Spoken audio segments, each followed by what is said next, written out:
Introductory remarks to the English edition. Since ancient times the question of the nature of geometry has been a decisive problem for any theory of knowledge.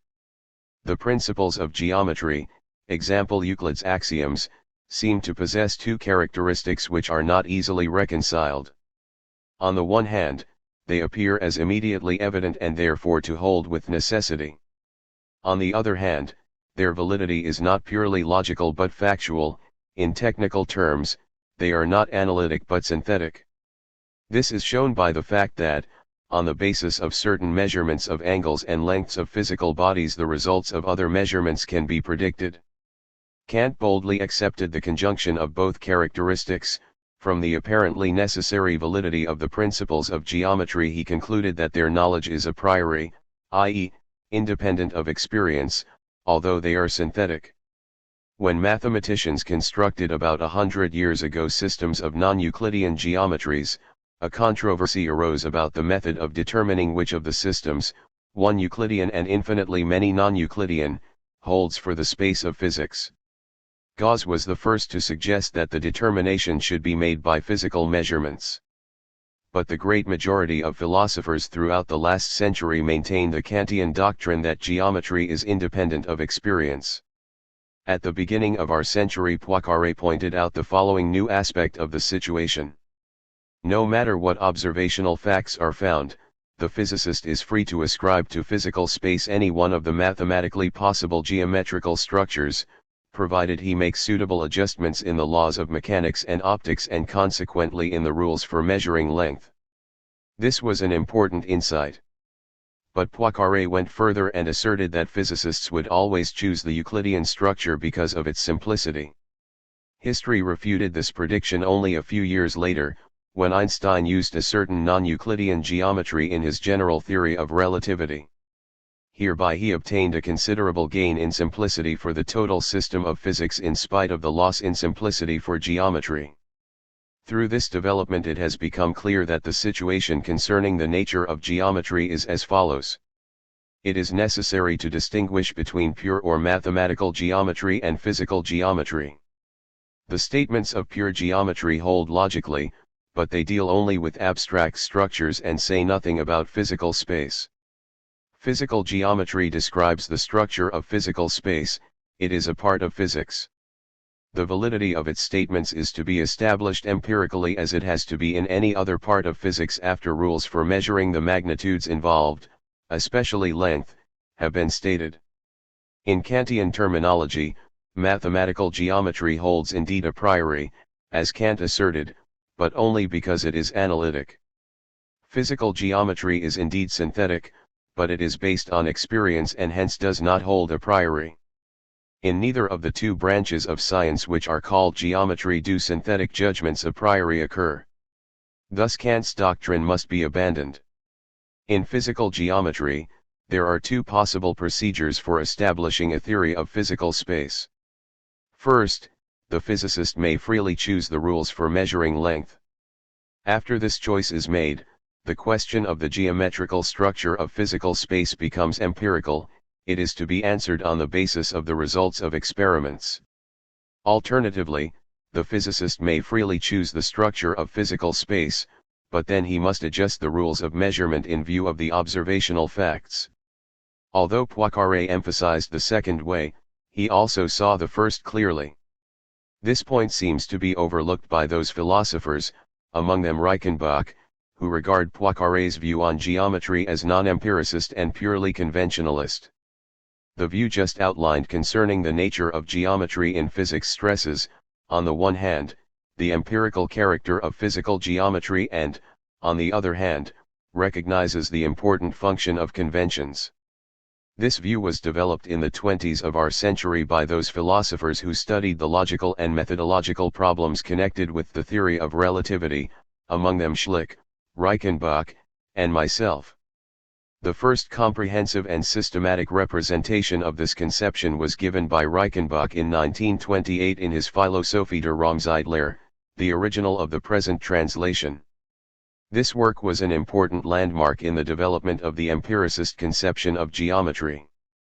In my judgment, it is still the best book in the field. Therefore the appearance of an English edition is to be highly welcomed. It satisfies a definite need, all the more since the German original is out of print. The book deals with the problems of the foundations of geometry and also of the theory of time, closely connected with that of space by Einstein's conception in all their various aspects, example the relations between theory and observations, connected by coordinative definitions, the relations between topological and metrical properties of space, and also the psychological problem of the possibility of a visual intuition of non-Euclidean structures. Of the many fruitful ideas which Reichenbach contributed to the development of this philosophical theory, I will mention only one, which seems to me of great interest for the methodology of physics but which has so far not found the attention it deserves. This is the principle of the elimination of universal forces.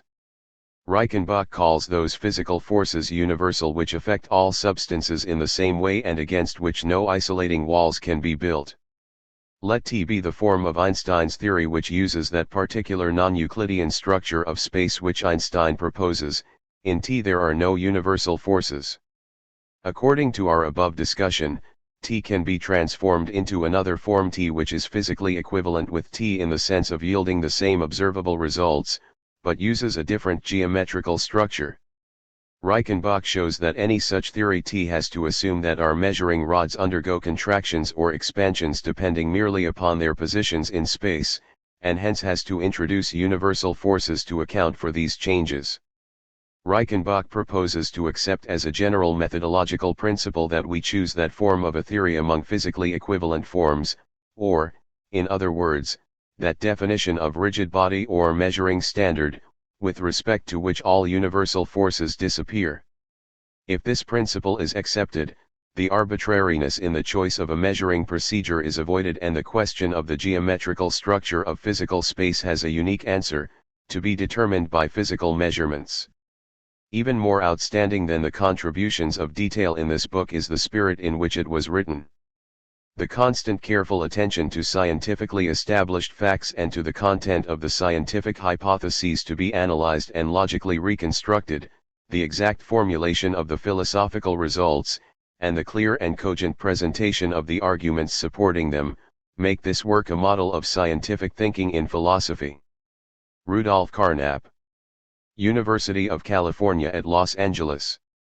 July, 1956. Introduction. If the philosophical method of our time is compared with the method of the great system builders of the 17th and 18th centuries, a fundamental difference in the respective attitudes to the natural sciences becomes evident. The classical philosophers had a close connection with the science of their times. Some of them, such as Descartes and Leibniz, were leading mathematicians and physicists themselves. More recently philosophy and science have become estranged, a situation which has led to an unproductive tension between the two groups. The philosophers, whose professional training has usually been acquired in the pursuit of historical and philological studies, accuse the scientist of too much specialization and turn instead to metaphysical problems. The scientists, on the other hand, miss in philosophy the treatment of epistemological problems, which, though solved by a Leibniz or Kant within the framework of the science of their time, demand a fresh analysis within the framework of contemporary science. This alienation is expressed in mutual contempt in which each misunderstands the purposes of the other's endeavors. Looking back into history, one can trace the roots of this division throughout the past century. For Kant, knowledge as realized in mathematical physics was still the starting point of epistemology. Although this basis constitutes a certain one-sidedness of his system, it also accounts for the strength of his epistemological position to which his philosophy owes its great influence. It is surprising, however, how little use Kant made of particular scientific results in the elaboration of his system, how little scientific material he employed in his main epistemological works, even in the form of examples. He must have seen the scientific conception of knowledge as a whole and created his system out of this experience, which produced, as the result of an analysis of pure reason, the very conception of knowledge of the mathematical physics of his time. How well he must have explicated this conception of knowledge can be inferred from the vivid interest expressed by the natural scientists. Whether they were adversaries or adherents, a clarification of their position with respect to that of Kant seemed to be natural and necessary to them, and they gradually identified Kant's doctrine with philosophy as such. But Kant's solution of the epistemological problem was at the same time the last one in which science played a role. Later philosophical systems had no longer any connection with the science of their time, and though some of them, such as Schelling's and Hegel's natural philosophy, treated scientific material to a larger extent than Kant, their philosophy of nature is a naive evaluation of scientific results rather than a true understanding of the spirit of scientific research. Since then science and philosophy have remained separated. The speculative and the rationalist analytic components of Kant's system were preserved, while the relation to science was renounced. The philosopher allied himself with the humanities, so far as science interested him at all. He surmised that the problem of science had been solved since Kant and that a further development of science consisted only in filling out Kant's program, a conception which even in the more flexible form of the Neo-Kantian school could not be prevented from coming into conflict with the actual development of science. Science, in the meantime, went its own way. Certainly, one cannot reproach Kant for not anticipating this development, but neither can one expect the modern scientist to acknowledge Kant's philosophy as the basis of his own epistemology. Neither in Kant nor in the prevailing schools of philosophy does he find an epistemology that enables him to understand his own scientific activity. Philosophy still acts like a stranger toward the gigantic complex of natural science, even to the point of rejecting it. In the course of the last century the scientists themselves elaborated the epistemological foundations as well as the content of scientific theories. Of course, only a few outstanding men were conscious of the philosophical character of their methodology. Most of the results were achieved inadvertently without intending philosophical solutions, in the pursuit of specific scientific interests which, however, were bound to lead to philosophical inquiries. Thus we are faced with the strange result that during the last century an exact theory of knowledge was constructed, not by philosophers, but by scientists, and that in the pursuit of particular scientific investigations more epistemology was produced than in the process of philosophical speculation. And the problems thus solved were truly epistemological problems. If the speculatively oriented philosophy of our time denies to contemporary science its philosophical character, if it calls contributions such as the theory of relativity or the theory of sets unphilosophical and belonging in the special sciences, this judgment expresses only the inability to perceive the philosophical content of modern scientific thought. Today mathematical physics, by means of its infinitely refined mathematical and experimental methods, treats the same problems that constituted the foundation of the epistemology of Descartes, Leibniz, and Kant. Yet an adequate insight into the techniques of scientific inquiry is necessary in order to understand what a powerful instrument for the analysis of basic philosophical questions has been created and what potentialities for philosophical exploitation it contains. Gradually, however, the situation has become too complicated for the scientist. He can no longer work out the actual philosophical implications, for the simple reason that one individual is not capable of carrying on scientific and philosophical work at the same time. A division of labor seems inevitable, since empirical as well as epistemological research demands an amount of detailed work that surpasses the capacity of one individual. It should also be mentioned that the philosophical and scientific goals, though in general depending upon each other, oppose each other within the mentality of the individual scholar. The philosophic analysis of the meaning and significance of scientific statements can almost hinder the processes of scientific research and paralyze the pioneering spirit, which would lack the courage to walk new paths without a certain amount of irresponsibility. The style of modern science has gradually adopted the hurried pace of technology induced by competition. One might regret this mechanistic trend, but it seems to be the necessary form of modern productivity. We cannot counteract this tendency by a competition with less technical means, but solely by means of a philosophical analysis of the process of knowledge itself. It is the discovery of the significance of this machine-age knowledge which, in the minds of many people, will remain mere technology, but which, in its system as a whole, reveals a depth of insight that can only be reached through the teamwork of an organized group of individual scholars. To carry out such a philosophy of nature must therefore remain the prerogative of a special group of individual scholars such as has recently emerged, of a group that on the one hand masters the technique of mathematical science, and on the other hand is not weighed down by it to such an extent as to lose its philosophic perspective over details. For in the same way as philosophic contemplation can inhibit the daring step of the scientific investigator, specialized research can limit the ability for philosophic interpretation. The reproach by philosophers that scientists lack an understanding of philosophical problems is no less justified than the one voiced by the other side charging a lack of understanding of scientific problems. From this circumstance one should not draw the conclusion, however, that one ought to carry on philosophy in a speculative vein, apart from the sciences. On the contrary, one should approach science from a philosophical point of view and try to construct with its sharpened tools the philosophy of this technically refined knowledge. From this point of view, the author has carried through a number of investigations exploring the complex of mathematical physics from various directions. The natural organization of this basic science led to the decision to present the investigations concerning the problems of time and space as a separate unit. An exposition of further studies will follow. For the theory of space and time comprehensive material was available, arising on the one hand from the mathematical analysis of geometry, on the other hand from Einstein's theory of relativity. This theory provides a vivid example of the fruitfulness of physical questions for philosophical explication. Thus a philosophy of space and time is nowadays always a philosophy of relativity. This duality probably characterizes best the method of scientific analysis which is the basis of such a philosophy. It seemed necessary to include an exposition of the material in our presentation. A mere reference to mathematico-physical publications of the material would be inadequate, because all these books are geared too much to a mathematico-physical interpretation and neglect the philosophical foundations.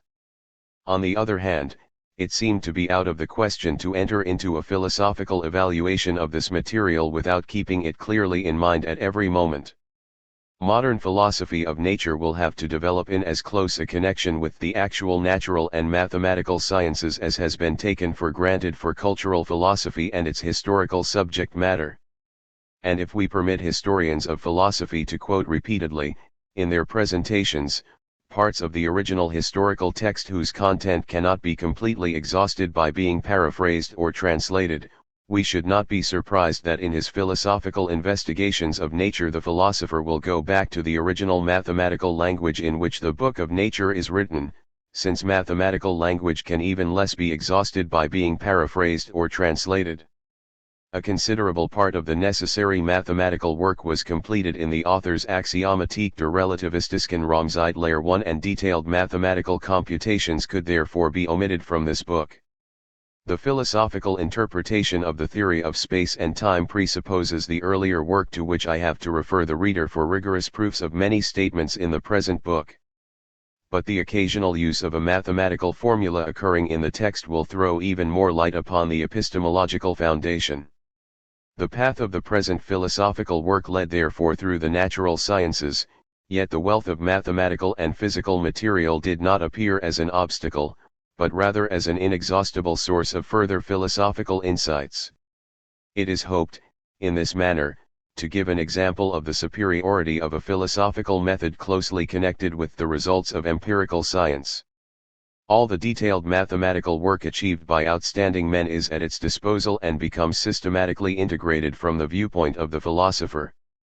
Formulations whose universality would not mean anything in isolation acquire the utmost significance, if they are supported by a detailed analysis of particular instances which they generalize. Modern scientific epistemology therefore justifies discoveries of such far-reaching consequences as would, in former times, have been merely empty speculation, fantasies without empirical foundation. It is characteristic of this emerging scientific trend in philosophy to emphasize the combination of detailed work with an overall comprehensiveness of the problem. Whoever charges it with narrow-mindedness or sterility shows only that he confuses rigor of method with narrowness of aim. This book has been written in the knowledge that solutions are attainable. It is intended, at the same time, to present in a comprehensive fashion the treasure of philosophical results that has become the common property of scientific philosophy, constituting already a certain common tradition, and also to go beyond it on new paths that were opened to the author through a persistent analysis of mathematical physics.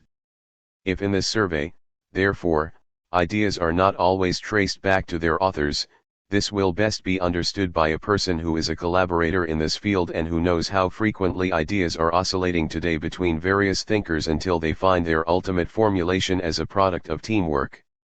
This accumulation of common knowledge is the characteristic mark of the new philosophical orientation, which, due to its origin in the empirical sciences, stands even methodologically in contrast to the isolated systems of the speculative philosophers and gains its superiority from this source. Philosophy of science is not intended to be one of those systems that originate in the mind of a lonely thinker and stand like marble monuments before the gaze of generations, but should be considered a science like the other sciences, a fund of cooperatively discovered propositions whose acceptance, independent of the framework of a system, can be required from anybody interested in these matters. The meaning of concepts may vary, of course, depending upon the context in which they are used, but this kind of ambiguity can be avoided by making language more precise and need not lead to a renunciation of objective philosophical knowledge altogether. If the effect of the philosophy of systems was to destroy the concept of philosophical truth and replace it by the concept of consistency within the system, one may see as the noblest aim of scientific philosophy the establishment of the concept of objective truth as the ultimate criterion of all philosophical knowledge. Chapter I Space 1. The axiom of the parallels and non-Euclidean geometry. In Euclid's work, the geometrical achievements of the ancients reached their final form. Geometry was established as a closed and complete system. The basis of the system was given by the geometrical axioms too, from which all theorems were derived. The great practical significance of this construction consisted in the fact that it endowed geometry with a certainty never previously attained by any other science. The small number of axioms forming the foundation of the system were so self-evident that their truth was accepted without reservation. The entire construction of geometry was carried through by a skillful combination of the axioms alone, without any addition of further assumptions. The reliability of the logical inferences used in the proofs was so great that the derived theorems, which were sometimes quite involved, could be regarded as certain as the axioms. Geometry thus became the prototype of a demonstrable science, the first instance of a scientific rigor which, since that time, has been the ideal of every science. In particular, the philosophers of all ages have regarded it as their highest aim to prove their conclusions by the geometrical method. Euclid's axiomatic construction was also important in another respect.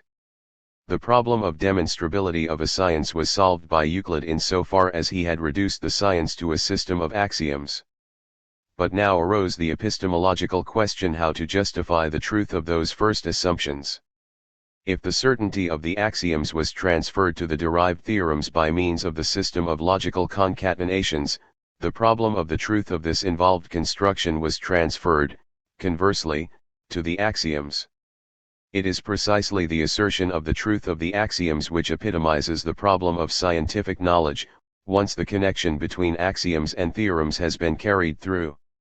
In other words, the implicational character of mathematical demonstrability was recognized, i.e., the undeniable fact that only the implication if A, then B is accessible to logical proof.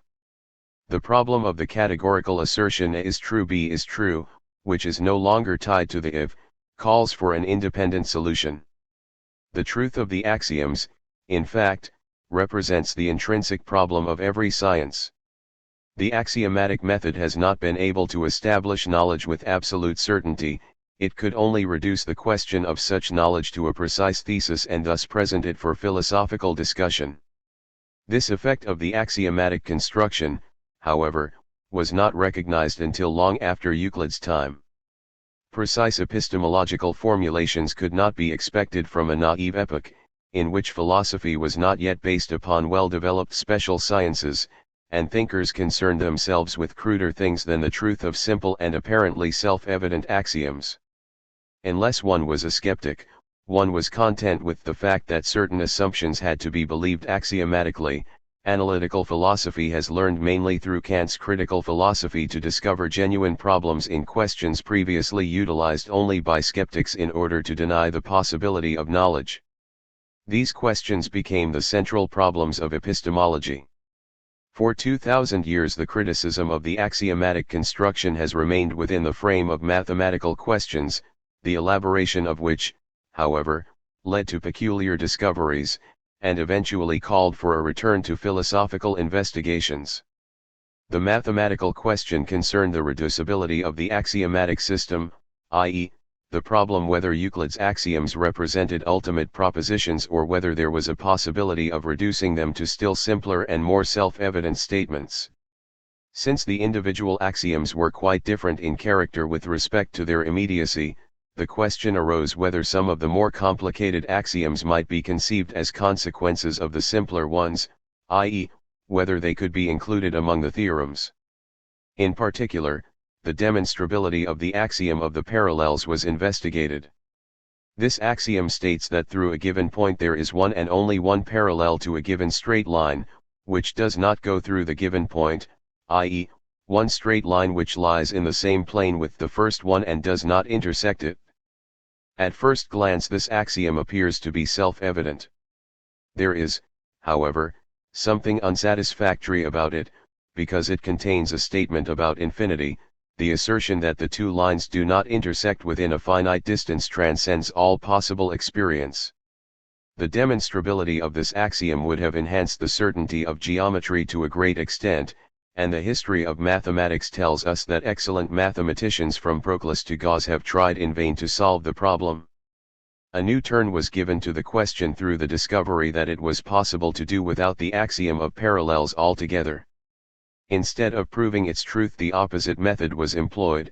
It was demonstrated that this axiom could be dispensed with. Although the existence of several parallels to a given line through one point contradicts the human power of visualization, this assumption could be introduced as an axiom, and a consistent geometry could be developed in combination with Euclid's other axioms. This discovery was made almost simultaneously in the 20s of the last century by the Hungarian, Bolyai, and the Russian, Lobotsuski. Gauss is said to have conceived the idea somewhat earlier without publishing it. But what can we make of a geometry that assumes the opposite of the axiom of the parallels? In order to understand the possibility of a non-Euclidean geometry, it must be remembered that the axiomatic construction furnishes the proof of a statement in terms of logical derivations from the axioms alone. The drawing of a figure is only a means to assist visualization, but is never used as a factor in the proof. We know that a proof is also possible by the help of badly drawn figures in which so-called congruent triangles have sides obviously different in length. It is not the immediate picture of the figure, but a concatenation of logical relations that compels us to accept the proof. This consideration holds equally well for non-Euclidean geometry. Although the drawing looks like a badly drawn figure, we can with its help discover whether the logical requirements have been satisfied, just as we can do in Euclidean geometry. This is why non-Euclidean geometry has been developed from its inception in an axiomatic construction, in contradistinction to Euclidean geometry where the theorems were known first and the axiomatic foundation was developed later. The axiomatic construction was the instrument of discovery in non-Euclidean geometry. With this consideration, which was meant only to make non-Euclidean geometry plausible, we touch upon the problem of the visualization of geometry. Since this question will be treated at greater length in a later section, the remark about badly drawn figures should be taken as a passing comment. What was intended was to stress the fact that the essence of a geometrical proof is contained in the logic of its derivations, not in the proportions of the figures. Non-Euclidean geometry is a logically constructible system. This was the first and most important result established by its inventors. It is true that a strict proof was still missing. No contradictions were encountered, yet did this mean that none would be encountered in the future? This question constitutes the fundamental problem concerning an axiomatically constructed logical system. It is to be expected that non-Euclidean statements directly contradict those of Euclidean geometry. One must not be surprised if, for instance, the sum of the angles of a triangle is found to be smaller than two right angles. This contradiction follows necessarily from the reformulation of the axiom of the parallels. What is to be required is that the new geometrical system be self-consistent.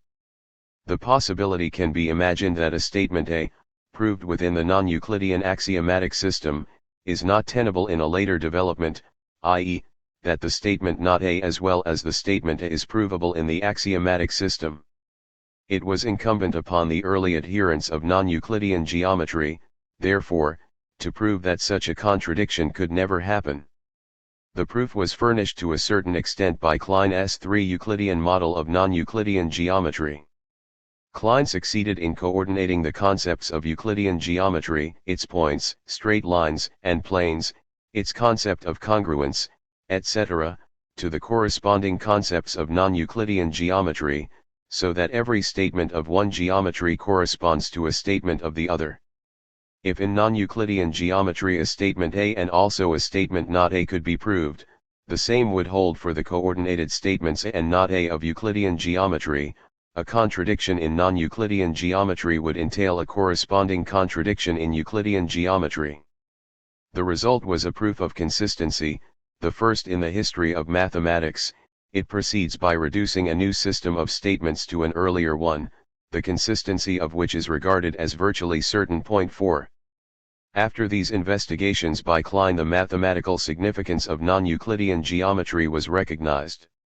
5. Compared with the natural geometry of Euclid, that of Bolyai and Lobachevsky appeared strange and artificial, but its mathematical legitimacy was beyond question.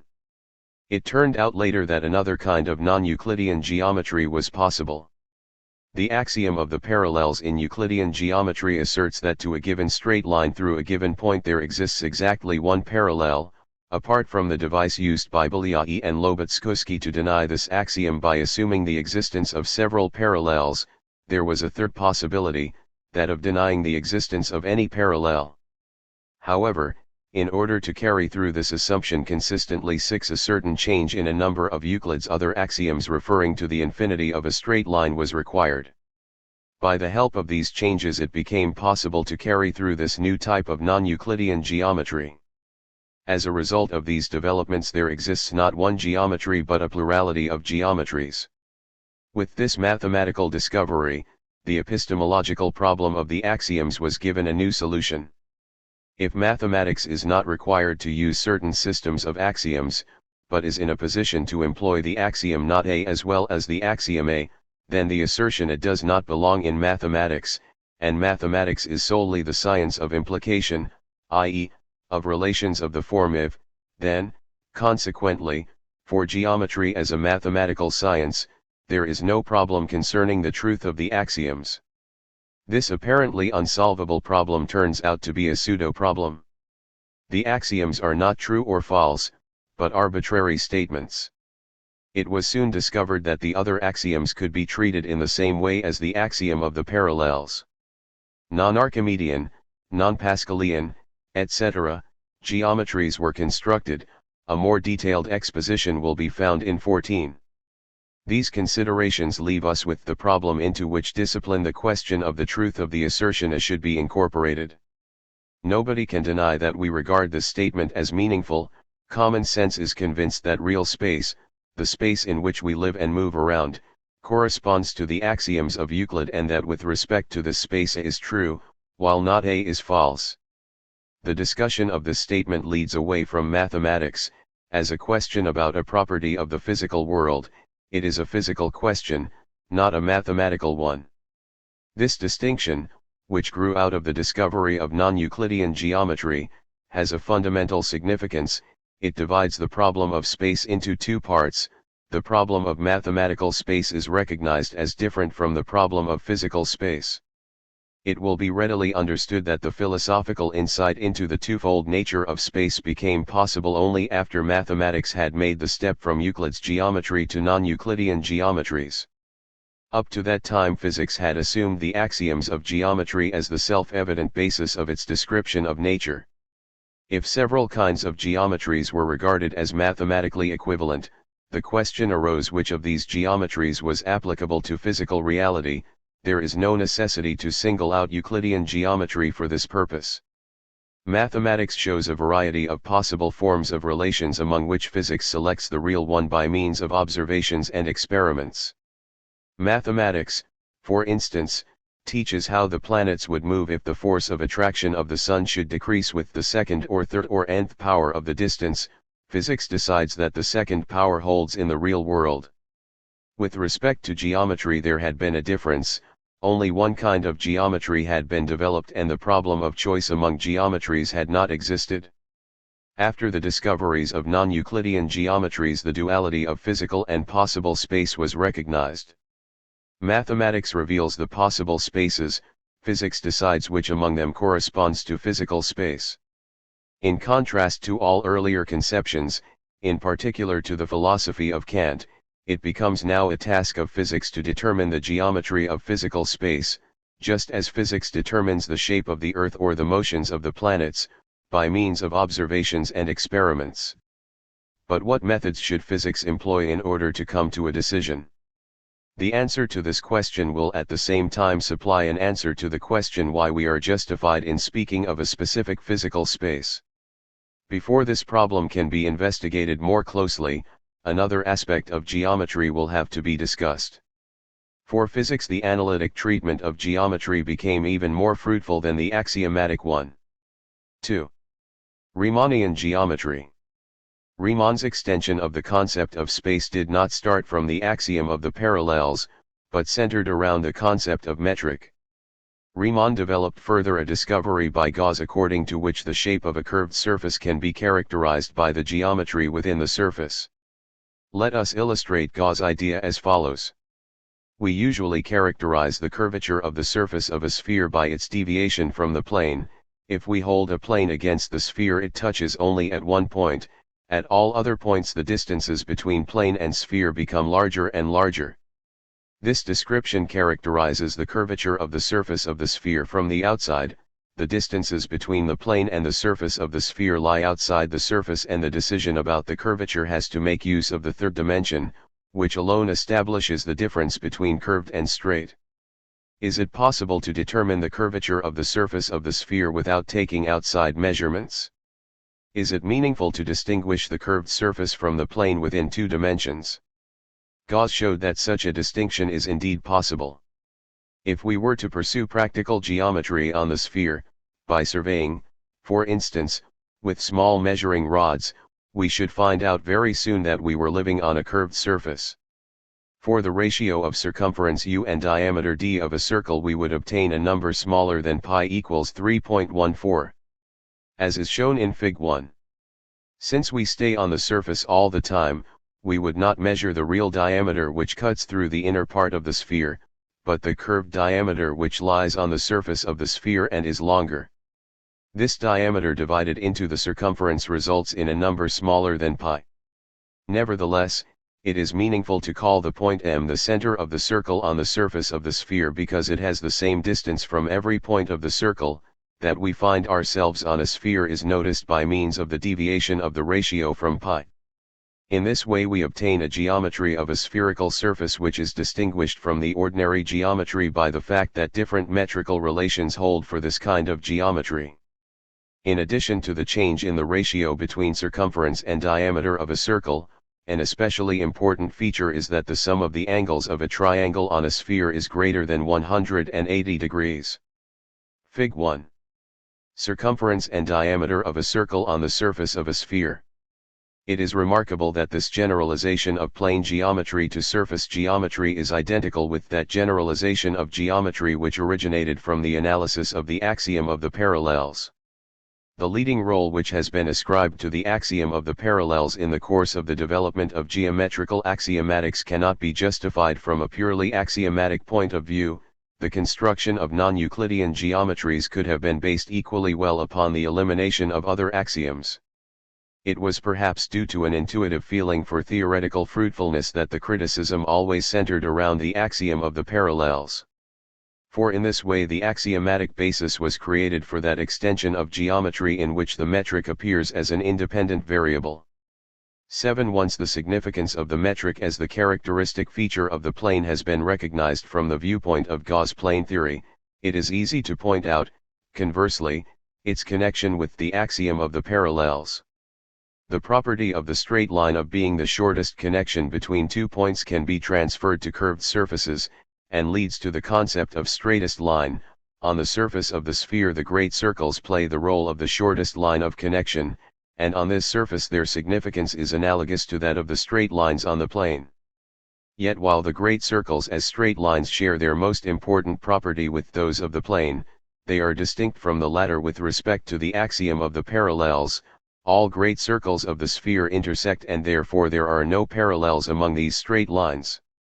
Here we encounter the second possibility of a denial, cf1, of the axiom of the parallels which excludes the existence of parallels. If this idea is carried through, and all axioms are formulated on the understanding that by straight lines are meant the great circles of the sphere and by plane is meant the surface of the sphere, it turns out that this system of elements satisfies a system of axioms within two dimensions which is nearly identical in all of its statements with the axiomatic system of Euclidean geometry. The only exception is the formulation of the axiom of the parallels. 8. The geometry of the spherical surface can be viewed as the realization of a two-dimensional non-Euclidean geometry. The denial of the axiom of the parallels singles out that generalization of geometry which occurs in the transition from the plane to the curved surface. Once this result has been recognized for two-dimensional structures, a new kind of insight is gained into the corresponding problem of several dimensions by means of a combination of the two different points of departure. The axiomatic development of non-Euclidean geometry had already been achieved for three-dimensional structures and therefore constituted an extension of three-dimensional space analogous to the relation of the plane to the curved surface. Although Euclidean space contains curved surfaces, it does not embody the degree of logical generalization that characterizes the surfaces. It can realize only the Euclidean axiom of the parallels, not the axioms contradicting the latter. This fact suggests a concept of space which contains the plane Euclidean space as a special case, but includes all non-Euclidean spaces too. Such a concept of space in three dimensions is analogous to the concept of surface in two dimensions. It has the same relation to Euclidean space as a surface has to the plane. On the basis of these ideas, Riemann could give so generalized a definition to the concept of space that it includes not only Euclidean space but also Lobachevsky's space as special cases. According to Riemann, space is merely a three-dimensional manifold. The question is left open which axiomatic systems will hold for it. Riemann showed that it is not necessary to develop an axiomatic system in order to find the different types of space. It is more convenient to use an analytic procedure analogous to the method developed by Gauss for the theory of surfaces. The geometry of space is established in terms of six functions: the metrical coefficients of the line element, which must be given 9 as a function of the coordinate. The manipulation of these functions replaces geometrical considerations, and all properties of geometry can be expressed analytically. This procedure can be likened to the method in elementary analytic geometry which establishes an equivalence between a formula with 2 or 3 variables and a curve or a surface. The imagination is thus given conceptual support that carries it to new discoveries. In analogy to the auxiliary concept of the curvature of a surface, which is measured by the reciprocal product of the main radii of curvature, Riemann introduced the auxiliary concept of curvature of space, which is a much more complicated mathematical structure. Euclidean space, then, has a curvature of degree 0 in analogy to the plane, which is a surface of zero curvature. Euclidean space occupies the middle ground between the spaces of positive and negative curvatures. It can be shown that this classification corresponds to the three possible forms of the axiom of the parallels. In the space of positive curvature no parallel to a given straight line exists. In the space of zero curvature one parallel exists. In the space of negative curvature more than one parallel exists. In general, the curvature of space may vary from point to point in a manner similar to the point-to-point variation in the curvature of a surface, but the spaces of constant curvature have a special significance. The space of constant negative curvature is that of Bolyai-Lobachevsky, the space of constant zero curvature is the Euclidean space, the space of constant positive curvature is called spherical, because it is the three-dimensional analog to the surface of the sphere. The analytical method of Riemann has led to the discovery of more types of space than the synthetic method of Bolyai and Lobachevsky, which led only to certain spaces of constant curvature. Modern mathematics treats all these types of space on equal terms and develops and manipulates their properties as easily as those of Euclidean geometry. 3.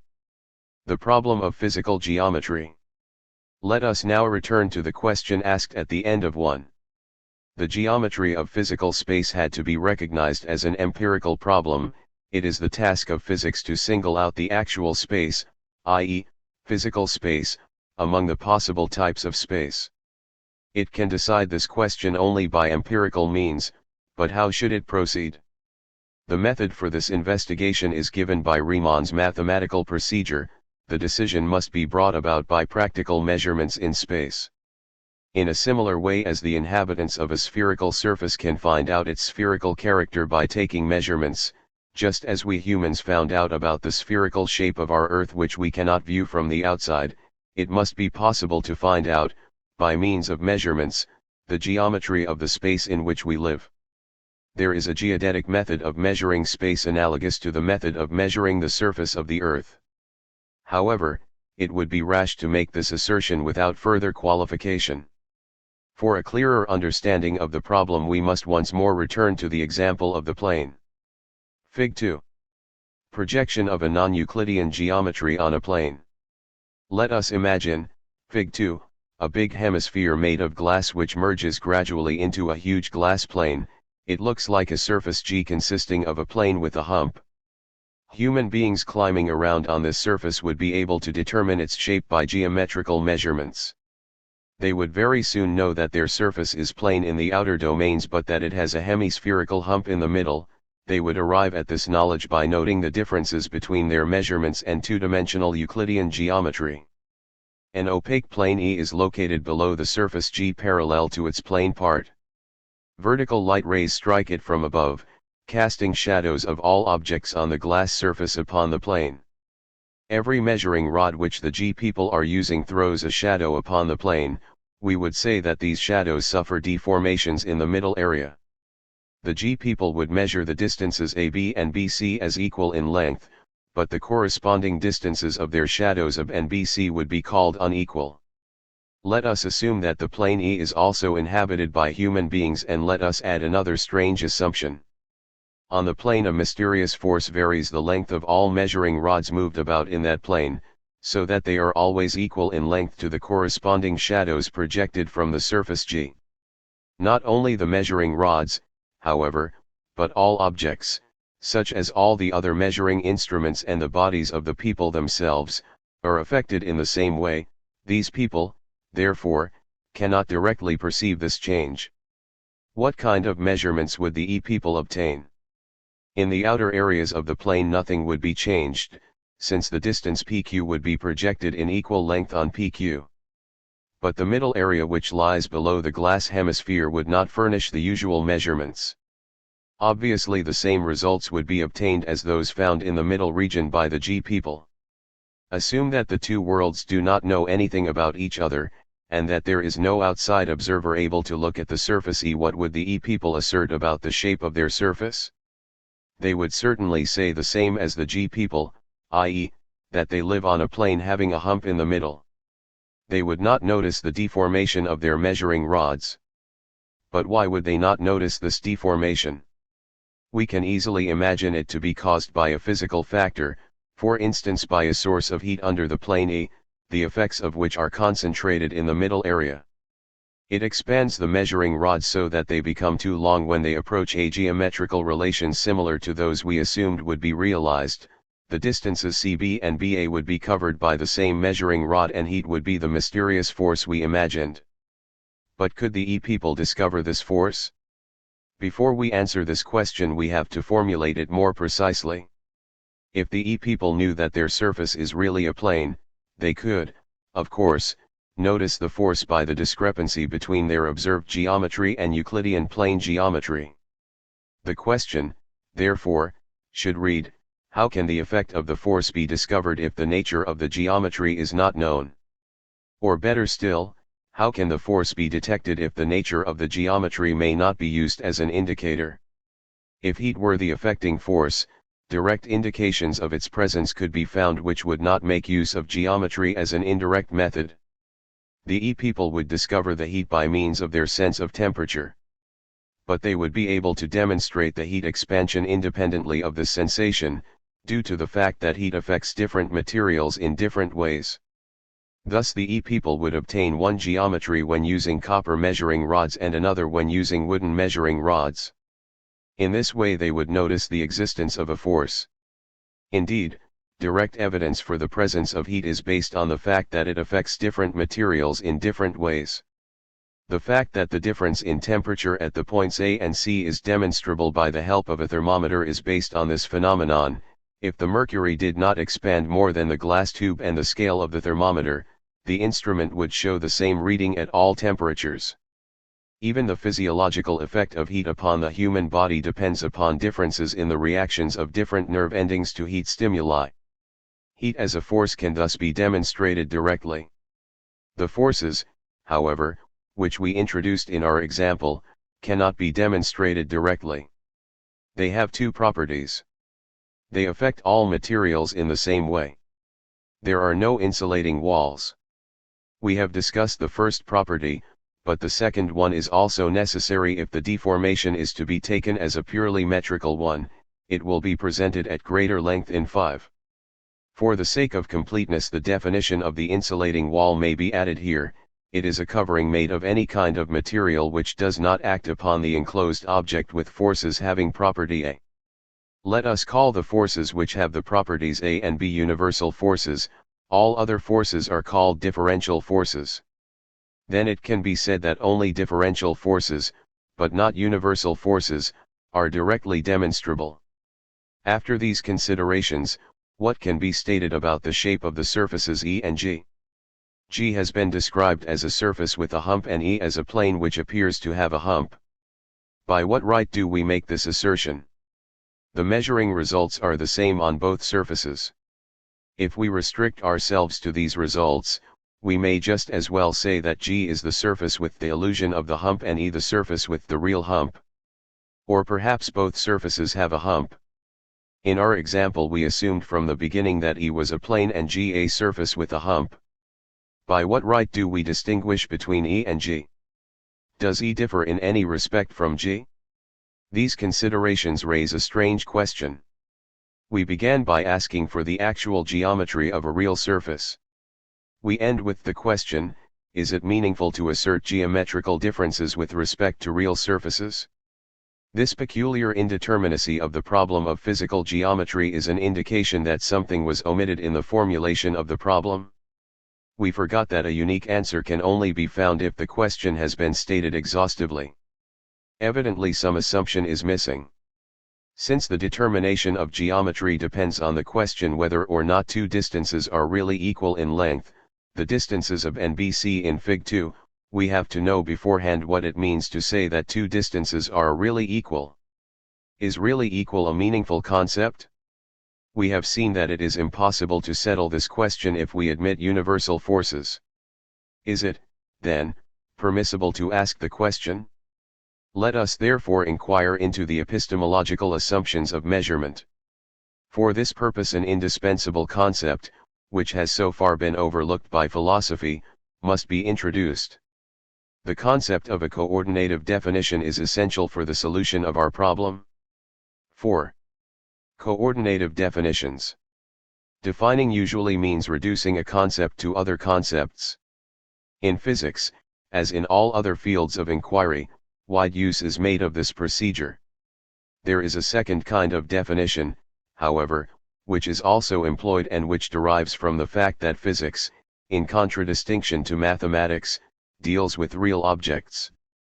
Physical knowledge is characterized by the fact that concepts are not only defined by other concepts, but are also coordinated to real objects.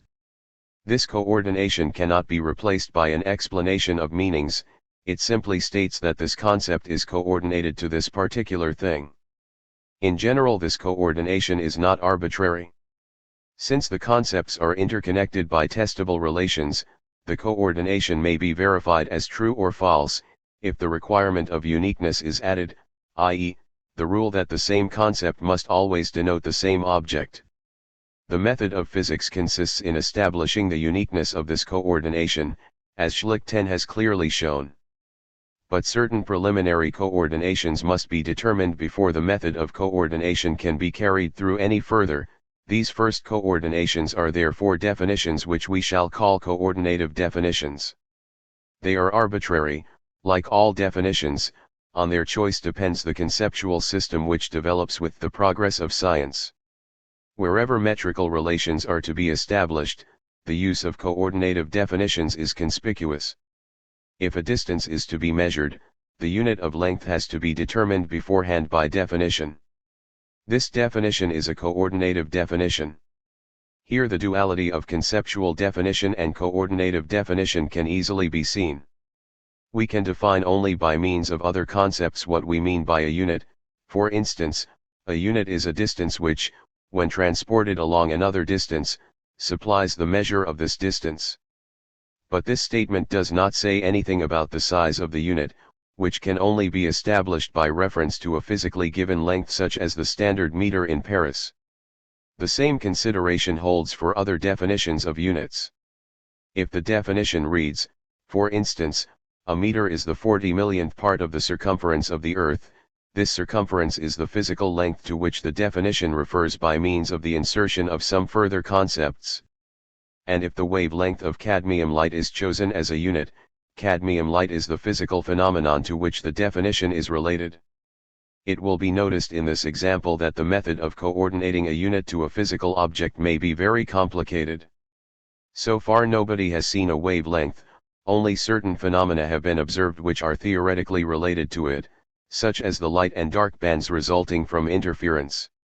In principle, a unit of length can be defined in terms of an observation that does not include any metrical relations, such as that wavelength which occurs when light has a certain redness. In this case a sample of this red color would have to be kept in Paris in place of the standard meter. The characteristic feature of this method is the coordination of a concept to a physical object. These considerations explain the term coordinative definition. If the definition is used for measurements, as in the case of the unit of length, it is a metrical coordinative definition. The philosophical significance of the theory of relativity consists in the fact that it has demonstrated the necessity for metrical coordinative definitions in several places where empirical relations had previously been assumed. It is not always as obvious as in the case of the unit of length that a coordinative definition is required before any measurements can be made, and pseudo-problems arise if we look for truth where definitions are needed. The word relativity is intended to express the fact that the results of the measurements depend upon the choice of the coordinative definitions. It will be shown presently how this idea affects the solution of the problem of geometry. After the solution of the problem of the unit of length, the next step leads to the comparison of two units of lengths at different locations. If the measuring rod is laid down, its length is compared only to that part of a body, say a wall, which it covers at the moment. If two separate parts of the wall are to be compared, the measuring rod will have to be transported. It is assumed that the measuring rod does not change during the transport. It is fundamentally impossible, however, to detect such a change if it is produced by universal forces. Assume two measuring rods which are equal in length. They are transported by different paths to a distant place. There again they are laid down side by side and found equal in length. Does this procedure prove that they did not change on the way? Such an assumption would be incorrect. The only observable fact is that the two measuring rods are always equal in length at the place where they are compared to each other. But it is impossible to know whether on the way the two rods expand or contract. An expansion that affects all bodies in the same way is not observable because a direct comparison of measuring rods at different places is impossible. An optical comparison, for instance by measuring the angular perspective of each rod with a theodolite, cannot help either. The experiment makes use of light rays and the interpretation of the measurement of the lengths depends on assumptions about the propagation of light. The problem does not concern a matter of cognition but of definition. There is no way of knowing whether a measuring rod retains its length when it is transported to another place. A statement of this kind can only be introduced by a definition. For this purpose a coordinative definition is to be used, because two physical objects distant from each other are defined as equal in length. It is not the concept equality of length which is to be defined, but a real object corresponding to it is to be pointed out. A physical structure is coordinated to the concept equality of length, just as the standard meter is coordinated to the concept unit of length. This analysis reveals how definitions and empirical statements are interconnected. As explained above, it is an observational fact, formulated in an empirical statement, that two measuring rods which are shown to be equal in length by local comparison made at a certain space point will be found equal in length by local comparison at every other space point, whether they have been transported along the same or different paths. When we add to this empirical fact the definition that the rods shall be called equal in length when they are at different places, we do not make an inference from the observed fact. The addition constitutes an independent convention. There is, however, a certain relation between the two. The physical fact makes the convention unique, i.e., independent of the path of transportation. The statement about the uniqueness of the convention is therefore empirically verifiable and not a matter of choice. One can say that the factual relations holding for a local comparison of rods, though they do not require the definition of congruence in terms of transported rods, make this definition admissible. Definitions that are not unique are inadmissible in a scientific system. This consideration can only mean that the factual relations may be used for the simple definition of congruence where any rigid measuring rod establishes the congruence. If the factual relations did not hold, a special definition of the unit of length would have to be given for every space point. Not only at Paris, but also at every other place a rod having the length of a meter would have to be displayed, and all these arbitrarily chosen rods would be called equal in length by definition. The requirement of uniformity would be satisfied by carrying around a measuring rod selected at random for the purpose of making copies and displaying these as the unit. If two of these copies were transported and compared locally, they would be different in length, but this fact would not falsify the definition. In such a world it would become very obvious that the concept of congruence is a definition, but we, in our simple world, are also permitted to choose a definition of congruence that does not correspond to the actual behavior of rigid rods. Thus we could arrange measuring rods, which in the ordinary sense are called equal in length, and, laying them end to end, call the second rod half as long as the first, the third one a third, etc. Such a definition would complicate all measurements, but epistemologically it is equivalent to the ordinary definition, which calls the rods equal in length. In this statement we make use of the fact that the definition of a unit at only one space point does not render general measurements possible. For the general case the definition of the unit has to be given in advance as a function of the place, and also of the time. 11 It is again a matter of fact that our world admits of a sample definition of congruence because of the factual relations holding for the behavior of rigid rods, but this fact does not deprive the simple definition of its definitional character. The great significance of the realization that congruence is a matter of definition lies in the fact that by its help the epistemological problem of geometry is solved. The determination of the geometry of a certain structure depends on the definition of congruence. In the example of the surface E, the question arose whether or not the distances of n, b, c are equal. In the first case the surface E will have the same geometrical form as the surface G, in the second case it will be a plane. The answer to this question can now be given in terms of the foregoing analysis. Whether of equals bc is not a matter of cognition but of definition. If in E the congruence of widely separated distances is defined in such a way that of equals bc, E will be a surface with a hump in the middle. If the definition reads differently, E will be a plane. The geometrical form of a body is no absolute datum of experience, but depends on a preceding coordinative definition. Depending on the definition, the same structure may be called a plane, or a sphere, or a curved surface. Just as the measure of the height of a tower does not constitute an absolute number, but depends on the choice of the unit of length, or as the height of a mountain is only defined when the zero level above which the measurements are to be taken is indicated, geometrical shape is determined only after a preceding definition. This requirement holds for the three-dimensional domain in the same way as it does for the two-dimensional. While in the two-dimensional case the observed non-Euclidean geometry can be interpreted as the geometry of a curved surface in a Euclidean three-dimensional space, we arrive at a three-dimensional non-Euclidean geometry when we measure a three-dimensional structure. A simple consideration will clarify this point. Let us choose as our coordinative definition that of practical surveying, i.e., let us define rigid measuring rods as congruent, when transported. If under these conditions a large circle, say with a radius of 100 meters, is measured on the surface of the Earth, a very exact measurement will furnish a number smaller than pi equals 3.14. For the relation of circumference and diameter. This result is due to the curvature of the surface of the Earth, which prevents us from measuring the real diameter going through the Earth below the curved surface. In this case it would be possible to use the third dimension. If we add the third dimension, however, the situation becomes different. Imagine a large sphere made of tin which is supported on the inside by rigid iron beams. On the sphere and upon the iron scaffold people are climbing around who are measuring circumference and diameter at different points with the same measuring rods they used for the two-dimensional case.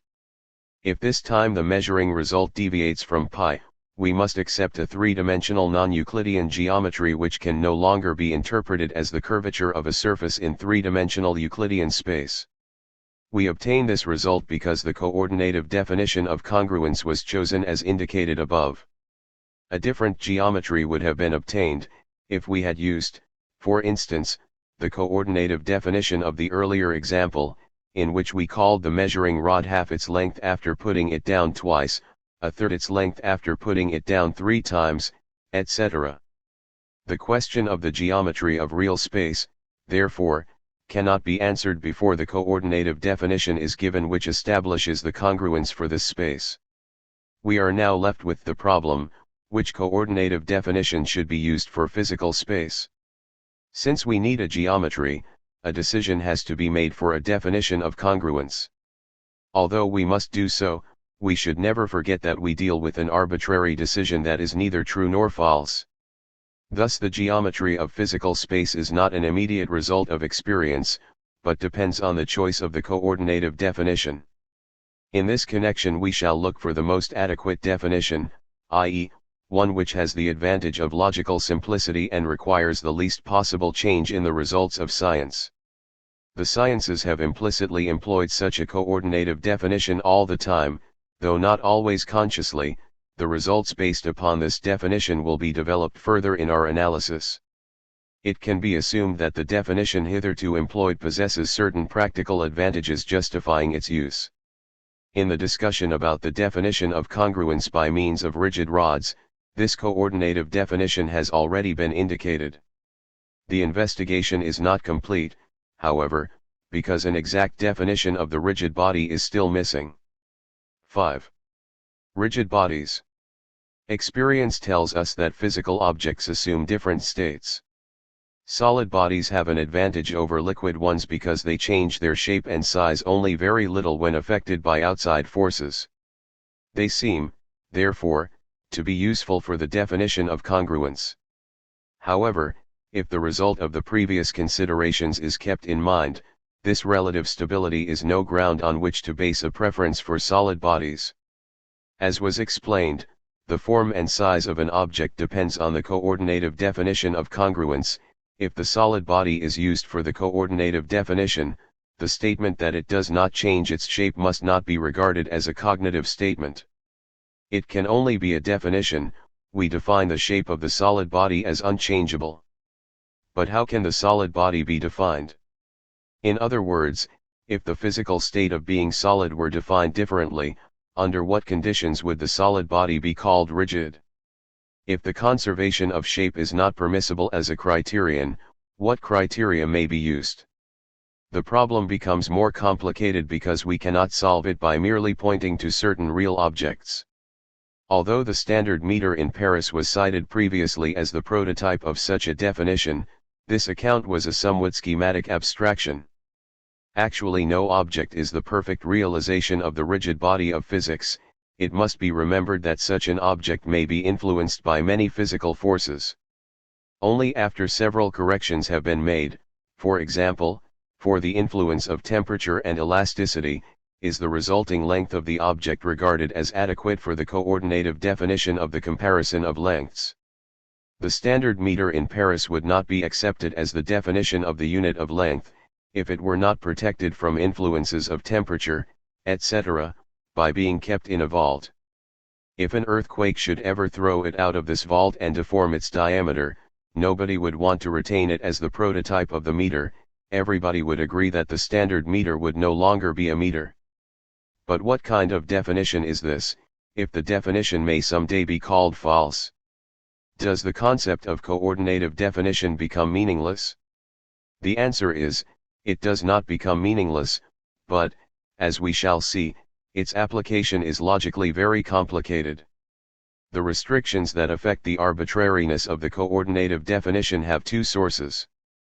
One restriction lies in the demand that the obtained metric retain certain older physical results, especially those of the physics of daily life.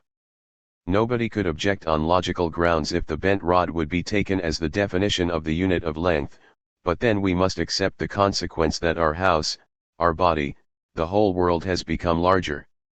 Relative to the coordinative definition it has, indeed, become larger, but such an interpretation does not correspond to our habitual thinking. We prefer an interpretation of changes involving an individual thing on the one side and the rest of the world on the other side that confines the change to the small object. The theory of motion uses the same idea. The fly crawling around in the moving train is called moving relative to the train, and the train is called moving relative to the earth.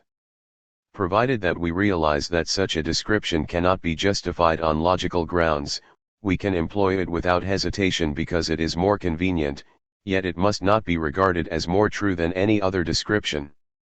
We must not assume that a deformation of the standard meter by an earthquake is equivalent to a change in any absolute sense. Actually, it is only a change in the difference in size between the rod and the rest of the world. There is, of course, no objection to the use of such restrictions on coordinative definitions, because their only effect is an adaptation of the scientific definition to those of everyday life. These restrictions are more numerous than might be anticipated offhand. Geometrical concepts abound in our daily life. We call the floor and ceiling plane, the corners of our rooms rectangular, a taut string straight. It is clear that these terms can only be definitions and have nothing to do with cognition, as one might at first believe. But by means of these definitions we have arrived at a very simple physics of everyday life. It would logically be permissible to define the taut string as curved, but then we would have to introduce a complicated field of force which pulls the string to the side and prevents it from adjusting itself to the shortest line in spite of the elastic tension, comparable to a stretched chain bending under the influence of gravity. Such a convention would complicate physics unnecessarily. However, this is the only objection that can be raised against this description. The statement that a taut string is straight is not empirical but only a more convenient definition. On the other hand, these restrictions do not constitute strict rules, they merely confine coordinative definitions to certain limits. Direct observation is inexact and we admit the possibility of small inaccuracies of observation. Scientifically speaking, nobody will deny that the floor is a little curved, or that a tightened string sags slightly. Such a statement would mean that science does not really use the floor and the string but other physical objects as standards for its coordinative definition, and that, compared to these other things, small deviations occur. The physics of everyday life furnishes only limits for coordinative definitions, it does not intend to establish them strictly. For everyday physics the strictness is not possible, and the task of scientific physics is therefore to give a strict formulation of the coordinative definition within these limits. This aim of precision is the reason for the important role played by correction factors and supplementary forces in the measurement of lengths. The principle according to which the strict definition is achieved must now be investigated more closely. What is the rigid body of physics? It must be defined strictly without the use of the concept of change in size. For this purpose the concepts rigid and solid must be distinguished. Solid bodies are bodies having a certain physical state which can be defined ostensibly. It differs from the liquid and gaseous state in a number of observable ways. The solid body can be defined without the use of the concept of change in size. Rigid bodies, however, are those bodies that constitute the physical part in the coordinative definition of congruence and that by definition do not change their size when transported. By the use of the concept solid body, a definition of the concept rigid body can be given that does not employ congruence. Definition: rigid bodies are solid bodies which are not affected by differential forces, or concerning which the influence of differential forces has been eliminated by corrections.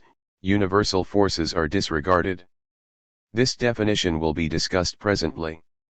Let us first deal with the last clause. May we simply neglect universal forces? But we do not neglect them, we merely set the universal forces equal to zero by definition. Without such a rule the rigid body cannot be defined. Since there is no demonstrable difference produced by universal forces, the conception that the transported measuring rod is deformed by such forces can always be defended. No object is rigid relative to universal forces. This idea corresponds to the usual method of physics. All forces occurring in physics are differential forces in the sense of our definition. The terms physical forces and differential forces will therefore be used interchangeably in the following sections. We must still discuss the first part of the definition of the rigid body. Again we shall use the method of the physicist. However, we shall avoid the vicious circle of defining the absence of exterior forces by an absence of change of shape. Since universal forces were eliminated by definition and exterior forces are always demonstrable by differential effects, the conservation of shape is defined inversely through the lack of exterior forces. This rule needs an addition. It is not possible, even by computations, to eliminate exterior forces completely. Small effects evade experimental observation and the definition supplies an ideal limit that can only be approximated. The method of approximation must therefore be discussed. Solid bodies possess considerable interior forces or tensions.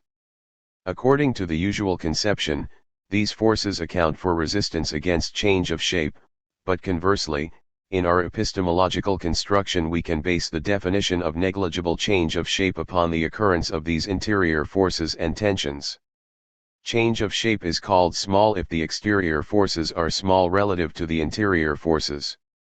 The more nearly this condition is realized, the more rigid is the body, but only at the unattainable limit where the exterior forces disappear relative to the interior forces would the rigid body be realized in the strict sense. The definition of the rigid body depends on the definition of a closed system. Here lies the difficulty of the problem. Two critical points have been evaded by our definition. In the first place, a closed system can never be strictly realized, therefore, a transition to a limit must be given that permits us to call a system closed to a certain degree of exactness. This transition to a limit is obtained through the relation between interior and exterior forces, which can be made very small by means of technical manipulation. Without the consideration of interior forces, however, the concept of a closed system could not be determined, because there is always a certain connection with the environment, and it is necessary to name the other magnitudes relative to which the exterior forces are small. It is, therefore, a necessary condition for a closed system to contain interior forces, and even in the transition to infinitesimal closed systems, exterior forces must vanish in a higher order than the interior ones. The second difficulty in the definition of closed systems lies in the possible existence of forces not demonstrable by differential measurements because they affect all indicators in the same way. Physical forces in the sense of our definition can be excluded by adequate protection, but if there exist forces which penetrate all insulating walls, property B, p13, there are no closed systems. As universal forces they were set equal to zero by definition and as such eliminated. Without such a rule a closed system cannot be defined. This definition of the rigid body is not explicitly given in the literature of physics, but it is that definition on which the whole system of physics is based. With a different definition physical laws would generally change. This follows from the fact that in the dimensions of the fundamental physical magnitudes, such as force and energy, the concept of length occurs, thus the values of these magnitudes depend on the definition of congruence.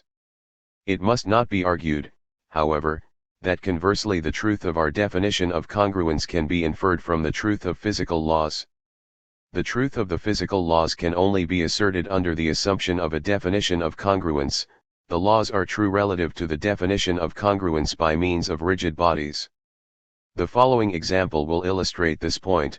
If a rubber band were used as the definition of congruence without any indication of its state of tension, the energy of closed systems would in general not be constant, since the measure of the energy would vary as a function of the rubber band.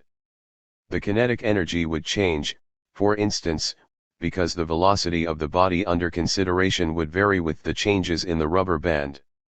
The law of conservation of energy would be replaced by a law stating the dependence of the energy of closed systems on the state of the rubber band. But this law would be just as true as the law of the conservation of energy. The disadvantage would consist only in the fact that the biography of the rubber band would have to be included in all physical laws. It is one of the most important facts of natural science that it is possible to establish physical laws free from such complications. The significance of the rigid body is based on it. 6. The distinction between universal and differential forces. Our definition of the rigid body is based mainly upon the distinction between universal and differential forces. When we used heat as a differential force in our example above, we could show that a direct proof of physical forces is possible because of the difference of their effects on different materials. This idea must be elaborated further. The thermometer works because mercury and glass do not have the same coefficient of expansion. But can differences in temperature be demonstrated only by differences between the reactions of various materials to heat? When we recall how the coefficient of expansion of a rod is measured in practice, another possibility suggests itself. For this measurement a device is used as shown in Fig. 3. The distance ed corresponds to the rod to be measured. The end D is pressed firmly against the support, the end E can move freely. Before the rod is heated, its length is equal to the distance AD. The heat is applied only to ed, while BC is kept at its initial temperature, thus the interval AD remains constant, while ed changes its length. E will move to the left beyond A. The influence of the heat is observable because A and E no longer coincide. This effect is observable, even if the whole apparatus consists of the same material. Imagine a copper wire bent in the rectangular shape of Fig. 3, the two ends of the wire meet in A and E. Such a device would be a thermometer, because it would be possible to observe a change in temperature by the disappearance of the coincidence between A and E. Here the force is measured by an indicator made of only one material. Fig. 3. Sketch of an apparatus for the measurement of heat expansion. Such a device can serve quite generally to demonstrate the presence of forces. The indicator of the force will always react when the field of force is not homogeneous, i.e., if it affects the different parts of the wire in different ways. The field of force may fill the space continuously. If a measurement is to be taken in the field of heat, a complete insulation of the rod from the support, i.e., a discontinuity of the field of temperature, is not necessary for the qualitative demonstration of the expansion. The indicator can have yet another form that makes its operation even more obvious. Imagine a circle made of wire with a diameter of the same material, Fig. 4. At P this diameter is fastened to the circle, at Q the point S touches the ring, so that there is a coincidence between Q and S. Such an apparatus will also demonstrate the existence of higher temperature in the middle of the circle, for then Q will not coincide with S. the device can be used for other purposes, too. If it were moved along an egg-shaped surface so that the wire were everywhere in contact with the surface, Q would no longer coincide with S. The indicator points out directly the curvature of the surface by comparing circumference and diameter of a circle. Applied to surfaces of variable curvature, such as an egg-shaped surface, the indicator will register the curvature. Fig. 4. Sketch of an indicator for the geometrical curvature. Here we have an indicator of geometrical relations, and we notice that evidence of a field of heat is furnished by a geometrical method. From the change of the geometry we infer the presence of the field of heat.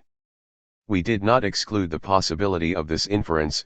We must, however, analyze the question why, in this case, we go beyond the observation of the geometry, and infer a deforming force.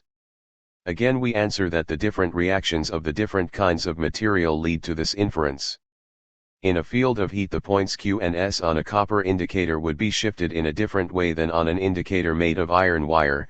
On an egg-shaped surface both would show the same differences.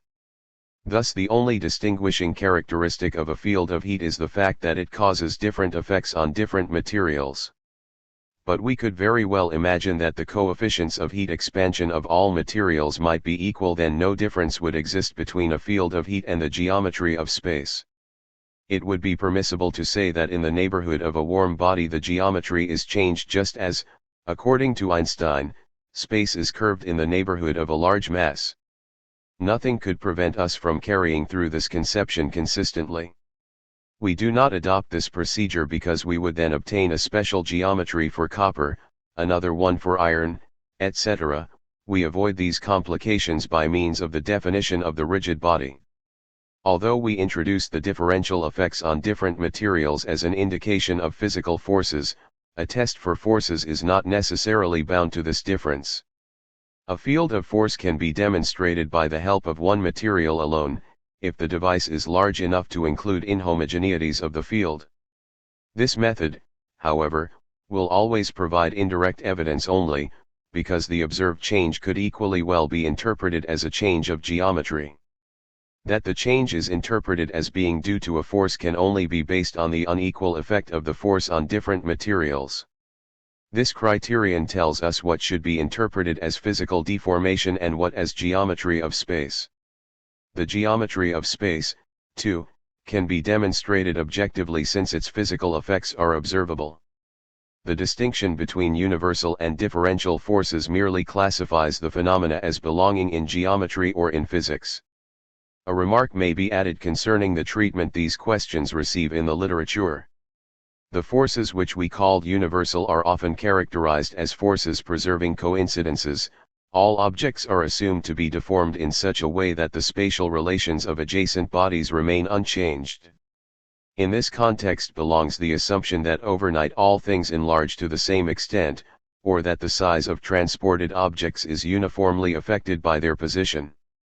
Helmholtz's parable of the spherical mirror comparing the world outside and inside the mirror is also of this kind. 12 If our world were to be so distorted as to correspond to the geometrical relations of the mirror images, we would not notice it, because all coincidences would be preserved. It has been correctly said that such forces are not demonstrable, and it has been correctly inferred that they have to be set equal to zero by definition if the question concerning the structure of space is to be meaningful.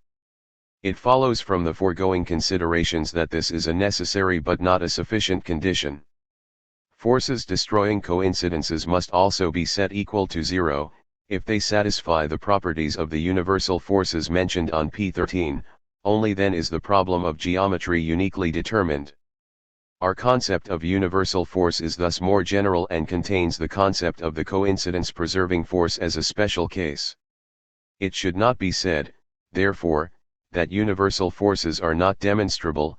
This holds only for forces which preserve coincidences. Fig. 4, however, is an example of an indicator showing universal forces which destroy coincidences, in this case the coincidence Qs. We can define such forces as equal to zero because a force is no absolute datum. When does a force exist? By force we understand something which is responsible for a geometrical change. If a measuring rod is shorter at one point than at another, we interpret this contraction as the effect of a force. The existence of a force is therefore dependent on the coordinative definition of geometry. If we say, actually a geometry G applies, but we measure a geometry G, we define at the same time a force F which causes the difference between G and G. The geometry G constitutes the 0 point for the magnitude of a force. If we find that there result several geometries G according as the material of the measuring instrument varies, F is a differential force.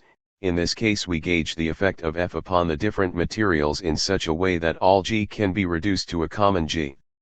If we find, however, that there is only one G for all materials, F is a universal force.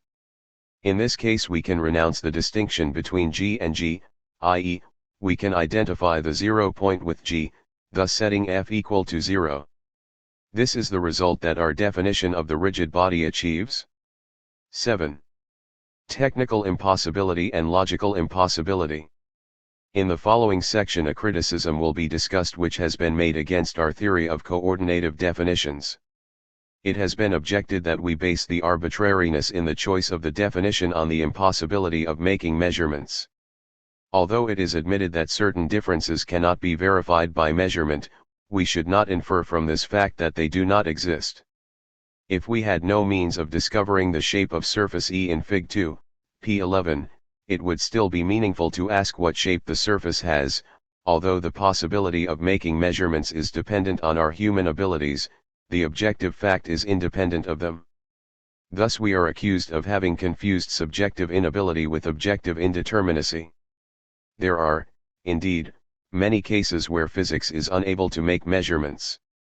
Does this mean that the magnitude to be measured does not exist? It is impossible, for instance, to determine exactly the number of molecules in a cubic centimeter of air. We can say with a high degree of certainty that we shall never succeed in counting every individual molecule. But can we infer that this number does not exist? On the contrary, we must say that there will always be an integer which denotes this quantity exactly. The mistake of the theory of relativity is supposed to consist in the fact that it confuses the impossibility of making measurements with objective indeterminacy. Whoever makes this objection overlooks an important distinction. There is an impossibility of making measurements which is due to the limitation of our technical means. I shall call it technical impossibility. In addition, there is a logical impossibility of measuring. Even if we had a perfect experimental technique, we should not be able to avoid this logical impossibility.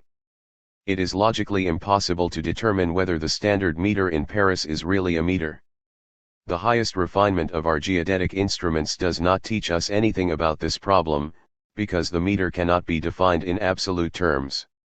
This is the reason why the measuring rod in Paris is called the definition of a meter.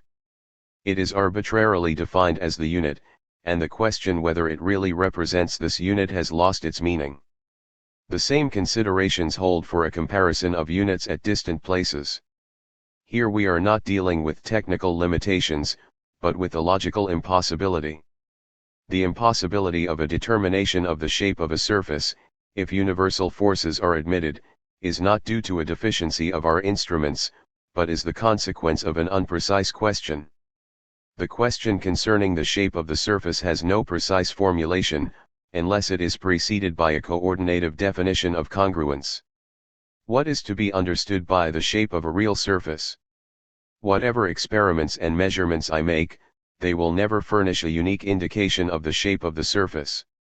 If universal forces are admitted, the measurements may be interpreted in such a way that many different shapes of surfaces are compatible with the same observations. There is one definition which closes the logical gap and tells us which interpretations of our observations must be eliminated. This task is performed by the coordinative definition. It gives a precise meaning to the question of the shape of the real surface and makes a unique answer possible, just as a question about length has a unique meaning only when the unit of measurement is given.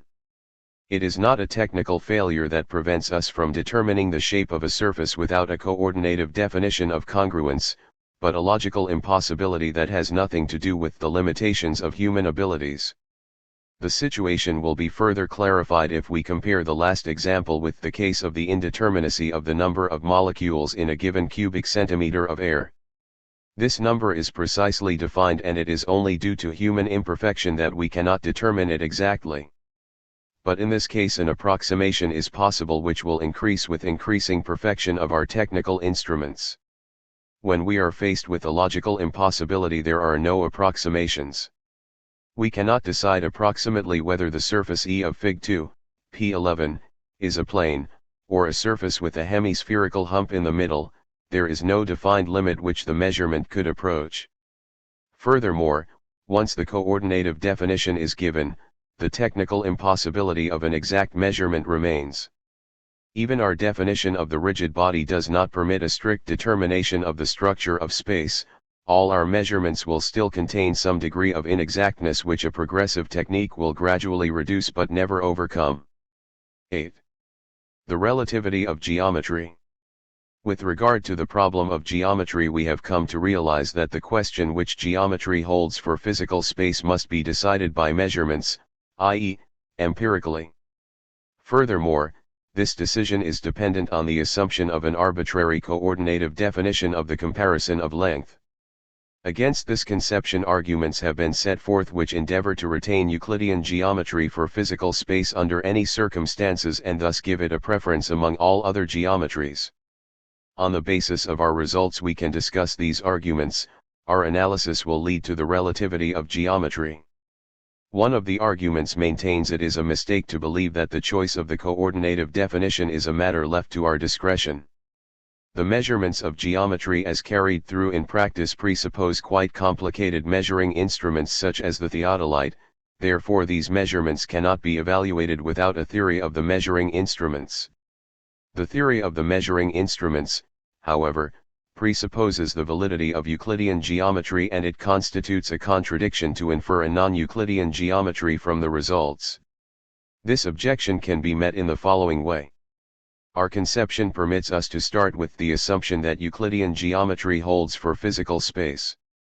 Under certain conditions, however, we obtain the result that there exists a universal force F that deforms all measuring instruments in the same way. However, we can invert the interpretation. We can set F equal to 0 by definition and correct in turn the theory of our measuring instruments. We are able to proceed in this manner because a transformation of all measurements from one geometry into another is possible and involves no difficulties. It is correct to say that all measurements must be preceded by a definition. We express this fact by the indispensability of the coordinative definition. The mistake of the objection consists in the belief that this definition cannot be changed afterwards. Just as we can measure the temperature with a Fahrenheit thermometer and then convert the results into Celsius, measurements can be started under the assumption of Euclidean geometry and later converted into non-Euclidean measurements.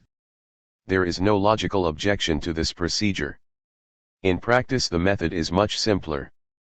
It turns out that the non-Euclidean geometry obtained under our coordinative definition of the rigid body deviates quantitatively only very little from Euclidean geometry when small areas are concerned. In this connection, small area means on the order of the size of the Earth. Deviations from Euclidean geometry can be noticed only in astronomic dimensions.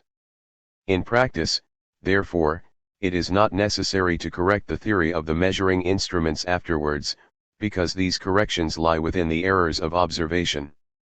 The following method of inference is permissible. We can prove by the assumption that Euclidean geometry holds for small areas that in astronomic dimensions a non-Euclidean geometry holds which merges infinitesimally into Euclidean geometry. No logical objection can be advanced against this method, which is characteristic of the train of thought in modern physics. It is carried through in practice for astronomic measurements designed to confirm Einstein's theory of gravitation. The objection is connected with the a priori theory of space that goes back to Kant and today is represented in various forms. Not only Kantians and Neo-Kantians attempt to maintain the a priori character of geometry, the tendency is also pronounced in philosophical schools which in other respects are not Kantian. It is not my intention to give a critical analysis of Kant's philosophy in the present book. In the course of the discussion of the theory of relativity, it has become evident that the philosophy of Kant has been subject to so many interpretations by his disciples that it can no longer serve as a sharply defined basis for present-day epistemological analysis. Such an analysis would clarify less the epistemological question of the structure of space than the historical question of the meaning and content of Kant's system. The author has presented his own views on this problem in another publication. 13. The present investigation is aimed at philosophical clarification and will not concern itself with historical questions. Therefore, I shall select only those arguments of Kant's theory of space, the refutation of which will further our understanding of the problem. Although in my opinion the essential part of Kant's theory will thereby be covered, I do not claim a historically complete evaluation of it in this book. The ideas expressed in the preceding considerations attempted to establish Euclidean geometry as epistemologically a priori. We found that this a priori cannot be maintained and that Euclidean geometry is not an indispensable presupposition of knowledge. We turn now to the idea of the visual a priori. This Kantian doctrine bases the preference for Euclidean geometry upon the existence of a certain manner in which we visualize space. The theory contends that an innate property of the human mind, the ability of visualization, demands that we adhere to Euclidean geometry. In the same way as a certain self-evidence compels us to believe the laws of arithmetic, a visual self-evidence compels us to believe in the validity of Euclidean geometry. It can be shown that this self-evidence is not based on logical grounds. Since mathematics furnishes a proof that the construction of non-Euclidean geometries does not lead to contradictions, no logical self-evidence can be claimed for Euclidean geometry. This is the reason why the self-evidence of Euclidean geometry has sometimes been derived, in Kantian fashion, from the human ability of visualization conceived as a source of knowledge. Everybody has a more or less clear notion of what is understood by visualization. If we draw 2 points on a piece of paper, connect them by a straight line and add a curved connecting line, we see that the straight line is shorter than the curved line. We even claim to be certain that the straight line is shorter than any other line connecting the 2 points. We say this without being able to prove it by measurements, because it is impossible for us to draw and measure all the lines. The power of imagination compelling us to make this assertion is called the ability of visualization. Similarly, the Euclidean axiom of the parallel seems to be visually necessary. It remains for us to investigate this human quality and its significance for the problem of space. The analysis will be carried through in 2 steps. Let us first assume it is correct to say that a special ability of visualization exists, and that Euclidean geometry is distinguished from all other geometries by the fact that it can easily be visualized. The question arises, what consequences does this assumption have for physical space? Only after this question has been answered can the assumption itself be tested. The second step of our analysis will therefore consist in the inquiry whether a special ability of visualization exists. 9-11. Let us turn to the first question, which has to be reformulated in order to relate it clearly to the epistemological problem. Mathematics proves that every geometry of the Riemannian kind can be mapped upon another one of the same kind.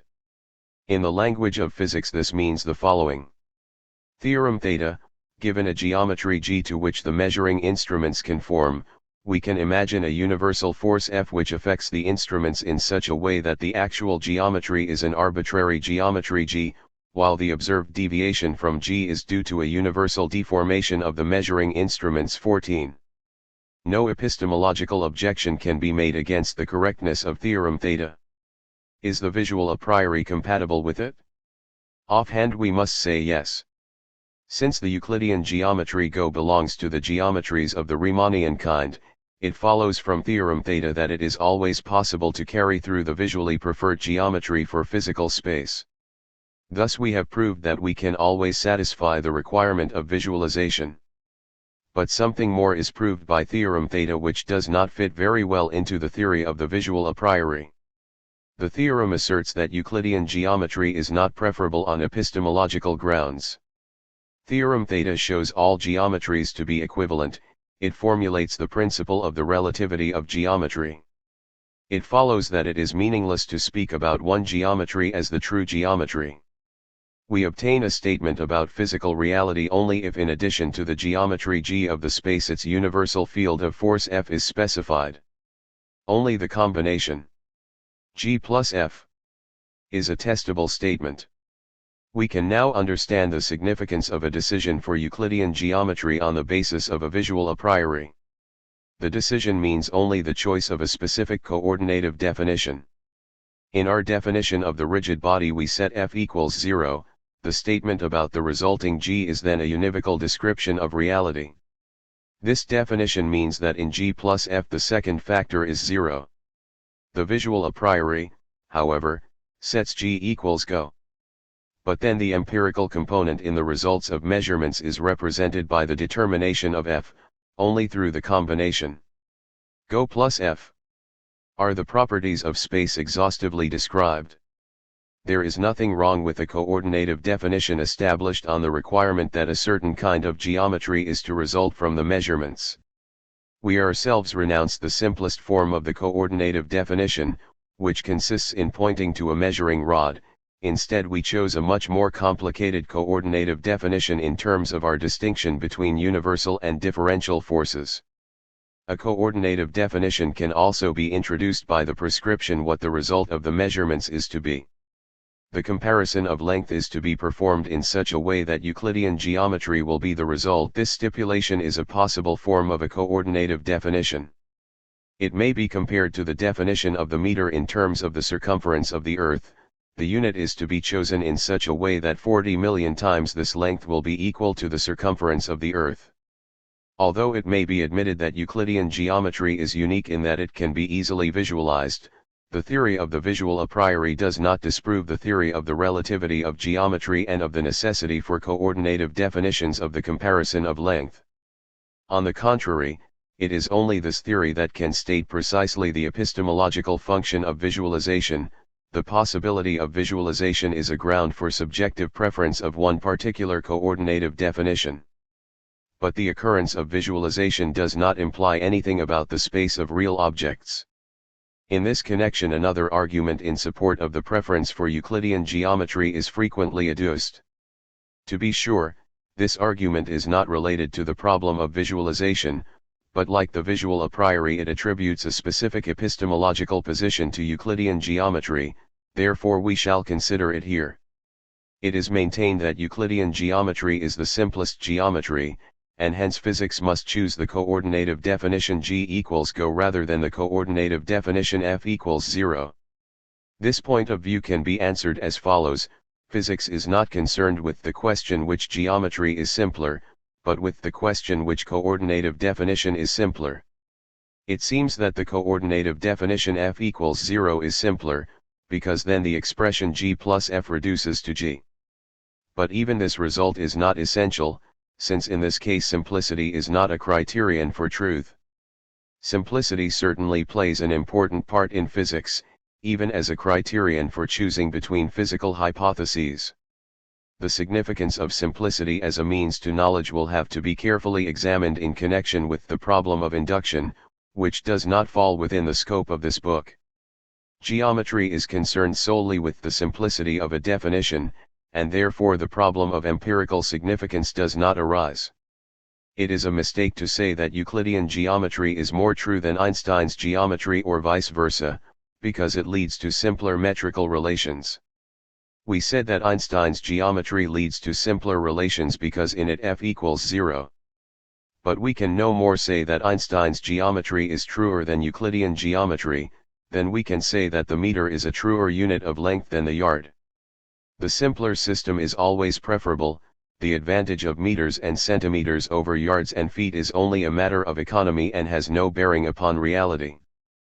Properties of reality are discovered only by a combination of the results of measurement with the underlying coordinative definition. Thus it is a characterization of objective reality that, according to Einstein, a three-dimensional non-Euclidean geometry results in the neighborhood of heavenly bodies, if we define the comparison of length by transported rigid rods. But only the combination of the two statements has objective significance. The same state of affairs can therefore be described in different ways. In our example, it could just as well be said that in the neighborhood of a heavenly body a universal field of force exists which affects all measuring rods, while the geometry is Euclidean. Both combinations of statements are equally true, as can be seen from the fact that one can be transformed into the other. Similarly, it is just as true to say that the circumference of the Earth is 40 million meters as to say that it is 40,000 kilometers. The significance of this simplicity should not be exaggerated. This kind of simplicity, which we call descriptive simplicity, has nothing to do with truth. Taken alone, the statement that a certain geometry holds for space is therefore meaningless. It acquires meaning only if we add the coordinative definition used in the comparison of widely separated lengths. The same rule holds for the geometrical shape of bodies. The sentence "the Earth is a sphere" is an incomplete statement, and resembles the statement "this room is 7 units long." Both statements say something about objective states of affairs only if the assumed coordinative definitions are added, and both statements must be changed if other coordinative definitions are used. These considerations indicate what is meant by relativity of geometry. This conception of the problem of geometry is essentially the result of the work of Riemann, Helmholtz, and Poincaré and is known as conventionalism. While Riemann prepared the way for an application of geometry to physical reality by his mathematical formulation of the concept of space, Helmholtz laid the philosophical foundations. In particular, he recognized the connection of the problem of geometry with that of rigid bodies and interpreted correctly the possibility of a visual representation of non-Euclidean spaces, cfp 63. It is his merit, furthermore, to have clearly stated that Kant's theory of space is untenable in view of recent mathematical developments. Point 15 Helmholtz's epistemological lectures must therefore be regarded as the source of modern philosophical knowledge of space. 16 It is Einstein's achievement to have applied the theory of the relativity of geometry to physics. The surprising result was the fact that the world is non-Euclidean, as the theorists of relativity are wont to say. In our language this means, if f equals 0, the geometry G becomes non-Euclidean. This outcome had not been anticipated, and Helmholtz and Poincaré still believed that the geometry obtained could not be proved to be different from Euclidean geometry. Only Einstein's theory of gravitation predicted the non-Euclidean result, which was confirmed by astronomical observations. The deviations from Euclidean geometry, however, are very small and not observable in everyday life. Unfortunately, the philosophical discussion of conventionalism, misled by its ill-fitting name, did not always present the epistemological aspect of the problem with sufficient clarity. Point 17 From conventionalism the consequence was derived that it is impossible to make an objective statement about the geometry of physical space, and that we are dealing with subjective arbitrariness only. The concept of geometry of real space was called meaningless. This is a misunderstanding. Although the statement about the geometry is based upon certain arbitrary definitions, the statement itself does not become arbitrary. Once the definitions have been formulated, it is determined through objective reality alone, which is the actual geometry. Let us use our previous example. Although we can define the scale of temperature arbitrarily, the indication of the temperature of a physical object does not become a subjective matter.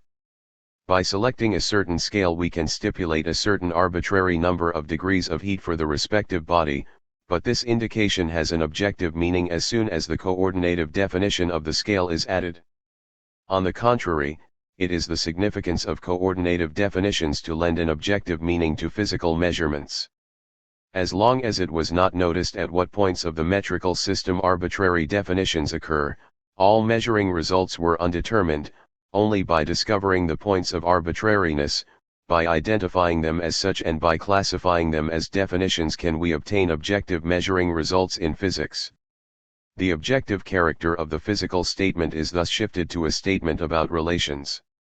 A statement about the boiling point of water is no longer regarded as an absolute statement, but as a statement about a relation between the boiling water and the length of the column of mercury. There exists a similar objective statement about the geometry of real space. It is a statement about a relation between the universe and rigid rods. The geometry chosen to characterize this relation is only a mode of speech.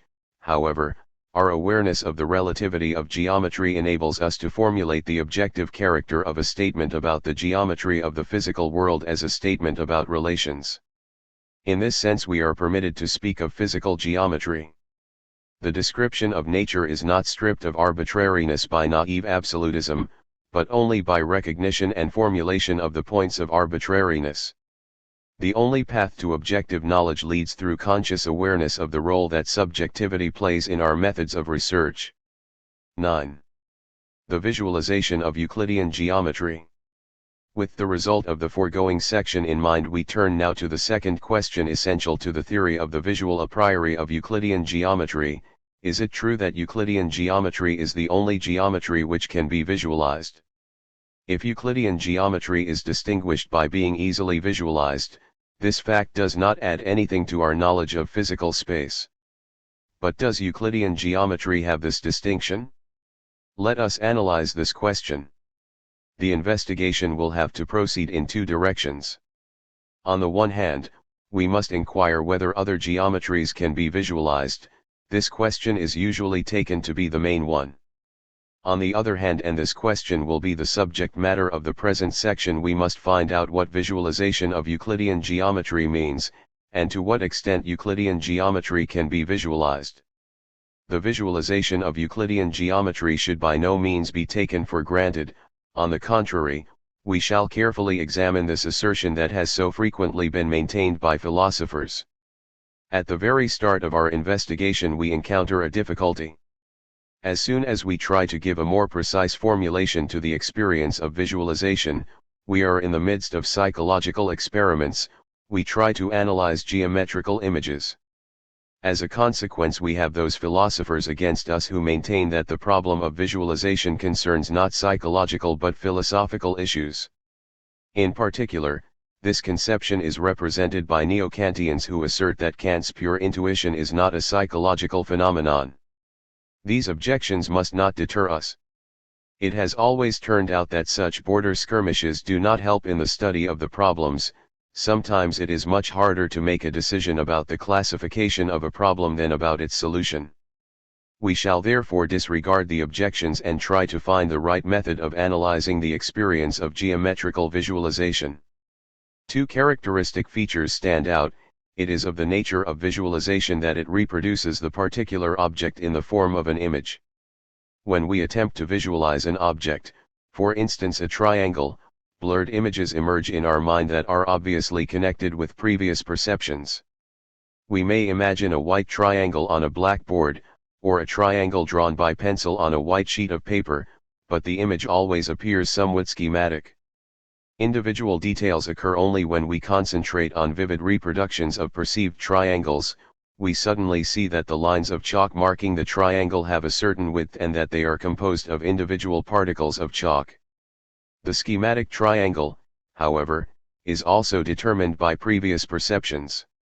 It is not flaming red on a blue background. Such triangles are rarely seen. The schematic triangle resembles a triangle drawn by chalk or pencil much more closely than such a product of the imagination. It is of medium shape and not a degenerate triangle with rarely perceived unusual relations between the sides. In this connection a peculiar indeterminateness can be observed. It is difficult for us to estimate the size of the angle at the top. If we want a more precise statement, we must concentrate much harder. Only then can we reproduce the triangle vividly enough in our imagination to estimate the size of the angle. It is unnecessary to analyze these phenomena more closely, since they vary greatly with the individual person. Let us call the function of visualization described above its image-producing function. Apart from the image-producing function, and this constitutes the second characteristic feature of visualization, it has a normative function. Visualization is not completely arbitrary. We use visualization in order to discover geometrical relations. I have a triangle and a straight line intersecting one of the sides of the triangle. If sufficiently prolonged, will the straight line also intersect another side of the triangle? Visualization says yes. It simply demands this answer and I can do nothing about it. I try to turn the straight line in my imagination. I see that the line can be managed to intersect one or the other side of the triangle, but I am unable to prevent it from intersecting either side. It is simply impossible. This normative function is the philosophically more important component of visualization. It is the cause of the philosophical controversies about the epistemological significance of visualization. Kant's synthetic a priori of pure intuition springs from the normative function of visualization. It is this function that tends to single out Euclidean geometry from all the others. It seems to compel us to regard Euclid's axiom of the parallels as unquestionably true. What is the source of the normative function and the compulsion which it expresses?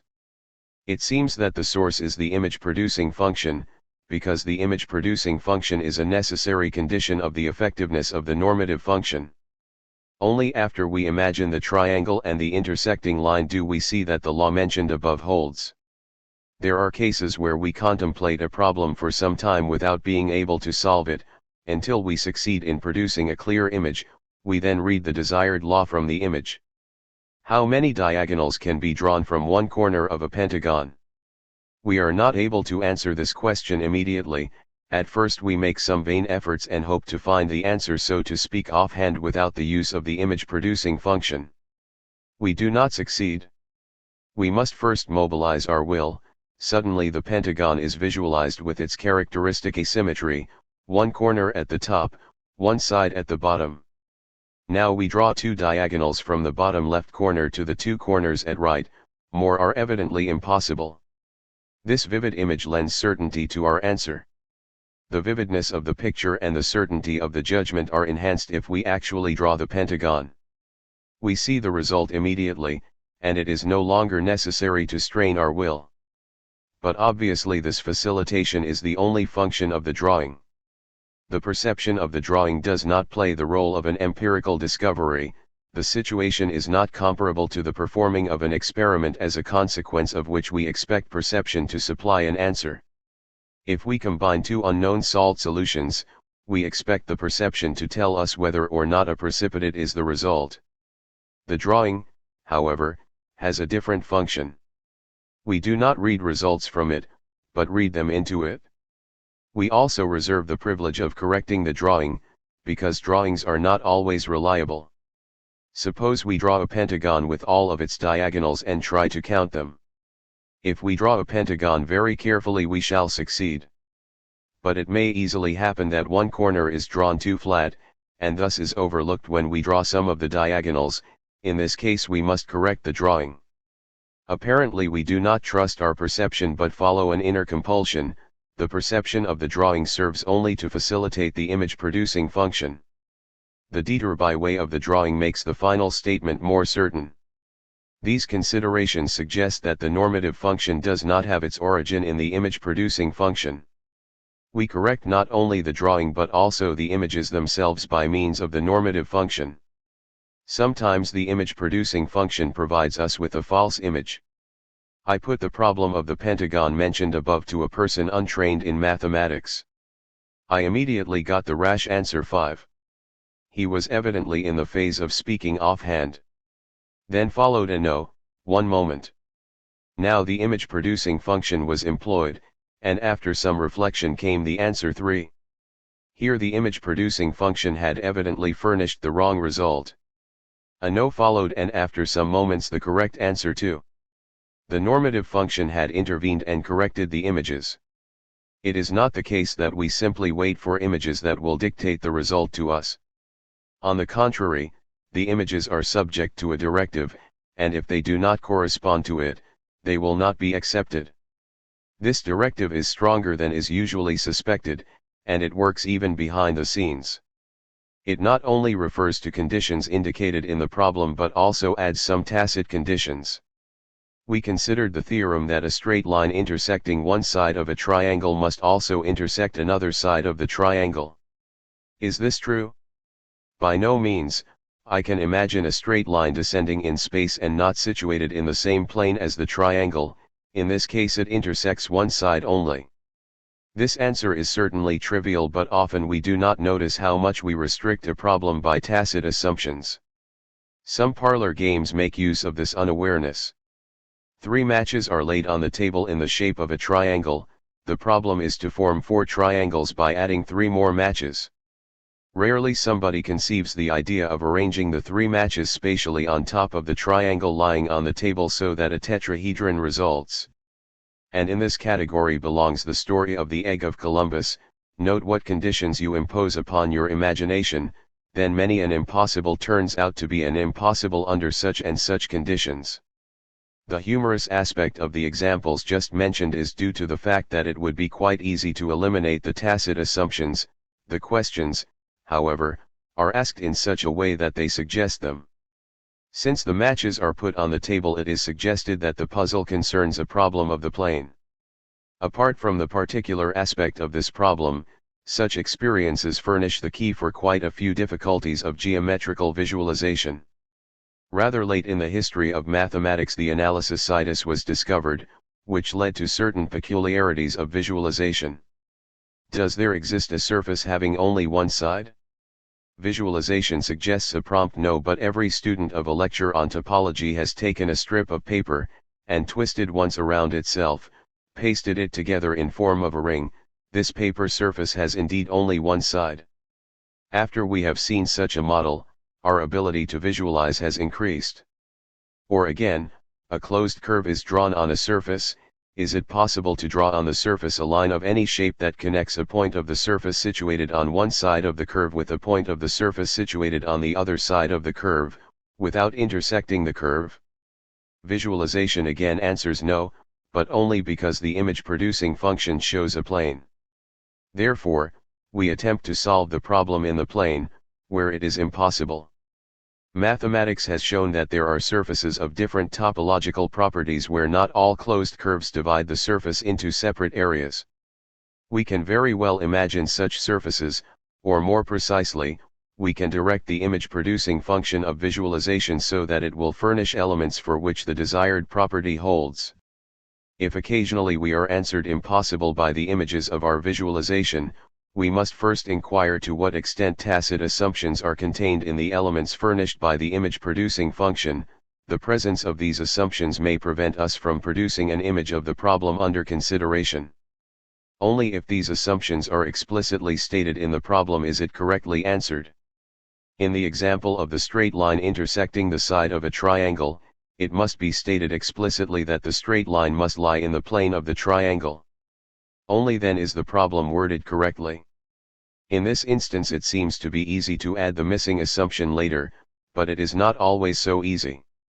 We do not know, either, whether we tacitly add other assumptions in the theorem of the triangle given above.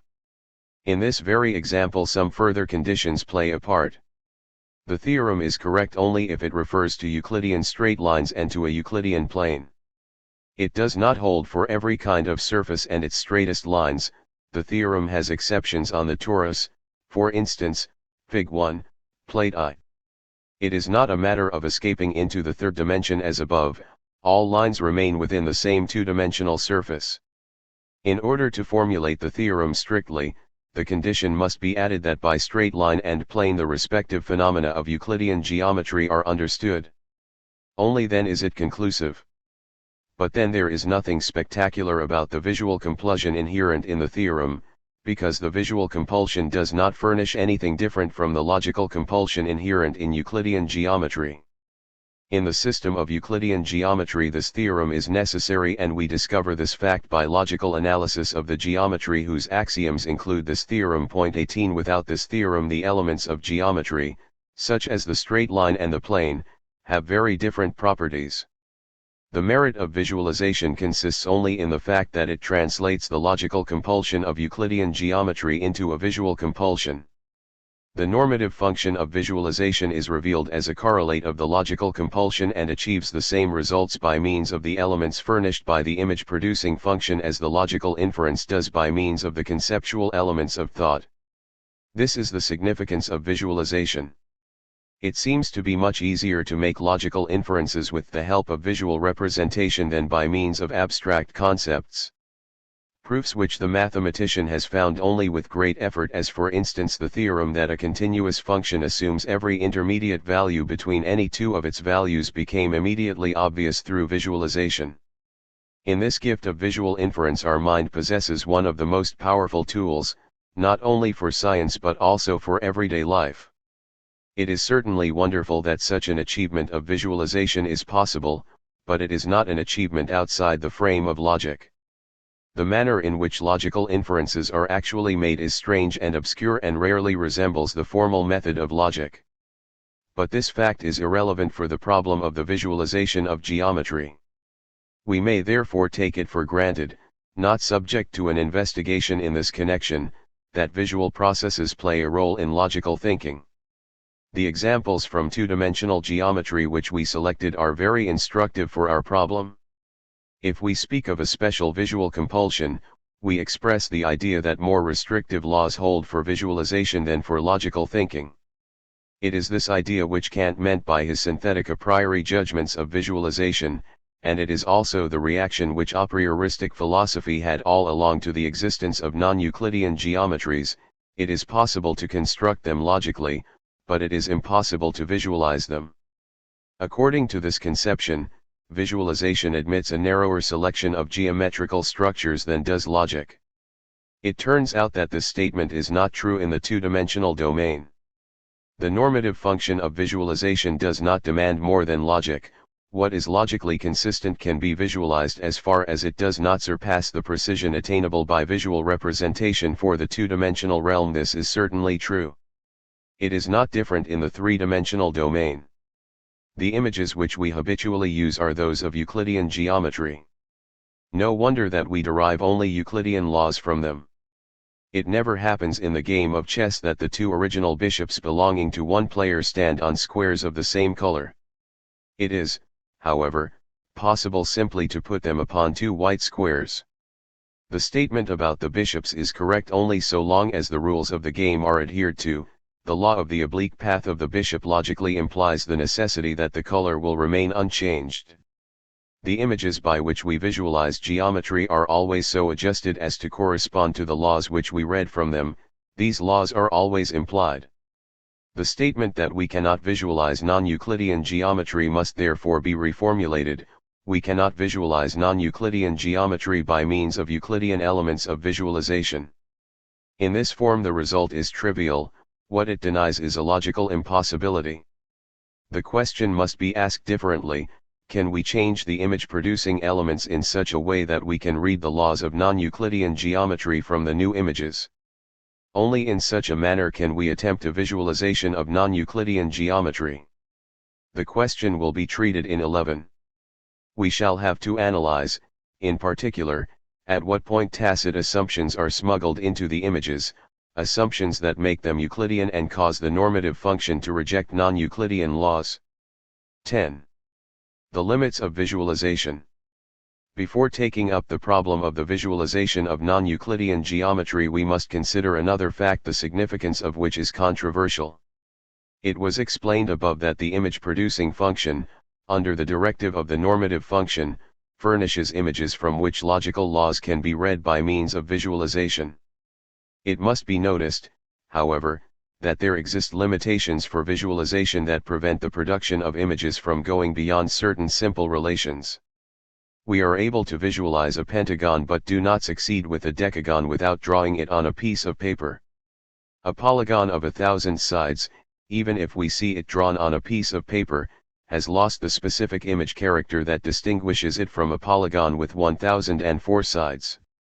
These are the limitations that compel the mathematician to renounce visual methods in favor of analytical ones.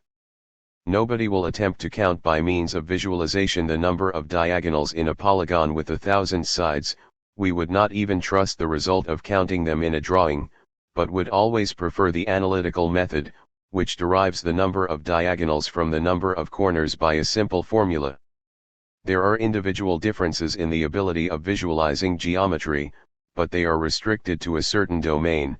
Beyond this domain there begins for everybody the larger realm of geometrical figures which can no longer be visualized. It would be a mistake to say that the entire Euclidean geometry can be visualized. Only the elementary geometrical figures can be visualized, that is, realized through images. Even these elementary geometrical structures can be visualized only within certain limitations depending on the size of the figures. We frequently say that we can visualize the terrestrial globe, but this seems to be a mistake. We can visualize a sphere, but not of the dimensions of the Earth. What we visualize, when we speak of the possibility of visualizing the Earth, is a small sphere which we believe to be similar to the terrestrial globe. We can try to enlarge the image of this sphere. We may perhaps visualize it as big as a balloon or as a mountain, but very soon we must admit failure. It may be objected that there do not exist absolute sizes in our images, but that is not true. A sphere of the size of a balloon has a visual quality different from that of a sphere the size of a tennis ball, and such a sphere has again a quality different from that of the spherical head of a pin. In our imagination such structures can be distinguished just as well as a triangle and a square. The fact that in actual perception size is a matter of perspective has nothing to do with this ability. If it happens occasionally that we see a distant balloon as small as a tennis ball because it is seen in the same angular perspective as such a ball, it means only that we transfer the visual quality tennis ball to the physical structure balloon. It would be a mistake to say that this transfer is irrelevant to visualization, because the relations in the large dimensions resemble those in the small dimensions. If small images are used to visualize large figures, it is an indirect method that makes use of extraneous pictures. This detour is possible because of a special property of Euclidean geometry. The system of Euclidean geometry has theorems of similarity. In non-Euclidean geometry there are no such theorems. The angular sum of the triangle, and the relation between circumference and diameter of a circle depend there upon the absolute size of the figure. In non-Euclidean geometry, therefore, the indirect method must be modified, the smaller figures must be imagined as distorted. Such analogies are possible only within certain limitations implied by the problem. It is dangerous to look for visual necessities where there are none. Visualization does not necessarily presuppose that large figures can visually be replaced by small figures of the same shape. This is a visual requirement in Euclidean geometry only, and even in this case the transition to smaller figures does not have the same effect as is achieved by direct perception. The image-producing function is replaced by a conceptual coordinative method smuggling in extraneous pictures. The same is true for very small structures. Figures of atomic size such as the orbit of an electron can no longer be directly visualized. Here, too, the indirect way of visualizing similar figures in the intermediate dimension is employed. The limits of exactness of visual images in the intermediate domain is connected with the impossibility of visualizing very small figures. Although we can visualize a right angle, we cannot distinguish it from an angle of 89 degrees 59. If we are dealing with a triangle having such an angle, there is no other way but to visualize an angle deviating much more from 90 degrees, only then can we notice the difference from the right angle. Two straight line segments which, if continued, intersect on the Sun, are indistinguishable from parallels on the Earth. We possess, therefore, only one visual image for both phenomena. Those who object to this statement forget that the two non-parallel segments which they visualize converge too quickly. Again, an indirect method has been used by the substitution of an extraneous picture that satisfies the specified conditions. Finally, the problem of the infinity of space must be mentioned among the limitations of visualization. That this question has been disputed so much and that even antinomies have been constructed in connection with it is due only to the fact that here the image-producing function of visualization fails. We cannot visualize Euclidean space as a whole. This is briefly the meaning of all arguments for or against the infinity of space. For conceptual constructions it is very easy to handle the concept of the infinity of space, and in spite of Kant only that proof is correct which infers the infinity of Euclidean space. We are able to make theoretical statements about space as a whole, such as the statement that space is three-dimensional. But it is impossible to visualize it as a whole, to take it in at one glance just as we take in a sphere or a landscape. Attempts to replace direct visualization by letting the eyes glide over homogeneous domains of space are always makeshift. The infinity of space contains a property of Euclidean geometry that cannot be realized by visualization. We shall come back to this question when dealing with the holistic properties of non-Euclidean spaces, where we shall find analogous phenomena. The limits of visualization described above certainly exist, and it is a mistake often made in philosophical quarters to neglect them as purely psychological. The psychological realization is important. A logical inference can be realized psychologically in all its strictness, but the visualization of a right angle or of infinite space is impossible. We are justified, therefore, in inferring from these psychological limitations of visualization that it is not the visualization which is responsible for the rigor of our work, but the logic which we always think into our images. Badly drawn figures, where homologous sides of congruent triangles are evidently different in length, nevertheless enable us to give a strict geometrical proof. In the same way, inexact visual images will permit strict logical inferences, because the logical conditions of congruence are fulfilled. The inferences are possible because the compelling factor is not the visualization but the logical laws implicit in the images. An analysis of visualization of Euclidean geometry must therefore stress the limits of this human ability. The limits prove that the normative character of our images does not spring from visualization but from logic.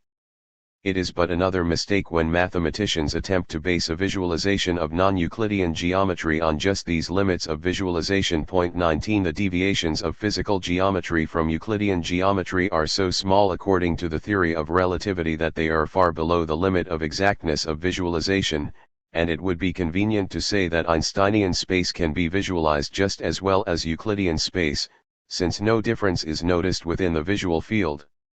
Yet this argument begs the question. It is not permissible to base a statement about visualization upon phenomena where visualization fails. There are certainly noticeable differences of visualization, like the difference between an angle of 90 degrees and one of 45 degrees. The problem of the ability to visual non-Euclidean geometry centers around the question not whether the negative but whether the positive properties of visualization can be exploited for non-Euclidean geometry. If it is possible to visualize non-Euclidean geometry, it must be possible for a space of strong curvature, perceptible, say within the dimensions of a room, just as well as for Einstein's weakly curved space. Otherwise it would not make sense to speak of visualization, and one could only say that we are unable to visualize differences between the two spaces.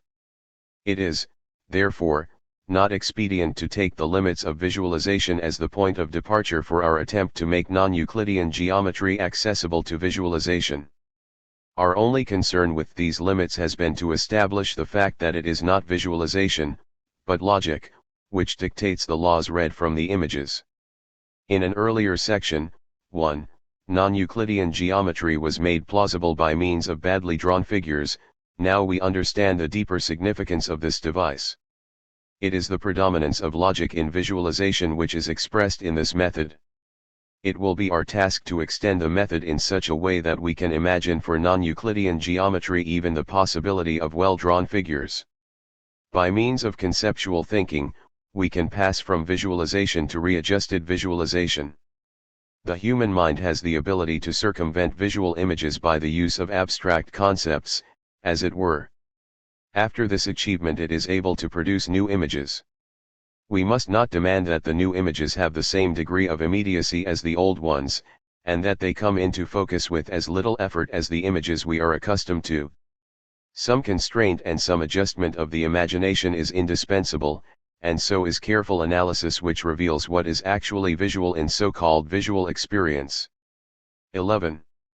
Visualization of non-Euclidean geometry. It has occasionally been maintained by mathematicians who have worked a great deal in non-Euclidean geometry that they can gradually visualize it. The proponents of the theory of relativity argue that the visualization of Euclidean geometry is only the result of habit, and that we could gradually acquire the ability to visualize non-Euclidean geometry. One must not forget, however, that very little is gained by such a statement, because we do not know yet what is to be understood by visualization of non-Euclidean geometry. The mathematician is inclined to postpone these philosophical questions in favor of the mathematical elaboration of geometry. Nobody denies that the mathematician succeeds in getting accustomed to non-Euclidean concepts that permit fast and effective research for mathematical purposes, but the question remains whether such an imagining of non-Euclidean relations can be compared to the phenomenon which we call visualization in Euclidean geometry. Fig. 5. Klein's model of non-Euclidean geometry. The mathematicians have developed a procedure that enables us to visualize non-Euclidean geometry by means of Euclidean geometry. This method is based upon the mathematical fact that a non-Euclidean geometry can be mapped upon Euclidean space. A well-known example will illustrate this matter. In Fig. 5 a circle is drawn, the interior of which can be used to visualize the geometry of Bolyai-Lobachevsky. The same relations hold between the chords of the circle as between the straight lines of Lobachevsky's geometry, so long as we restrict ourselves to the interior of the circle. Through the point PA, dotted, chord has been drawn intersecting a B, two more chords have been drawn which do not intersect a B. This drawing illustrates the axiom of the parallels of Lobachevsky's geometry. It means, in the language of this geometry, the existence of several straight lines through one point which do not intersect a given straight line. It may be objected that these straight lines, if sufficiently continued beyond the circle, will intersect the continuation of the straight line of B. They certainly will, but that does not contradict our assertion. We said only that the relations between the chords in the interior of the circle are identical with those of Lobachevsky. Every theorem valid for Lobachevsky's straight lines is valid for the chords in the interior of the circle. Mathematics can show, furthermore, that Lobachevsky's entire plane can be mapped upon the interior of this circle.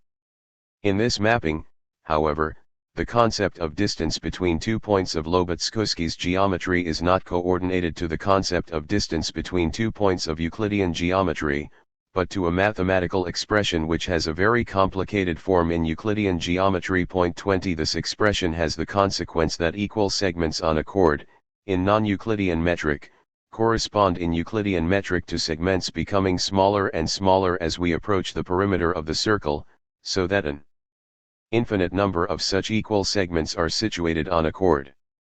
By means of this device a theorem of Euclidean geometry is coordinated to every theorem of Lobachevsky's geometry. Of course, the corresponding theorems have different meanings in the two geometries. For instance, the theorem of Euclidean geometry: there are several chords through one point which do not intersect a given chord in the interior of a circle, corresponds to Lobachevsky's theorem: there are several straight lines through one point which do not intersect a given straight line. A theorem of Lobachevsky concerning the congruence of triangles would correspond to a theorem of Euclidean geometry which states something about the complicated function that replaces the Euclidean concept of distance. Are we now able to visualize non-Euclidean geometry? Certainly not. In this example only the Euclidean elements of the theorems can be visualized. Instead of one of Lobachevsky's theorems, which cannot be visualized, we visualize one of Euclid's theorems, and by means of this detour are enabled to manipulate Lobachevsky's geometry with greater ease. Lobachevsky's concepts become abbreviations for more complicated Euclidean relationships. We speak the language of Lobachevsky but connect with these concepts the visual meaning of Euclidean relations. It is like making intelligible a sentence consisting of a meaningless chance combination of words by coordinating to them new meanings. It cannot be said, however, that thereby the original sentence becomes intelligible. Philosophers have therefore objected to this method of the mathematicians on the ground that the result is not a visualization of non-Euclidean geometry but a pointing out of a system of relations between elements of Euclidean space, a system which is analogous to the system of non-Euclidean relations. The method was taken to demonstrate that visualization of non-Euclidean geometry is impossible and must therefore be replaced by a mapping upon Euclidean space as the only one that can be visualized. Accordingly, the method of mapping has merely the logical function of proving the consistency of non-Euclidean geometry, cf. 1. This important result is indisputable, but one refused to regard the method of mapping as a visual representation of non-Euclidean geometry. This rejection appears to be justified. Therefore, we shall not continue our investigations in connection with this mathematical treatment of the problem, but shall go back to the physical treatment, where the problem of the geometry of real space and of measurement is most conspicuous. In this way we shall approach the problem of visualization more closely, since we are dealing with empirical perceptions, not with conceptual constructions. We shall later come back to the method of mapping described above. It was explained previously under what circumstances a physicist would decide to call a space non-Euclidean. He would just keep to the measuring results of rigid rods and let them determine the geometry. Let us visualize his experiences. Assume that the observed geometry is the three-dimensional analog to Fig 2, P11.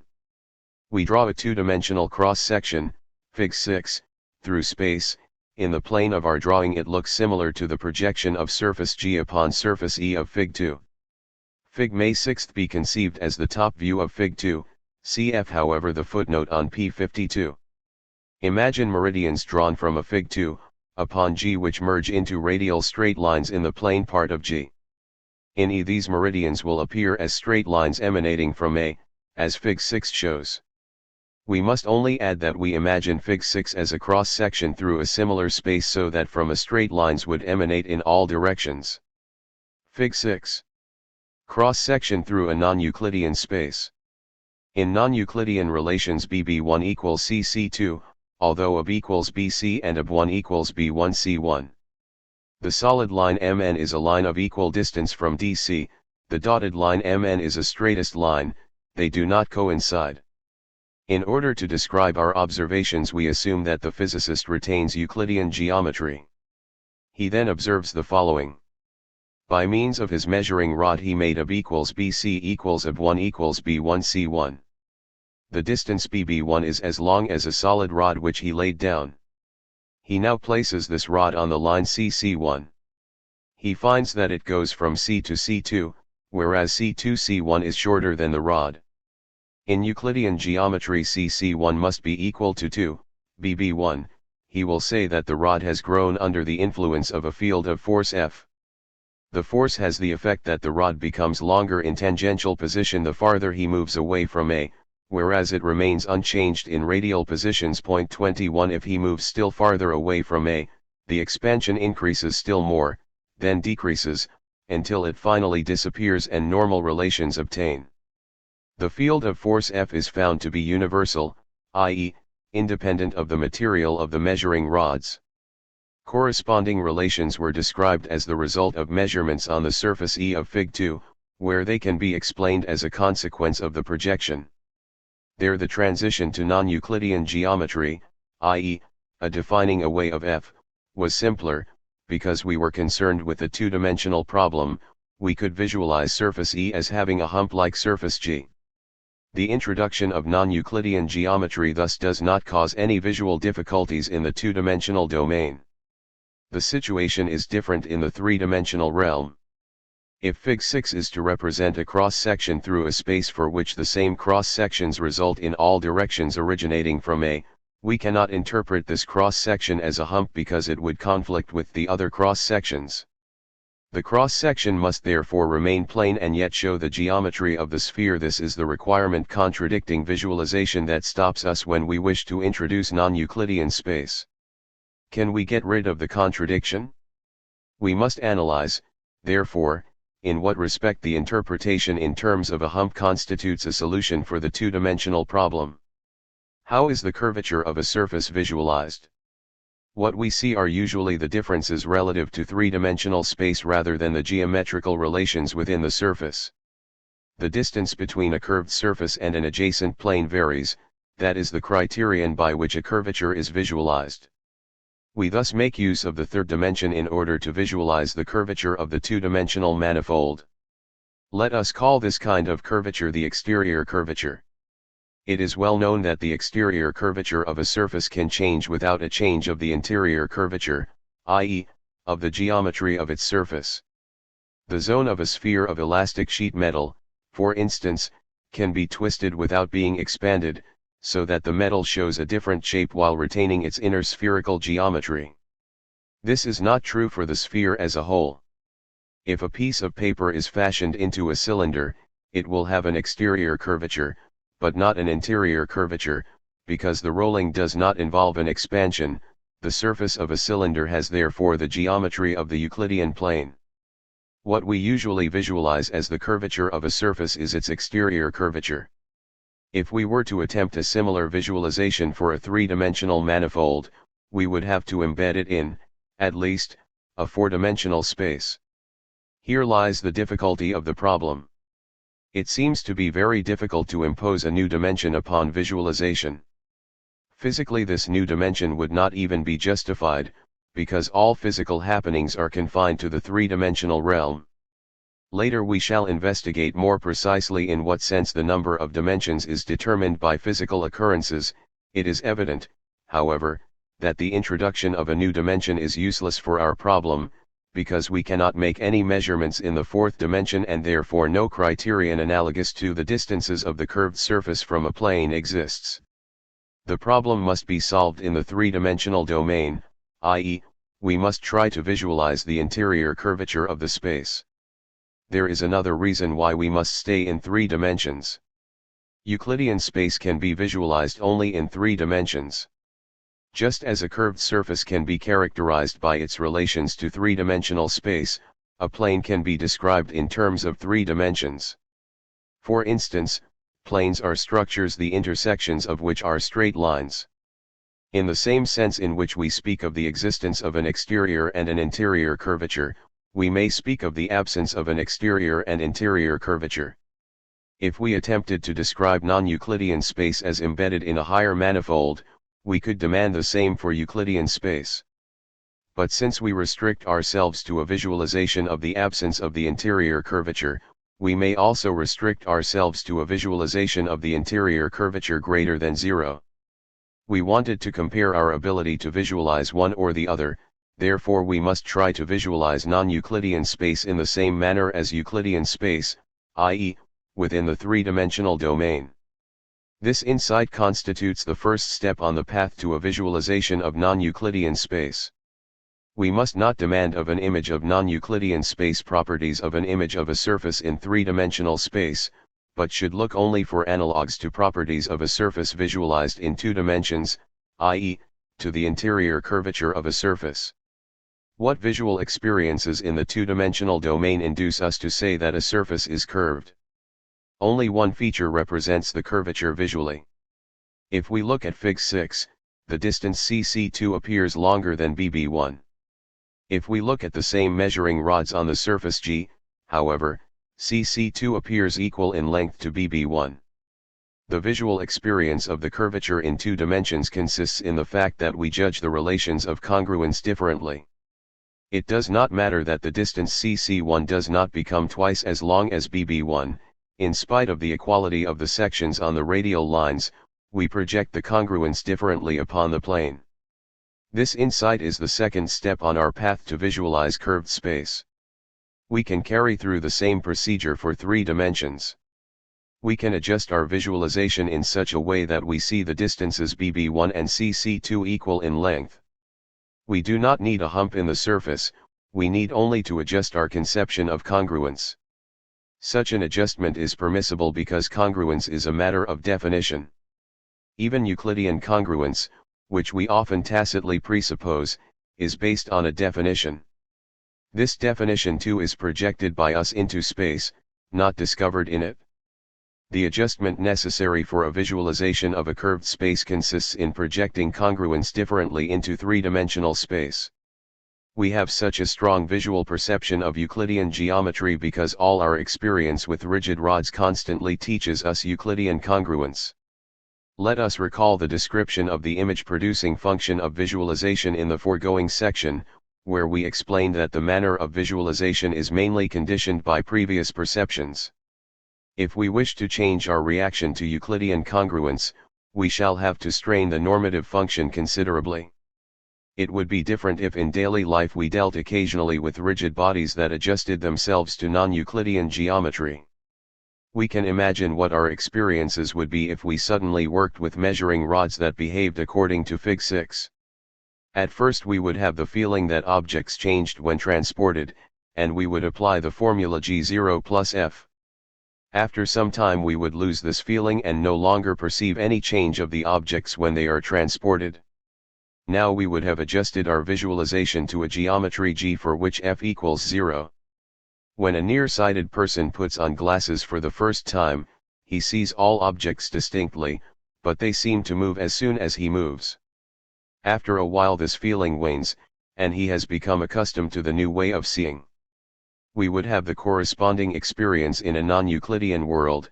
The moment we no longer see any change in the transported objects, we have accomplished a visual adjustment. Let us point to another example of such an adjustment. Automobiles are frequently equipped on the driver's side with a convex mirror showing the lanes in the rear. The untrained person sees the picture in the mirror in a distorted way. Moving objects seem to change in shape, but the driver accustomed to the picture no longer has the impression of distortion and change of shape. A corresponding adjustment is made to the many strange perspective relations of our Euclidean environment. Children often do not have static pictures. They see a moving train in the size of a toy train and have the impression that the departing train becomes objectively smaller. Neither are they able to identify the static picture of distant congruences with the picture of nearby congruences. Children see the parallel lines of a street as objectively converging, and when they arrive at the end of the street, they cannot understand that this is the same spot which they saw from a distance. Any adjustment to congruence is a product of habit. The adjustment is made when, during the motion of the objects or of the observer, the change of the picture is experienced as a change in perspective, not as a change in the shape of the objects. Whoever has successfully adjusted himself to a different congruence is able to visualize non-Euclidean structures as easily as Euclidean structures and to make inferences concerning them. I should like to use the problem of the parallels as an illustration. There are no parallels in Riemannian space. Let us try to visualize this feature. In Fig 6 the solid line MN is drawn in such a way that it has everywhere a constant distance from the straightest line DC. In Euclidean language, MN is curved so that it approaches DC more closely in the middle. A rigid rod put between the lines as a measure of their distance would have a radial direction in the middle of the figure and would not contract, whereas at the sides it would come into a tangential position and would expand. If we adjust our eyes to the other congruence we can very well see the distance of the two lines as being the same everywhere.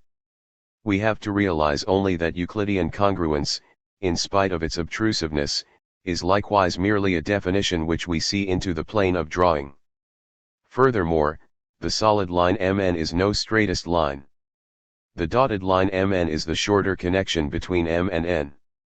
In Euclidean geometry this means, a measuring rod transported along the dotted line passes in the middle through zones farther removed from A and is therefore longer in these areas, thus it can be laid down less often on the dotted line.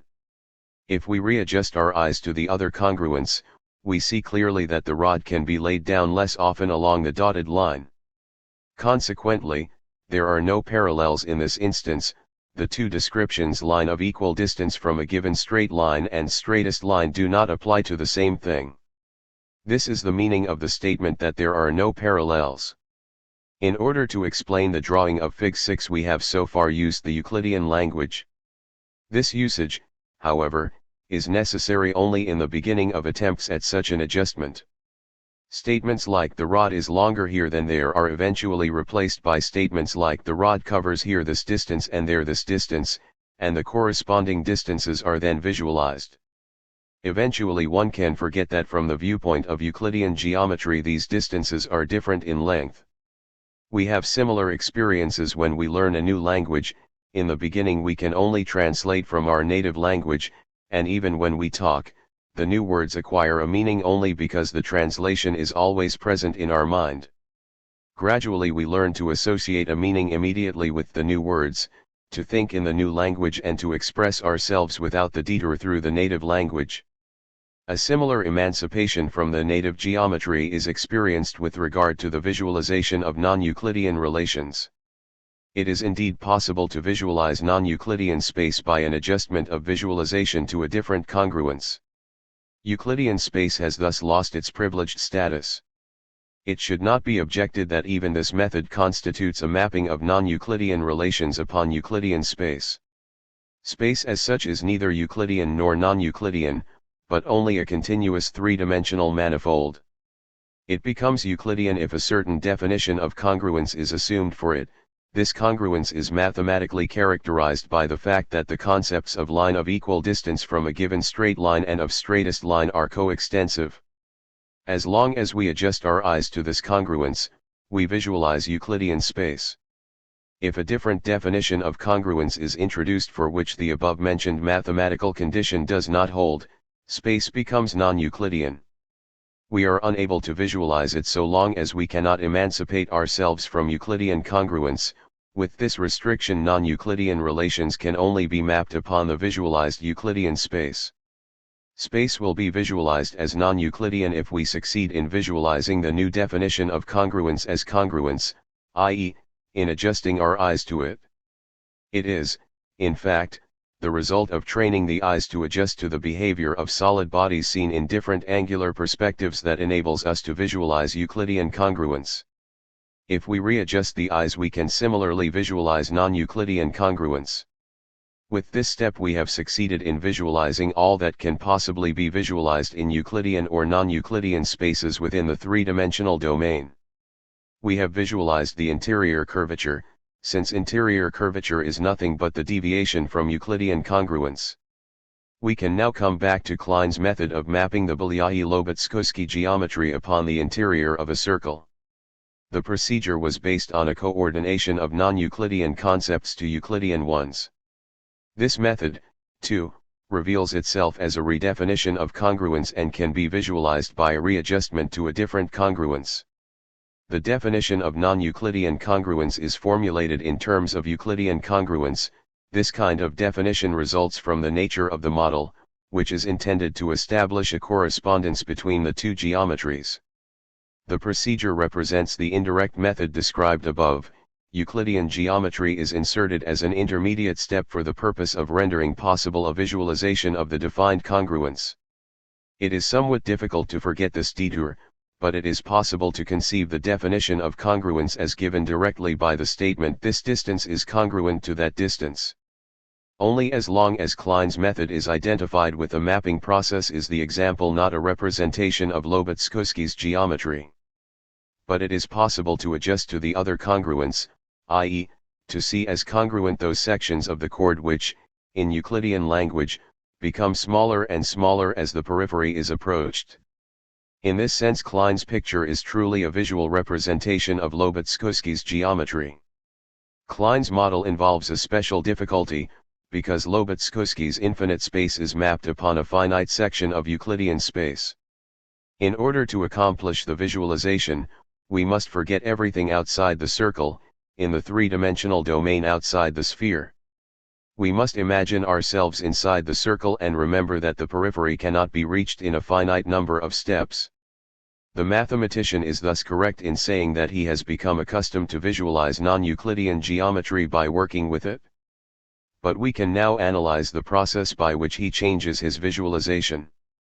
He has become accustomed to visualize actually as congruence the definition which originally was given as a function of Euclidean elements, to emancipate himself from the impression of a change, which in the beginning affects everybody working with such congruences, and to project congruence into space in a manner different from the one to which he was previously accustomed.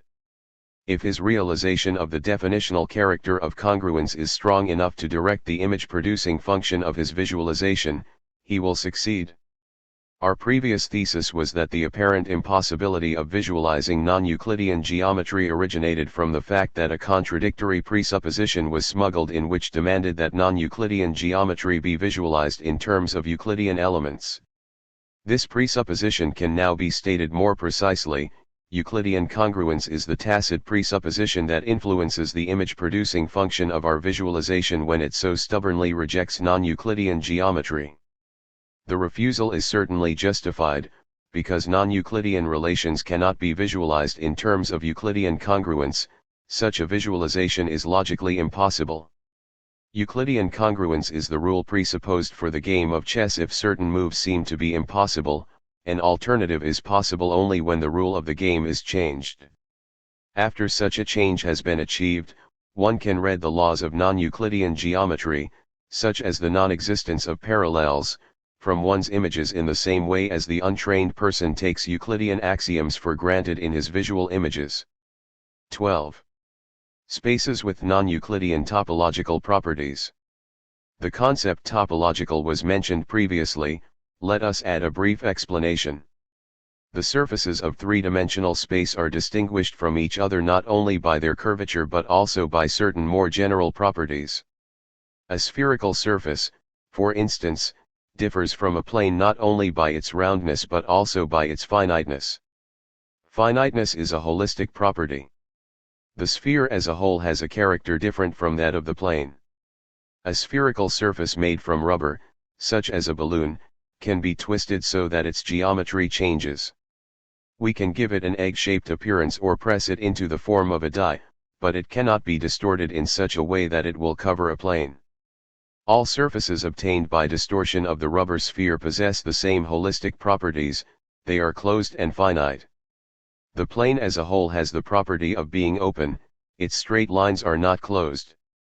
This feature is mathematically expressed as follows. Every surface can be mapped upon another one by the coordination of each point of one surface to a point of the other surface, as illustrated by the projection of a shadow picture by light rays.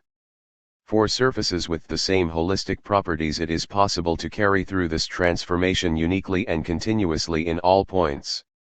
Uniquely means, one and only one point of one surface corresponds to a given point of the other surface, and vice versa.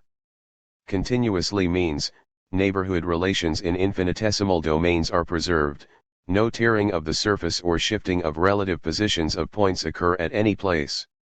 For surfaces with different holistic properties such a transformation can be carried through locally, but there is no single transformation for the whole surface. As an illustration, let us take the stereographic projection of the spherical surface, Fig 9, p. 69. From the North Pole P we draw radial lines to project every point of the surface of the sphere upon the horizontal plane. In general this transformation is unique and continuous, although the metrical relations are distorted. For the point P, however, it shows a singularity. Point P is mapped upon the infinite, i.e., no finitely located point of the plane corresponds to it. It can be shown that every transformation possesses a singularity in at least one point. The surface of the sphere is therefore called topologically different from the plane. Only a sphere without a north pole would be topologically equivalent to the plane. This would be a sphere where exactly one mathematical point is excluded, whereas all adjacent points are preserved. Such a sphere has a point-shaped hole without a boundary and is no longer a closed surface. Greater topological differences result when surfaces of a different connectivity are considered. The torus is a doubly connected surface, Fig 2, Plate 1, it has the shape of a donut. Its characteristic feature is that there exist on it closed curves which cannot be contracted to a point.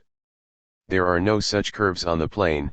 If we imagine any closed curve on the plane, Fig 7, a concentric curve can be drawn inside it, a smaller one inside the second one, and so forth, until the curves are contracted to a point. There are such curves on the torus, but not every curve has this property. The curves drawn in Fig 2, Plate 1, cannot be contracted to a point. If we go from curve 1 to the curves 2 and 3, 2 lies between 1 and 3 just as in Fig 7, the curve 2 lies between the curves 1 and 3. But if the transition to additional curves is continued on the surface of the torus, we shall finally return to curve 1, since the curves become larger on the other side of the torus in contradistinction to the plane, where the curves are contracted to a point. The statements that 3 lies between 2 and 1, or that 1 lies between 2 and 3, are equivalent, because the order of betweenness 22 does not depend upon the mutual distances of the curves. Betweenness is purely a relation of order. That naive visualization believes curve 2 to lie necessarily between 1 and 3 demonstrates the confusion of metrical and order relations and hence the mistake of an uncritical reliance on results of such visualization. Only a conceptual formulation reveals the errors of naive visualization and enables us to correct them. Once the conceptual structure has been understood, visualization follows suit. The relation of betweenness on the torus is undetermined for curves that cannot be contracted to a point, i.e., for 3 of such curves it is not uniquely determined which of them lies between the other 2. the relations of betweenness for the ring curves on the surface of the torus are the same as those of the points on the periphery of a circle. This indeterminateness of the betweenness relation has the consequence that such a curve does not divide the surface of the torus into two separate domains. Between points to the right and left of the curve there are connecting lines which remain in the surface of the torus and yet do not intersect the curve. Point 23. Fig. 7. Curves that can be contracted to a point. Fig. I. Torus with triangle and intersecting straightest line. Fig. 2. Non-intersecting closed curves on a torus. Fig. 3. Relativity of the enclosure of circles on a sphere. Plate 1. The ring property of the torus finds its conceptual expression in the existence of such non-separating curves. This is a holistic property preserved when the torus is uniquely and continuously mapped upon a different surface. A rubber band, for instance, has the holistic properties of the torus and preserves them even if it is twisted and distorted. Due to its other holistic properties, the torus cannot be mapped upon the plane uniquely and continuously, nor upon the sphere, from which it is also topologically different. In topology, mathematics deals with the purely qualitative properties of geometrical figures, which shows, by the way, that the statement mathematics is a purely quantitative science is false. Mathematics characterizes topological equivalence by the possibility of transforming uniquely and continuously one surface into the other, i.e., by a transformation that does not involve any metrical considerations. Thus mathematics succeeds in formulating analytically those geometrical properties which are typically visual and seem to defy conceptual formulation. By means of new concepts, mathematics teaches us how to visualize such properties. In everyday language we call the torus a surface with a hole. But the hole is a matter of the third dimension. The surface of the torus has no hole. When we walk on the surface we always find ourselves in an uninterrupted environment. Nevertheless, the phenomenon we call the hole of the torus manifests itself in experiences on the surface. We formulated these experiences by the existence of curves which cannot be contracted to a point and among which obtains an undetermined betweenness relation. Even for the surface of the torus as a whole we must readjust our visualization in a way similar to the readjustment which we found necessary in connection with the relation of betweenness. Such considerations show that, indeed, percepts without concepts are blind. This striking remark of Kant's is better illustrated by mathematical analysis than by the argumentation of his philosophical system. Considerations of this kind will therefore be our guide in attempting to transfer topological properties to the three-dimensional domain. Since we can reconstruct the metrical properties of curved surfaces in the three-dimensional realm, we should also be able to recognize their topological properties in three-dimensional spaces. The simple connectivity properties of Euclidean space will be a special case, and we must analyze spaces with different connectivity properties. In these considerations we need no longer separate the question of physical realization from that of visualization. Since we found that the problem of visualization can be solved in connection with the construction of perceptual experiences, we shall deal with both questions at once. We shall follow Helmholtz's method. For visualize, Helmholtz gave the definition that we are able to imagine the series of perceptions we would have if something like it occurred in an individual case. 24. We ask therefore, what would we experience if space had different topological properties? By imagining a torus space we shall try to answer this question. For the presentation of the physical facts to be described we shall use the same method employed successfully in the preceding section. We assume at first that the space is Euclidean and describe all observations according to the scheme G0 plus F. Only later shall we go to F equals 0 and G. We wish to construct the three-dimensional analog to the non-separating curves on the surface of the torus. Fig. 8 is to be conceived three-dimensionally, the circles being cross-sections of spherical shells in the plane of the drawing. A man is climbing about on the huge spherical surface. By measurements with rigid rods he recognizes it as a spherical shell, i.e., he finds the geometry of the surface of a sphere. Since the third dimension is at his disposal, he goes to spherical shell 2. Does the second shell lie inside the first one? or does it enclose the first shell? He can answer this question by measuring 2. Assume that he finds 2 to be the smaller surface, he will say that 2 is situated inside of 1. He goes now to 3 and finds that 3 is as large as 1. How is this possible? Should 3 not be smaller than 2? If the geometry were Euclidean, this would be the case. But this consideration need not influence the observations. The physicist will explain his measuring results by a contraction of the rod, his rod and also his body contracts so that 3 appears larger than 2. He can avail himself of this hypothesis. He goes on to the next shell and finds that 4 is larger than 3, and thus larger than 1. His rod has further contracted, 5 he again finds to be as large as 3 and 1. But here he makes a strange observation. He finds that in 5 everything is familiar to him, he even recognizes his own room which was built into shell 1 at a certain point. This correspondence manifests itself in every detail. He sees his own handwriting on the paper upon the table, and his teacup stands half empty where he left it. He is quite dumbfounded since he is certain that he is separated from surface 1 by the intervening shells. He must assume that 2 identical worlds exist, and that every event on surface 1 happens in an identical manner on surface 5. Fig. 8. Concentric spherical shells. It suddenly occurs to him that at this moment his own double sits in surface 1 puzzling about the same things as he. In order to test this idea he makes a crucial experiment. He writes down his thoughts on a sheet of paper, adds a code word, locks the paper in a drawer, puts the key in his pocket, and leaves shell 5. He investigates it once more and finds that it is completely enclosed by shell 4. He then returns to 1, making sure all the time that every shell is situated between 2 other shells. Arriving at 1 he finds his room, opens the drawer with the key he put into his pocket, and recognizes on the slip of paper the same words which he had written down in shell 5.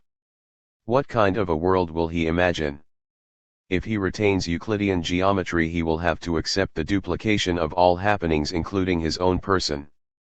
Not only a duplication, however, he would also find that by wandering from 1 in the outside direction or from 5 in the inside direction he encounters the same things.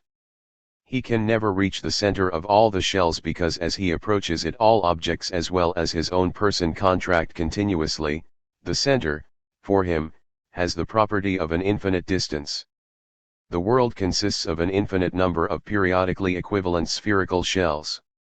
Within each interval, say from 1 to 5, everything happens according to the usual physical laws, but from there on, the same happenings recommence.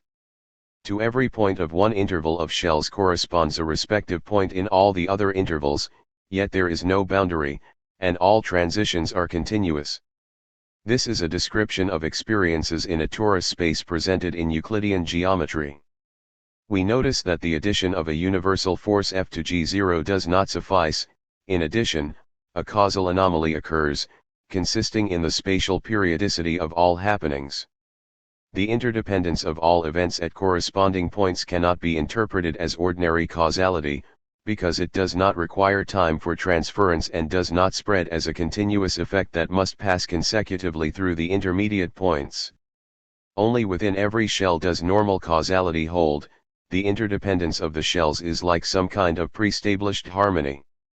It may be left open whether this pre-established harmony is to be conceived as an instantaneous coupling of distant events, i.e., as an action at a distance, spreading without intermediate effects, or whether it is to be regarded as a parallelism of events which had by chance the same initial conditions and since then have been running down like synchronized watches. Such a distinction is merely a difference in interpretation. Point 25 The state of affairs underlying the two interpretations is essentially different from the normal laws of nature, and we speak therefore of a causal anomaly. We may no longer write our formula G0 plus F but G0 plus F plus A, where A stands for the causal anomaly. On account of this result, physics arrives at a strange situation. The principle of causality is one of its most important laws, which it will not abandon lightly. Pre-established harmony, however, is incompatible with this law. In physics, the transition to the geometry of the torus will thus be preferred. In this conception, the shells 1 and 5 are identical, and the world does not exist in periodic sections in space, but only once, in the shape of a torus. With the transition from G0 to G, not only the universal field of force F but also the anomaly A disappears, a consequence which is a strong argument for preferring G. The question arises whether this result is compatible with the relativity of geometry proved above. This relativity was based upon theorem theta, p33, which stated the possibility of mapping geometries upon each other. As we said at the beginning of the present section, a unique and continuous mapping is possible only for geometrical structures having the same topology. Theorem theta is correct only within these limits. If topologically different spaces are mapped upon each other, neighborhood relations will be disturbed at some places. The mapping of the torus space presented above corresponds in 2 dimensions to the case in which the surface of the torus is cut open along one of the curves drawn in Fig. 2, Plate 1, and shaped into a plane circular ring. Under these circumstances, the surface of the torus will be deformed and the points along the cut will be separated from adjacent points. The 2 edges of the ring correspond to each other, i.e., they are assigned identical points on the torus. The continuity is re-established when an infinite number of smaller and smaller rings are arranged concentrically within one another, but then the mapping will cease to be unique in one direction. The violation of continuity or uniqueness corresponds in the physical interpretation to a causal anomaly, in this case to the pre-established harmony. If perfect freedom of choice of geometry is to be preserved as a conditio sine qua non, causal anomalies must be reckoned with occasionally. Do we have to renounce Euclidean geometry in such a case? We do not have to, because no one can prevent us from believing in a pre-established harmony. If we admit it, Euclidean geometry is saved. We can say, however, if normal causality is to be retained, Euclidean geometry must under certain conditions be excluded for physical space. In this case, an additional condition must be normalized, if the statement about the geometry of space is to have an objective meaning. It is clear that physics will require normal causality, if it introduces the normalization F equals 0. This assumption had been implicitly made whenever the geometry of space was discussed. Without this assumption, all statements about the geometry of physical space would become ambiguous. The torus space was analyzed thoroughly because such a discussion furnishes an important argument against the a prioristic philosophy of space. It was said above that the a prioristic philosopher cannot be prevented from retaining Euclidean geometry, a consequence which follows from the relativity of geometry. However, under the circumstances mentioned, he faces a great difficulty. He can still retain Euclidean geometry, but he must renounce normal causality as a general principle. Yet for this philosopher, causality is another a priori principle. He will thus be compelled to renounce one of his a priori principles. He cannot deny that facts of the kind we described could actually occur.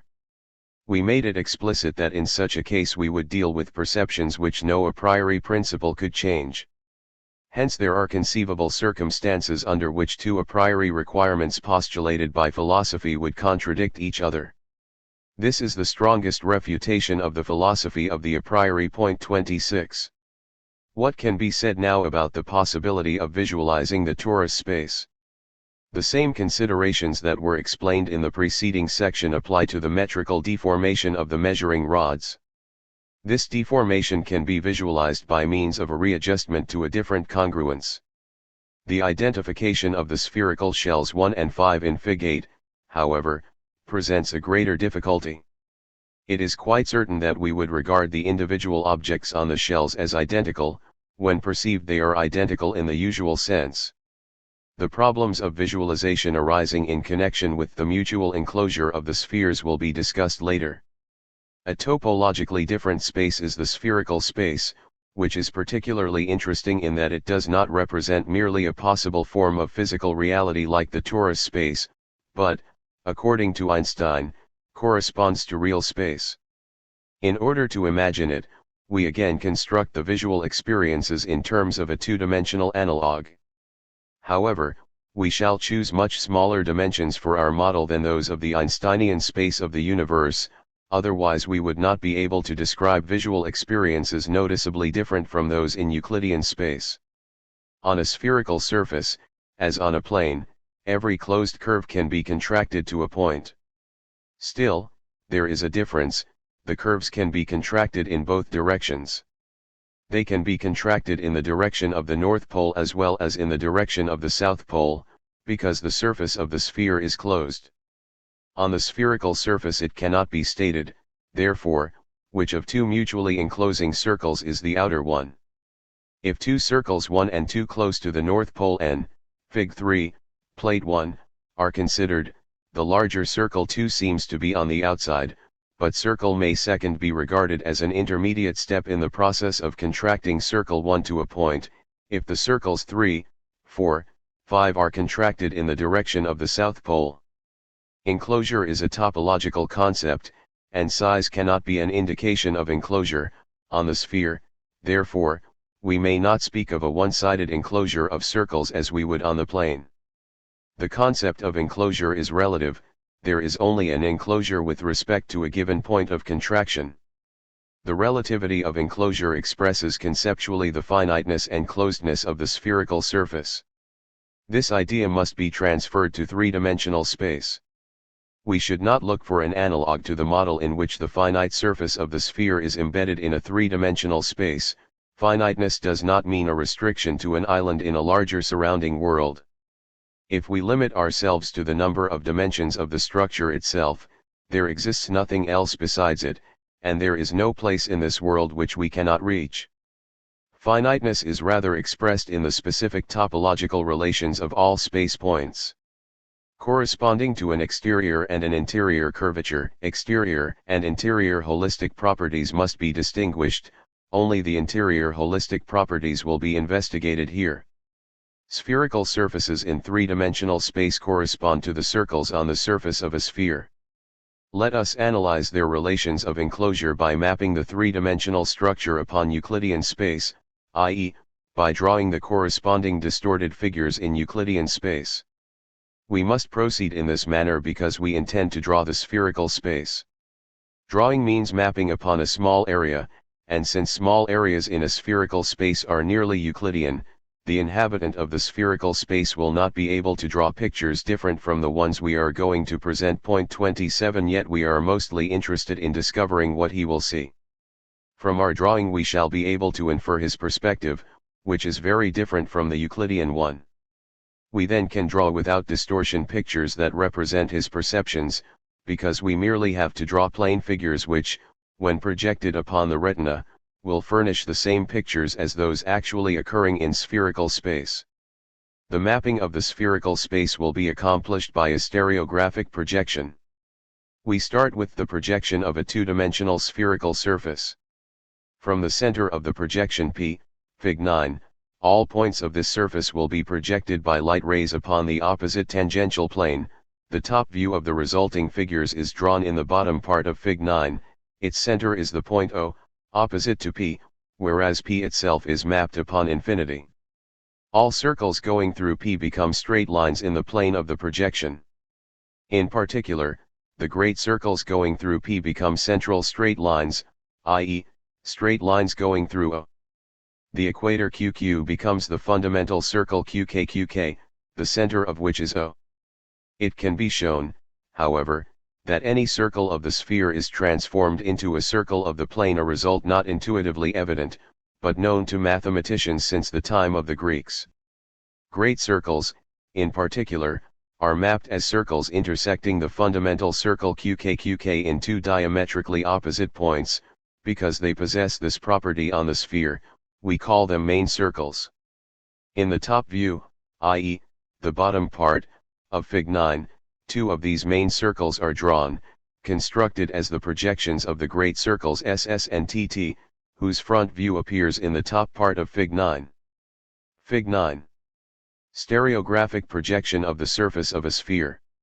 If conceived as a cross-section through spheres, the top view, the lower drawing, is the stereographic projection of spherical space. It follows from the unique correspondence given by the mapping that the system of figures of the plane formed by main circles, the fundamental circle, and the central straight line satisfies the axioms of two-dimensional spherical geometry. This fact enables us to transfer the stereographic projection to three-dimensional space. One would assume that the corresponding three-dimensional structures satisfy the axiomatic system of three-dimensional spherical space, and in fact this can easily be demonstrated. We need merely conceive the top part of Fig 9 as a cross-section through a three-dimensional space, the system of spheres, represented in the drawing by circles as cross-sections, is the stereographic projection of the spherical space. In the following table we write down the coordination given by the projection. Element of the spherical space. Representation in Euclidean space. Plane. The fundamental sphere, or plane through the center O of the fundamental sphere, equals central plane, or sphere which intersects the fundamental sphere in a great circle, equals main sphere. Straight line. Straight line through O, equals central straight line, or circle of intersection between central plane and main sphere, equals main circle. Point. Point, including the infinitely distant point. Congruent figures. Such figures as can be transformed into each other by a spherical transformation that produces a fundamental sphere of the same size. Let us sketch briefly an elementary proof that the system of elements on the right satisfies the axioms of three-dimensional spherical geometry. It is clear that on every central plane the same relations exist as in the plane of the top view drawing of Fig 9, because every circle resulting from the intersection of a central plane and a main sphere must possess the properties of the main circle defined above. The circle of intersection between the fundamental sphere and a main sphere is a great circle. According to the definition of a main sphere, it is intersected in two diametrically opposite points by the great circle resulting from the intersection of a central plane and the fundamental sphere. Since these points belong both to the central plane and the main sphere, they must be situated on the circle of intersection of these two elements. Three more theorems are to be proved. First, the main circles of every main sphere must satisfy the two-dimensional spherical geometry. Though these main circles are not great circles of the main sphere in the Euclidean sense, they follow the same system of axioms as the great circles, because they result from the projection of the totality of great circles of the central sphere upon the corresponding main sphere. Second, it can be proved that any two main spheres intersect in a circle the plane of which passes through O. It is obvious that the straight line MM connecting the points of the intersection of two main circles passes through O, since M and M correspond to diametrically opposite points of the sphere indicated in the front view of Fig 9. Since the straight line MM falls in the plane of the intersection of the two main spheres, O falls in this plane. Third, it can be proved that two main circles that have a common point determine a main sphere to which they both belong. We first show that two main circles alpha and beta, not drawn in Fig 9, that have a common point G must have another common point G, which is the opposite pole to G. This is proved by the use of a third main circle gamma which lies in the same central plane as alpha and in the same main sphere as beta. We next construct a sphere through G and one point each of alpha and beta. The sphere determined by these 4 points must contain alpha and beta. It must also be a main sphere because it passes through G and its opposite pole G. The other axioms can easily be read from the model. For instance, the non-existence of parallels is represented by the theorem that any two main circles belonging to the same main sphere must intersect each other. There are also straight lines that are skew, i.e., which do not intersect, and yet cannot be incorporated into one plane. These are represented by two main circles linked to each other in the manner of a chain. Two planes must always intersect, because there is no parallelism for planes. The model shows this feature as a property of the main spheres. The uniqueness of the center O, the fundamental sphere, and the central planes is only apparent. It is possible to choose a different projection for which any other given point becomes the center, while one of the former main spheres becomes the fundamental sphere. Other main spheres become central planes. The translation of one projection into another is achieved by a transformation with reciprocal radii, a so-called spherical transformation. This fact justifies our above definition of congruence and likewise our mode of speech with regard to infinitely distant points of Euclidean space. The infinitely distant region of Euclidean space is properly regarded as a plane. Since, however, it is equivalent to a single point located in finite space according to the transformations given here, we speak of an infinitely distant point. By means of the stereographic projection it is easy to construct the relations in spherical space.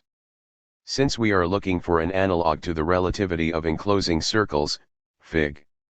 3, Plate 1, we shall consider the following structure. Let us imagine in space two large spherical shells I and II, made of sheet metal, which enclose each other and are rigidly connected by beams. An observer climbs around between the shells, however, he cannot pass through them but is restricted to the space between the spheres. He intends to determine which shell is the outside one.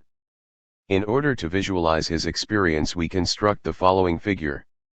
In the stereographic projection we draw two concentric spheres I and II, the top view of which can be seen in Fig 10. Let us assume that they are symmetrical to the fundamental circle indicated by a dotted line, i.e., in the original sphere, front view of Fig 9, they correspond to circles of latitude lying symmetrically with respect to the equator QQ. The observer is stationed at A on the fundamental circle. In order to make our problem precise we assume that light rays move along straightest lines in space. Point 28. Hence we can determine by means of main circles and main spheres what is visualized by the observer, just as in Euclidean space a representation of his perceptions is ascertained by means of straight lines and planes. We draw two main circles through A which are tangential to the two circles I and II, they furnish the angular perspective for A as do corresponding lines of projection in Euclidean space. Since in every plane through A and 0 the same relations hold, we may conceive Fig 10 as a cross-section through a three-dimensional figure which results from a rotation around the axis AOA. If the view of the observer is confined to the angular space alpha he will see shell I, in the angular space gamma he will see shell 2, and in the angular space beta he will see the empty space between the shells. The shaded angular space on the right side of the figure is invisible to him, because it is hidden by the shells, it is the shadow area for A. Fig 10. Stereographic projection of spherical space, perspectives of an observer at A. For the purpose of constructing the picture of his perceptions we must follow the cone of light rays which begins at A. Since the stereographic projection reproduces the original angles, this cone is immediately given by the tangents at A. It is a double cone symmetrical to the line AO. His perceptions are obtained by the intersection of this double cone with a plane of projection, which must always be assumed to lie perpendicular to the direction of view. Fig 12 shows the views which are seen in the three directions, A, from A towards I, i.e., along the central axis of alpha, B, from A along a direction perpendicular to the first, i.e., along the central axis of the adjacent angular space beta, C, from A towards 2, i.e., along the central axis of gamma. In these figures the shells are distinguished from each other by different shadings. Fig 12a shows the shading of shell I, Fig 12c that of shell 2. Fig 11. Stereographic projection of spherical space, perspectives of an observer at A. In Fig 11 we have drawn the perspective relations for an observer who stands next to a shell, at A. The double cone of the received light rays has degenerated into a plane. On one side of the plane, rays from the whole surface of shell I arrive, while the other side is completely hidden by the adjacent part of shell 2. His perceptions are drawn in Fig 12. Perceptions of an observer in spherical space. Position of observer. Fig 12d and 12e, 12d corresponds to the central direction towards I, 12e to the direction perpendicular to that of 12d. We can now imagine the visual experiences of the observer. From the space between the shells he sees both spheres as convex surfaces, i.e., by looking towards the spheres he discovers that light rays do not glide along the surface, and that within the space between the shells there is no connecting light path between 2 points of the same surface. If he stands in the middle of the shell space looking towards I, he sees in front of him the convex hemisphere of the surface surrounded by free space. When he turns around, he sees shell 2 in the same manner, i.e., its convex hemisphere surrounded by free space. The two diagrams 12a and 12c represent these perceptions, and we may conceive them three-dimensionally as in Fig. 3, Plate 1. Representations of the supporting beams must be added. They intersperse the shells vertically and are indicated in Fig 12a 12f. When he turns his head, the beams seem to rotate with respect to each other, just as in the usual Euclidean space the straight line junctions of the walls and ceiling of a long room seem to rotate with respect to each other as one turns one's head from a direct overhead view to the perspective of the far end of the room. From this point the total perspective does not show the spheres as enclosing each other, but as situated side by side. However, when the observer changes his position, the surfaces are bent open in a strange way. With increasing distance from a shell it flattens out, and the observer sees larger and larger areas, i.e., more than its hemisphere. If he stands immediately beside a shell, he sees the entire surface of the other shell and it looks as flat as a plane. There is no empty space to be seen from this position of the observer, and the beams lie in front of the shell. This is the view given in Figs 12d and 12e.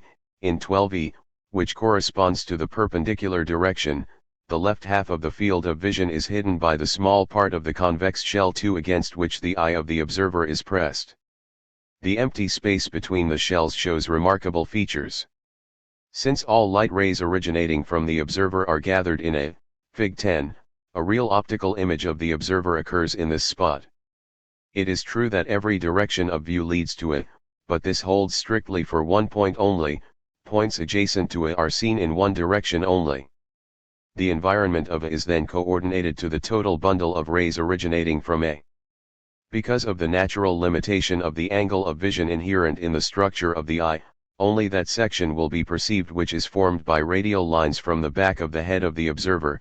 The observer thus sees the picture of the back of his own head in a huge distortion all over the space, filling the entire background. In Fig 12ac we must imagine the non-shaded area filled with an enlarged picture of one's own hair. Let us add the following remarks about the accommodation of the eye with respect to spatial depth. The optical image results normally from the fact that a bundle of divergent light rays originating from the object hits the lens of the eye and is there changed into a convergent bundle, the point of convergence of which, or point of the image, lies beyond the focus. In spherical space, a bundle of light rays emanating from an object point at a distance greater than a quadrant converges upon the eye. The lens gathers such rays into a point lying between the lens and the focus. The pattern of the rays is the converse of the one resulting for a magnifying glass.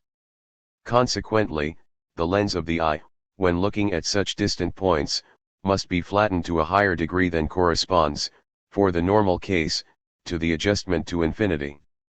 The normal eye will therefore be nearsighted in spherical space and require the correction of concave glasses. In binocular vision the two eyes must diverge for the same reason. This means that for depth perception the same criteria exist as in ordinary space, however in a more pronounced fashion, and the judgment of depth is therefore possible in the same way as in normal vision. The image of the back of the head of the observer is distinctly visible as the most distant object. This impression is confirmed if closer objects partially hide the back of the head. Measurements by means of rigid rods would confirm the symmetry of the whole picture. An observer would find the two spherical shells equal in size, and the connecting beams equal in length. Let us go a step further and analyze the perceptions in the interior of the shells. The observer might discover a window and look through into the shell. He sees very clearly the interior of the shell. The beams run crosswise from the wall toward the center where they intersect. This aspect only confirms the symmetry, because on opening a window in the other shell he observes the same phenomena. He sees the interior of the shell and the beams meeting in the center. The greatest surprise, however, awaits him when he climbs into one of the shells. Let us assume that he has discovered additional windows in the shell and has opened them. If he stands now in the center of the shell, i.e., at the point of intersection of the beams, he sees not only the shell all around him but also, through the open windows, corresponding wall sections of the other shell at the same distance in every direction, so that he finds himself at the same time in the center of the second shell. This perception is represented in Fig 12f, for every direction of view the picture is the same. Fig 11 furnishes the explanation for what is seen by an observer standing at O. The shaded shell of Fig 12f is supposed to be concave. Here the visual impression of the concentric position of the shells corresponds precisely to the respective perceptions in Euclidean space. If the observer occupies an eccentric position, at B, Fig 11, he also sees himself in the interior of both shells, i.e., from this position too, he looks in every direction, first at shell I and then through the windows at shell 2 behind it. The picture of the second shell, however, is strangely distorted, since, as is evident from the study of the main circle through B and B in Fig 11, the larger calotte of shell 2 appears behind the smaller calotte of shell I, and vice versa. In the interior of shell 2 the corresponding pictures would be obtained in inverse order. An observer at B has the same perceptions as an observer at B, Fig 11, only the order of the shells is changed. The perceptions corresponding to Fig 12f, where the shading would have to be exchanged, belong to an observer whose position in the stereographic projection, Fig 11, lies at infinity. The observer has the following visual experience of the relativity of the mutual enclosure of the shells. At one time he sees shell I inside shell 2, at another time he sees shell 2 inside shell I. Besides, there are intermediate positions from which he sees the two shells not as concentric but as side by side with separate centers. So far we have proceeded by developing from the properties of spherical space the perceptions of an observer stationed in such a space. We shall now use the opposite method. Assume that an observer has the perceptions described above. What would he infer? Only in this form is the problem accessible to an epistemological analysis. So long as we start from a certain state of the universe and infer perceptions from it, an a prioristic philosophy may contend for any number of reasons that such a state of the universe does not exist. As soon as we start from perceptions, however, the objection disappears, because nothing can be prescribed for perceptions. No a priori postulate can exclude the possibility that some person may at some time have certain perceptions. Only the interpretation of such perceptions is controversial. The interpretation concerns the inference from the perception to the physical world. This inference is not unique, because there are different geometrical interpretations for the same perceptual data.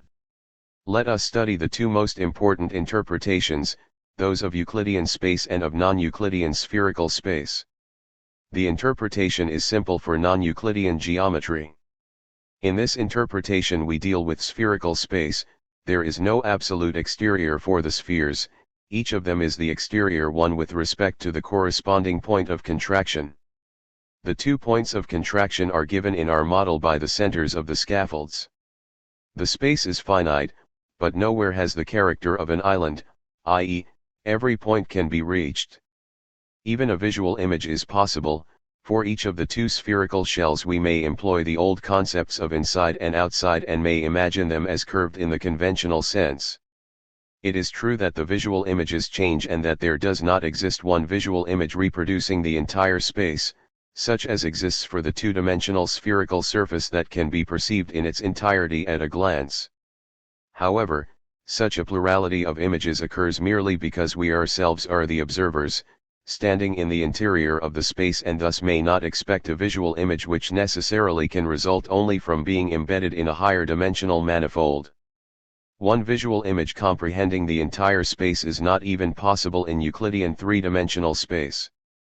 It is quite possible, however, to attain a general impression of spherical space by visual integration, so to speak, i.e., by looking around and pacing it off.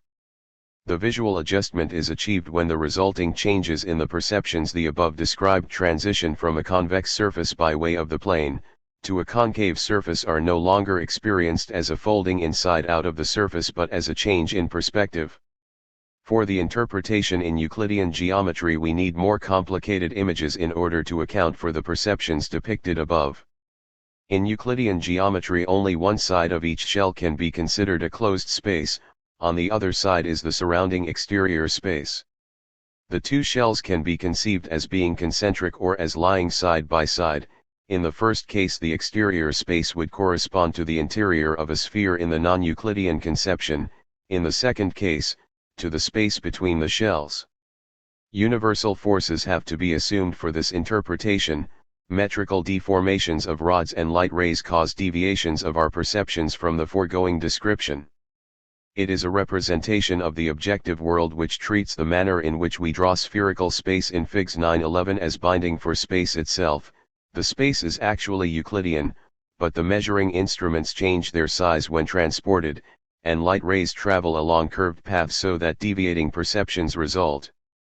Whereas such a conception is natural for the drawing here, the relations of congruence of rigid rods and the paths of light rays for small dimensions are unlike the corresponding relations for large dimensions. It assumes a peculiarly empty character for large dimensions.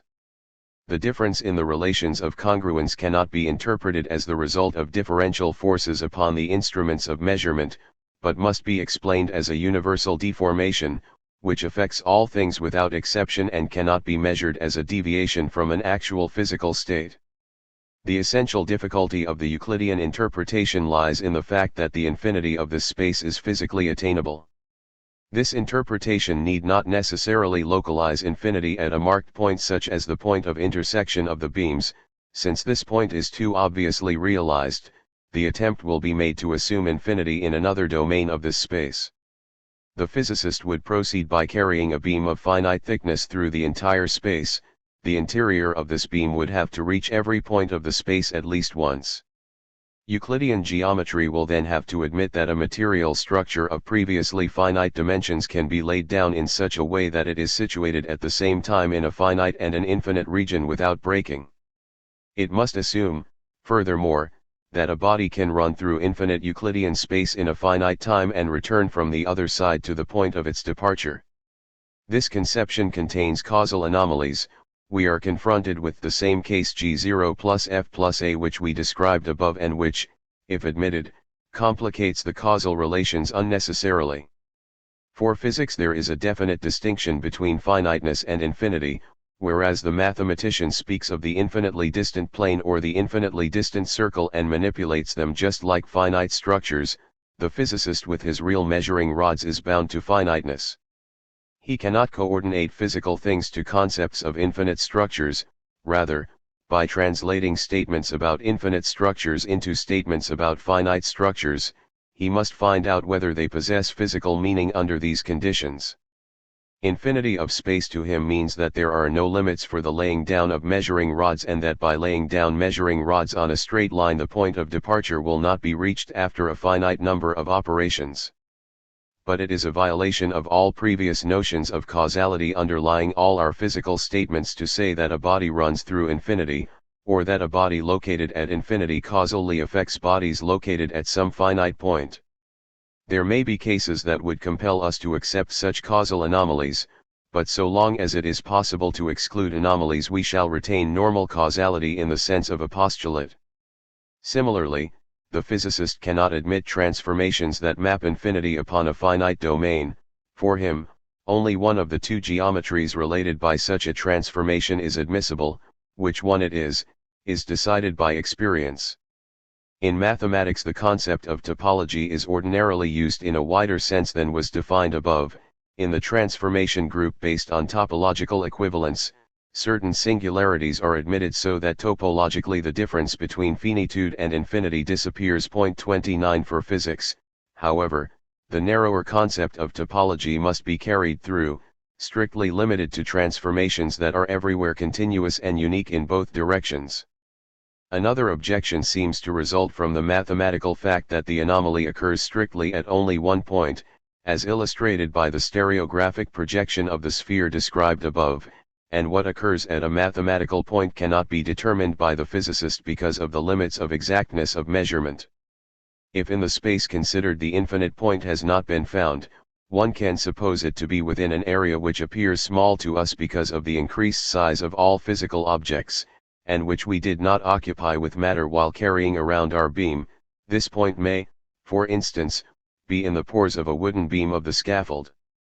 This contention neglects the fact that in physics results may be interpreted in a way different from those in mathematics. Physics may replace the inexactness of measurement by a probability inference. If, under the assumption of a spherical space, I cannot find an anomaly, whatever experiments I perform, I assume with probability that it does not exist. Probability statements are indispensable once we agree to base our decision about the geometry upon measurements. The assertion of a spatial singularity has physical meaning only if it is in principle confirmable by inductive methods, a requirement which holds just as well for assertions about the infinity of space. The statement that physical space has the topological properties of spherical space is just as physically meaningful as a statement about metrical properties of space. Typology is an empirical matter as soon as we introduce the requirement that no causal relations must be violated. Whether there occur causal anomalies can be decided by the usual inductive methods of physics. An example of how clearly such anomalies would be recognized consists in the experiences we would have if the surface of the Earth were redefined as a plane. If such a definition were topologically admissible, there would be some point on the surface of the Earth which we could not cross. It is physically meaningful, however, to say that there is no such point, although not every point on the surface of the Earth has been reached by man. Our considerations have shown that the determination of the topological properties of space are closely related to the problem of causality. We assume a topology of space that leads to normal causal laws. Only in this way does the question about the topology of space constitute a well-determined question. It must be called an empirical fact that there is one kind of topology that leads to normal causality, and it is of course an empirical fact which topology yields this result. Later we shall discuss a still closer connection between space and causality. 27, 42, 44. 13. Pure visualization. We began the investigation of this chapter with a presentation of the mathematical development of geometry. This development showed that the problem of space bifurcates into a mathematical and a physical problem. Inquiring into the problem of the validity of the axioms, we turn to the physical problem of space. The mathematical problem of the nature of space was solved insofar as it was demonstrated that axiomatic systems contradictory to each other are equally acceptable, since mathematics concerns itself with the logical relations within these systems and not with the truth of the axioms themselves. We mentioned, however, in 1 that this conception requires further analysis. We can now undertake this analysis, which concerns the problem of visualization of geometry. Our study of the physical problem of space has already led us to questions of this kind. Euclidean geometry can easily be visualized. This is the argument adduced for the unique position of Euclidean geometry in mathematics. It has been argued that mathematics is not only a science of implications, but that it has to establish a preference for one particular axiomatic system. Whereas physics bases this choice on observation and experimentation, i.e., on applicability to reality, mathematics bases it on visualization, the analog to perception in a theoretical science. Accordingly, mathematicians may work with the non-Euclidean geometries, but in contrast to Euclidean geometry, which is said to be intuitively understood, these systems consist of nothing but logical relations 30 or artificial manifolds. 31 They belong to the field of analytical geometry, the study of manifolds and equations between variables, but not to geometry in the real sense which has a visual significance. In our previous investigations, we have examined the question of visualization and offered a visual illustration of non-Euclidean geometry, even for topologically different spaces. However, we did not state clearly whether we were concerned with physical or mathematical visualization.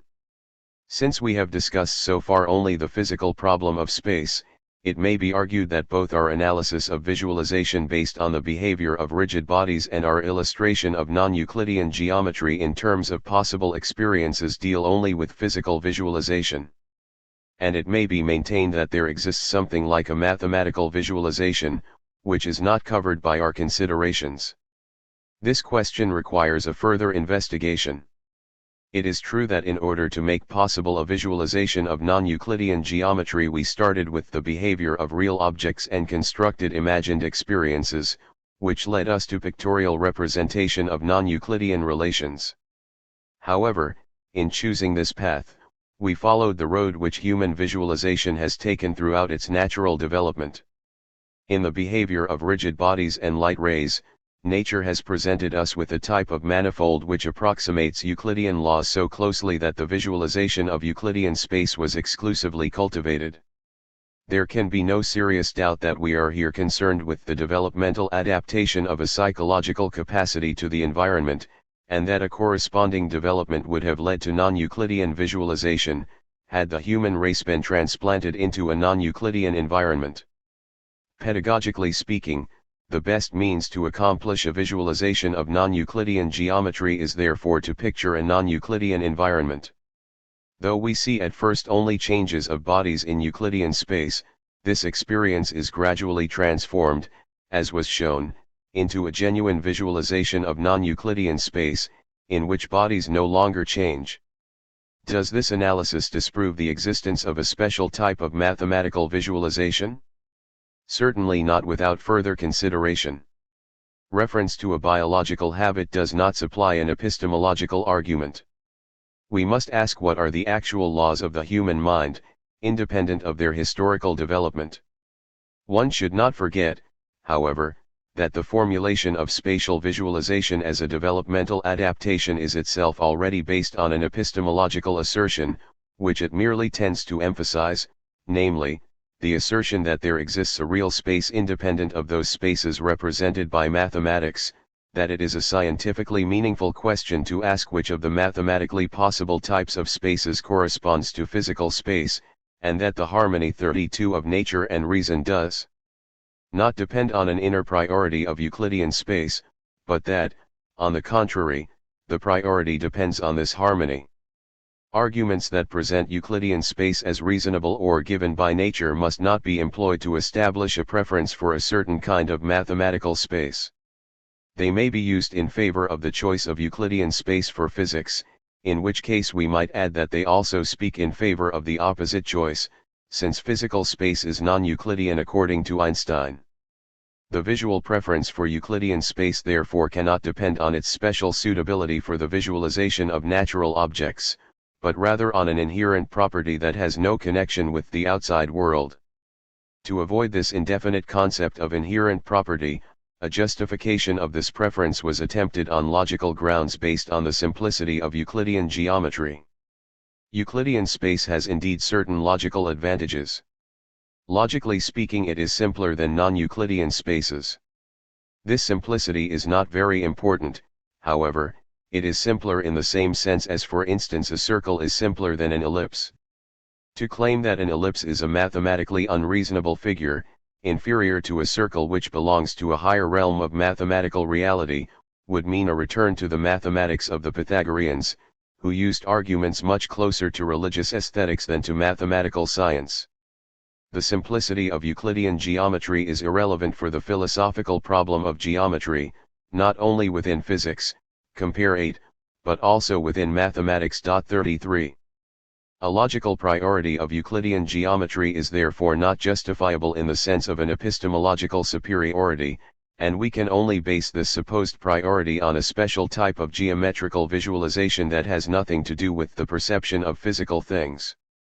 It is in this sense that Kant invented the concept of pure visualization 34 as opposed to empirical visualization. He too, however, was fully aware of the fact that pure visualization must be related in some fashion to empirical visualization. It is in his terminology the form of empirical visualization, and therefore pure visualization without any reference to reality is an empty notion with no epistemological significance. Since we have shown that empirical visualization can be changed to conform to non-Euclidean geometry, the same must be possible for pure visualization. We must indeed consider our previous considerations to apply to pure visualization. Our analysis of the visualization of Euclidean geometry in 9 holds for pure visualization as well as for empirical visualization. The investigation was concerned with abstractions and did not refer to rigid measuring rods. What else could really be meant by geometrical visualization but those structures of the imagination that appear when we think, for instance, about the diagonals of a pentagon or the shape of a closed curve on a torus. If we thought in 11 that the non-Euclidean congruence was realized by means of material measuring rods, this too was thinking in pictures of the imagination, since the measuring rods were never actually produced. The fiction of handling material things merely facilitated visualization. We have therefore constructed pictures in the frame of pure visualization just as we draw Euclidean triangles on a blackboard. The drawing of geometrical figures is indeed nothing but the realization of geometrical figures through material things, which we have continually used in our previous discussions. Small particles of chalk are piled on a wooden board to form a triangle. What else is this but physical geometry? Every instructor who illustrates the Euclidean laws of congruence by drawing figures on a blackboard, or even by cutting out paper triangles, achieves pure visualization through empirical visualization. He can do this because pure visualization is nothing but a sensible quality which is realized in sense perception. This consideration explains Kant's terminology of form of visualization. It expresses the same kind of blending of subjectivity and objectivity that occurs in color vision, which is subject to a multidimensional ordering and which can be experienced or reproduced only in sense perception. Visual forms are not perceived differently from colors or brightness. They are sense qualities, and the visual character of geometry consists in these sense qualities. Objections have been raised against this idea on the ground that immediate sense impressions are not what is to be understood by pure visualization. The sense impression of two rails is not that of parallelism, whereas we do recognize the rails as parallel in pure visualization. One should therefore distinguish between perceptual space and the space of pure visualization. This objection, raised by Reichenbach 35, is not tenable. The fact that the two rails do not appear parallel, although they are parallel lines in an objective sense, proves nothing against the perceptual space. Rather, we must ask whether there are any parallels at all in perceptual space. The answer to this question has been given long ago by psychologists. 36 There are indeed parallels in perceptual space, but their form in an objective physical space is that of two slightly curved diverging lines. We do not find a correspondence between objective and subjective parallelism, but rather a coordination of diverging lines in the objective space to parallel lines in the perceptual space, and of parallel lines in the objective space to converging lines in the perceptual space. All this is of course completely irrelevant for the problem of visualization. There do exist parallel lines in perceptual space, and this fact alone is essential since it eliminates the need for a distinction between perceptual space and visualization space. Indeed, if we call the two rails parallel, this can mean only two things. First, they satisfy certain physical conditions. When we measure the distance between them with a rigid measuring rod, the result is everywhere the same. Second, if this physical property is to be visualized, its representation has to be similar to the phenomenon of parallelism in perceptual space. It does not matter that the immediate sense impressions of rails do not present this phenomenon. Our assertion is not concerned with the perceptual image of rails but is a statement about their objective relation to each other, clarified by means of a visual picture. We therefore claim that the objective state of the rails does not correspond to the impression of convergence as seen in our perceptual image, but to the impression of parallelism that we might obtain from certain objectively diverging lines.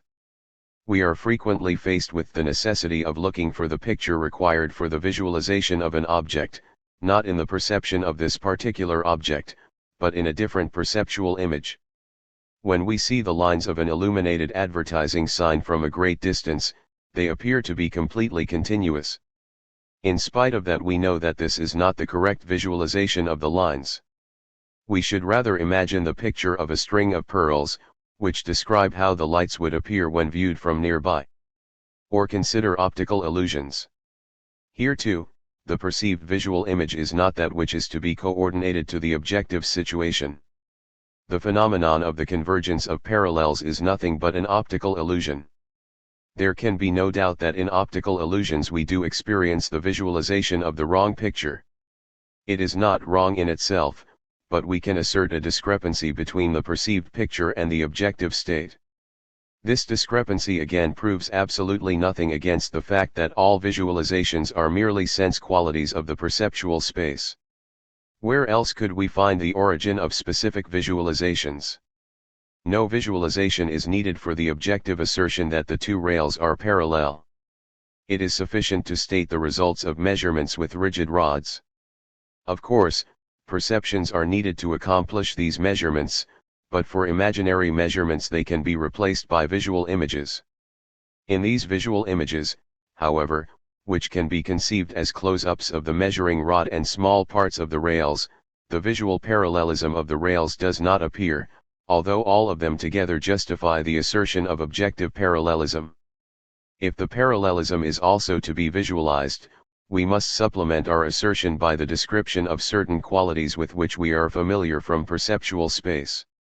Though we have used previously the concept of perceptual space, we cannot fail to mention that this term, though frequently employed, is rather unfortunate.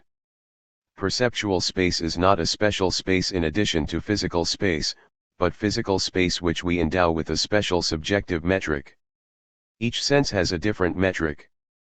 Once this fact is realized, our argument is easily understood. That perceptual space and physical space ought to be distinguished implies that physically equal distances in physical space are not always experienced as such. There is no third kind of space, the space of visualization, because apart from the definition of congruence in physics and that based on perception there is no third one derived from pure visualization. Any such third definition is nothing but the definition of physical congruence to which our normative function has adjusted the subjective experience of congruence. Finally, our example shows how much the visual experience of parallelism is determined by logical considerations and hence is not an absolute datum. The experiments of Blumenfeld indicated that the same lines, produced by a series of lamps in a dark room, were perceived sometimes as parallel and sometimes as divergent, depending upon the feature to which the observer attended.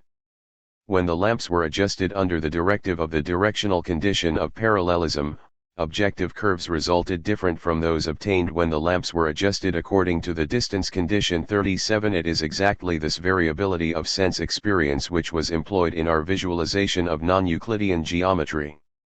Whereas the subjects in the psychological experiments mentioned were mostly passive, and restricted their activities to self-observation, the visualization of non-Euclidean geometry depends on an active concentration on the visual experience.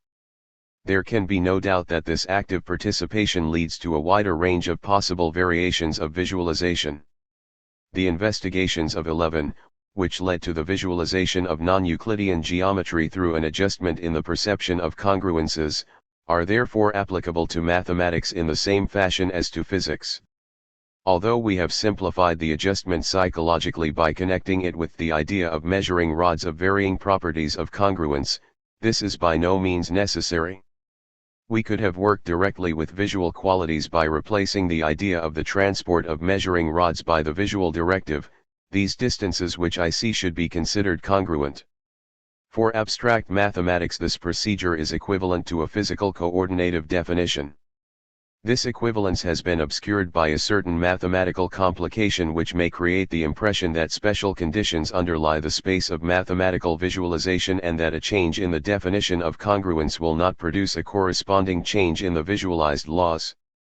In contrast to the physicist, the mathematician does not use the visual directive this distance, since it would never lead him to precise visualizations.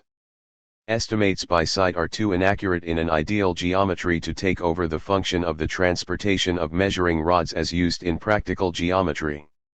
Rather, the mathematician uses an indirect definition of congruence, making use of the logical fact that the axiom of the parallels together with an additional condition can replace the definition of congruence.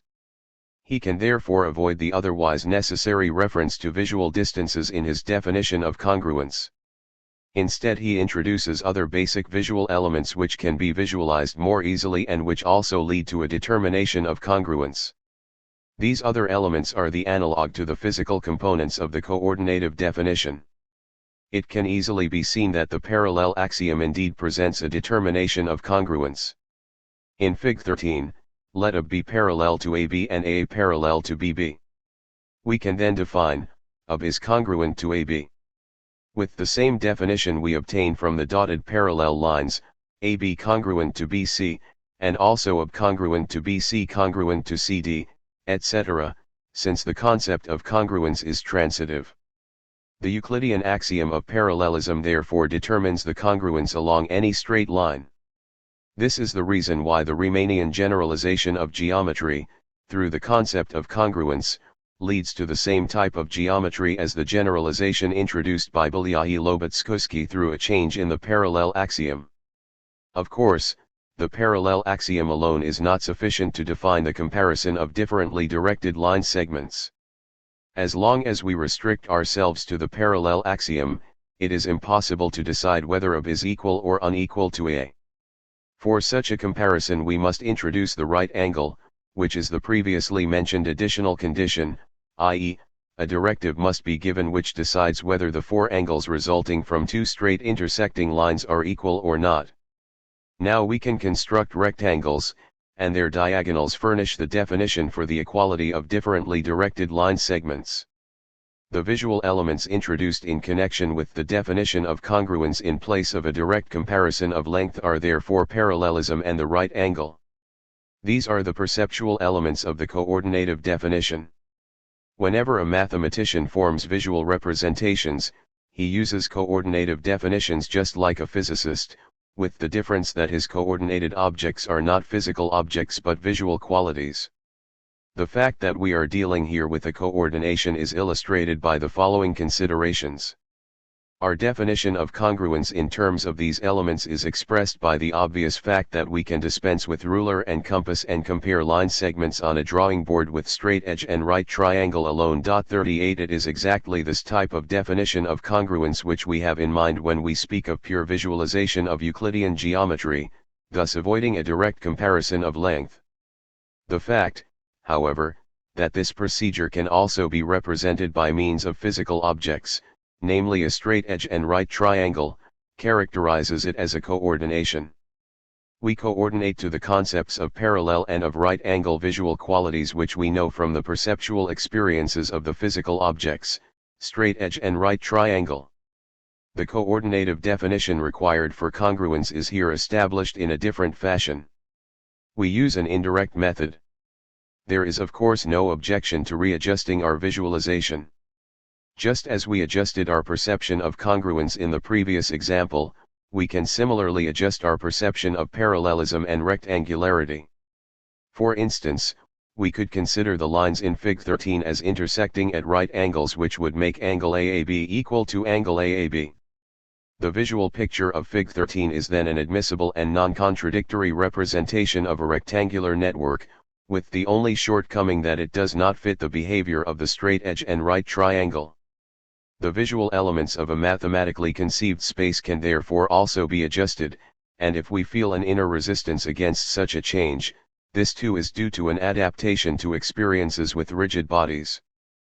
Fig 13. Definition of congruence by means of parallels. We have to mention another reason for the difficulties arising in connection with this adjustment.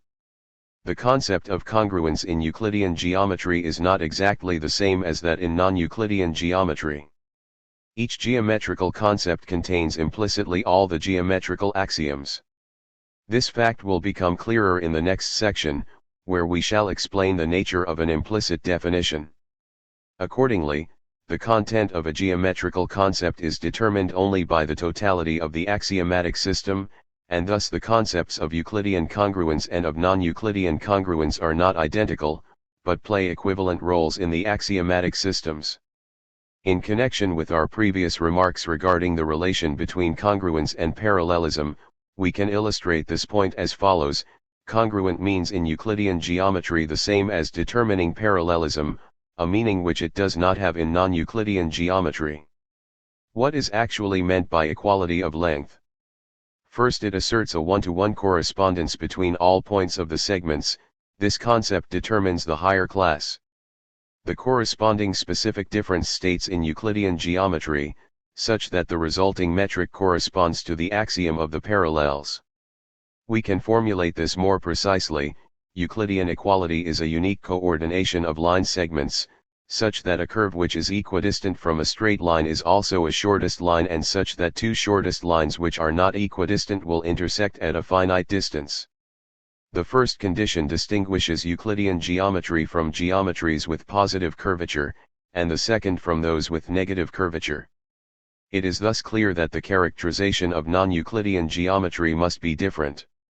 Common to the two geometries is only the general property of one-to-one correspondence, and the rule that this correspondence determines straight lines as shortest lines as well as their relations of intersection. Strictly speaking, we cannot say that the equality defined by the drawing of Fig. 6, page 51, corresponds to the ordinary concept of equality. It corresponds only to the equivalent concept of a non-Euclidean geometry. This consideration expresses what we have called presupposing tacit conditions. If we feel a resistance to accepting the congruence defined by Fig. 6 as an equality, we react in this manner, because we miss in this equality the element which determines parallelism. This goal, however, we cannot achieve, because it is logically impossible, and therefore must be renounced in any attempt to adjust our visualization to a non-Euclidean congruence. We can summarize our results as follows. There is no pure visualization in the sense of the a priori philosophies.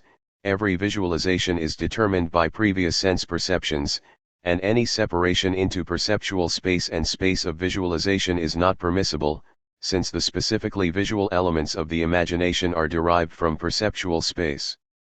What led to the mistaken conception of pure visualization was rather an improper interpretation of the normative function, which we have recognized in 9 as an essential element in all visual representations. Indeed, all arguments which have been introduced for the distinction of perceptual space and space of visualization are based on just this normative component of the imagination. Although it is usually granted that the visual picture of two parallels on the blackboard is not different from the picture of two lines, the prolongation of which would intersect in the sun, the visual insight into the Euclidean axiom of the parallels is generally considered to be very compelling. And rightly so. In spite of all the limitations of visualization, we can visualize the Euclidean axioms rather well. Consider, for instance, the axiom that the straight line is the shortest connection between two points. It is intuitively certain that a straight line is shorter than any line, however slightly curved. This insight is due to the peculiarity of human thinking that it can draw strict conclusions from vague visual pictures. This is an important ability of the human mind which we put to continual use. It is therefore impossible to disprove the existence of pure visualization on the basis of a lack of clarity in visual pictures. On the contrary, this argument has given a new impetus to the thesis of pure visualization, since it has been interpreted in terms of a distinction between the vague perceptual space and the precise space of visualization. The main objection to the theory of pure visualization is our thesis that the non-Euclidean axioms can be visualized just as rigorously if we adjust the definition of congruence. This thesis is based on the discovery that the normative function of visualization is not of visual but of logical origin, and that the intuitive acceptance of certain axioms is based on conditions from which they follow logically, and which have previously been smuggled into the images. The axiom that the straight line is the shortest distance is highly intuitive only because we have adapted the concept of straightness to the system of Euclidean concepts. 39 It is therefore necessary merely to change these conditions to gain a correspondingly intuitive and clear insight into different sets of axioms. This recognition strikes at the root of the intuitive priority of Euclidean geometry. Our solution of the problem is a denial of pure visualization, inasmuch as it denies to visualization a special extra-logical compulsion and points out the purely logical and non-intuitive origin of the normative function. Since it asserts, however, the possibility of a visual representation of all geometries, it could be understood as an extension of pure visualization to all geometries. In that case the predicate pure is but an empty addition, since it denotes only the difference between experienced and imagined pictures, and we shall therefore discard the term pure visualization. Instead we shall speak of the normative function of the thinking process, which can guide the pictorial elements of thinking into any logically permissible structure. 14. Geometry as a theory of relations. We must therefore reject the arguments for the priority of Euclidean geometry within mathematics. The geometrical axioms are not asserted to be true within mathematics, and mathematical geometry deals exclusively with implications. It is a pure deductive system. We have based this assertion on our demonstration of the existence of visual pictures for both kinds of geometry, and we must now investigate the extent to which visual pictures are actually necessary in mathematical geometry. The role they play in physical geometry is clear. They establish the relation between thinking and reality, they connect perceptions with concepts, and therefore are involved in the important decision within physics which of the conceivable geometries corresponds to reality.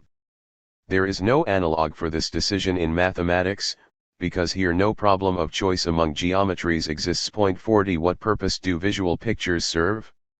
To answer this question we must follow the theory of implicit definitions which was developed in connection with Hilbert's axioms. 41. According to this theory there is no need for visual pictures in mathematical geometry, and the mathematical meaning of geometrical structures and laws is exhausted by purely conceptual relations.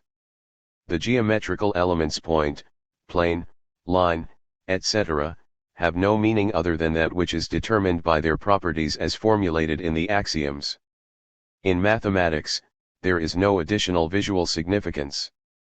We must say, for example, a point is something which can never lie on two different non-intersecting straight lines at the same time, and which furthermore has the order property that between any two such things there is always at least a third, etc. In short, it satisfies all the conditions expressed in the axiomatic system. It is impossible, of course, to express this definition explicitly so that the defined concept of point no longer occurs on the right-hand side. We must speak therefore of an implicit definition.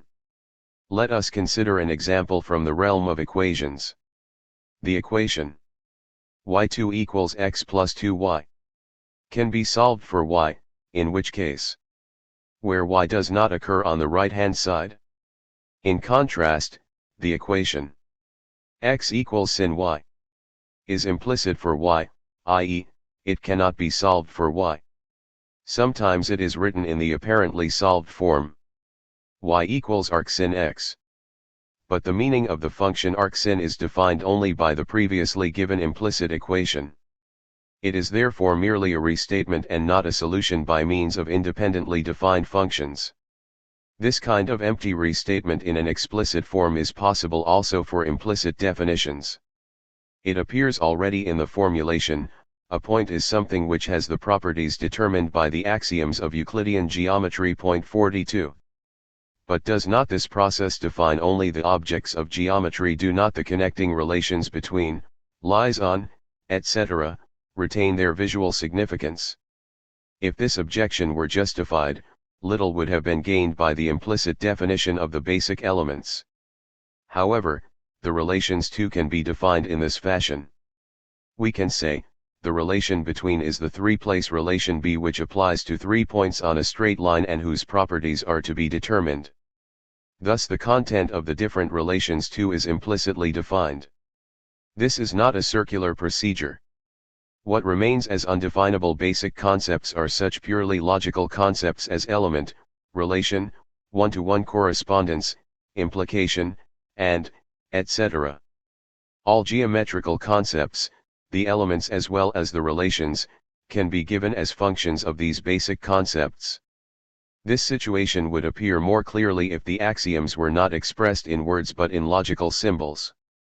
Hilbert 43 has chosen words for the sake of greater lucidity because we find it difficult to understand the meaning of the basic concepts of geometry without visual pictures.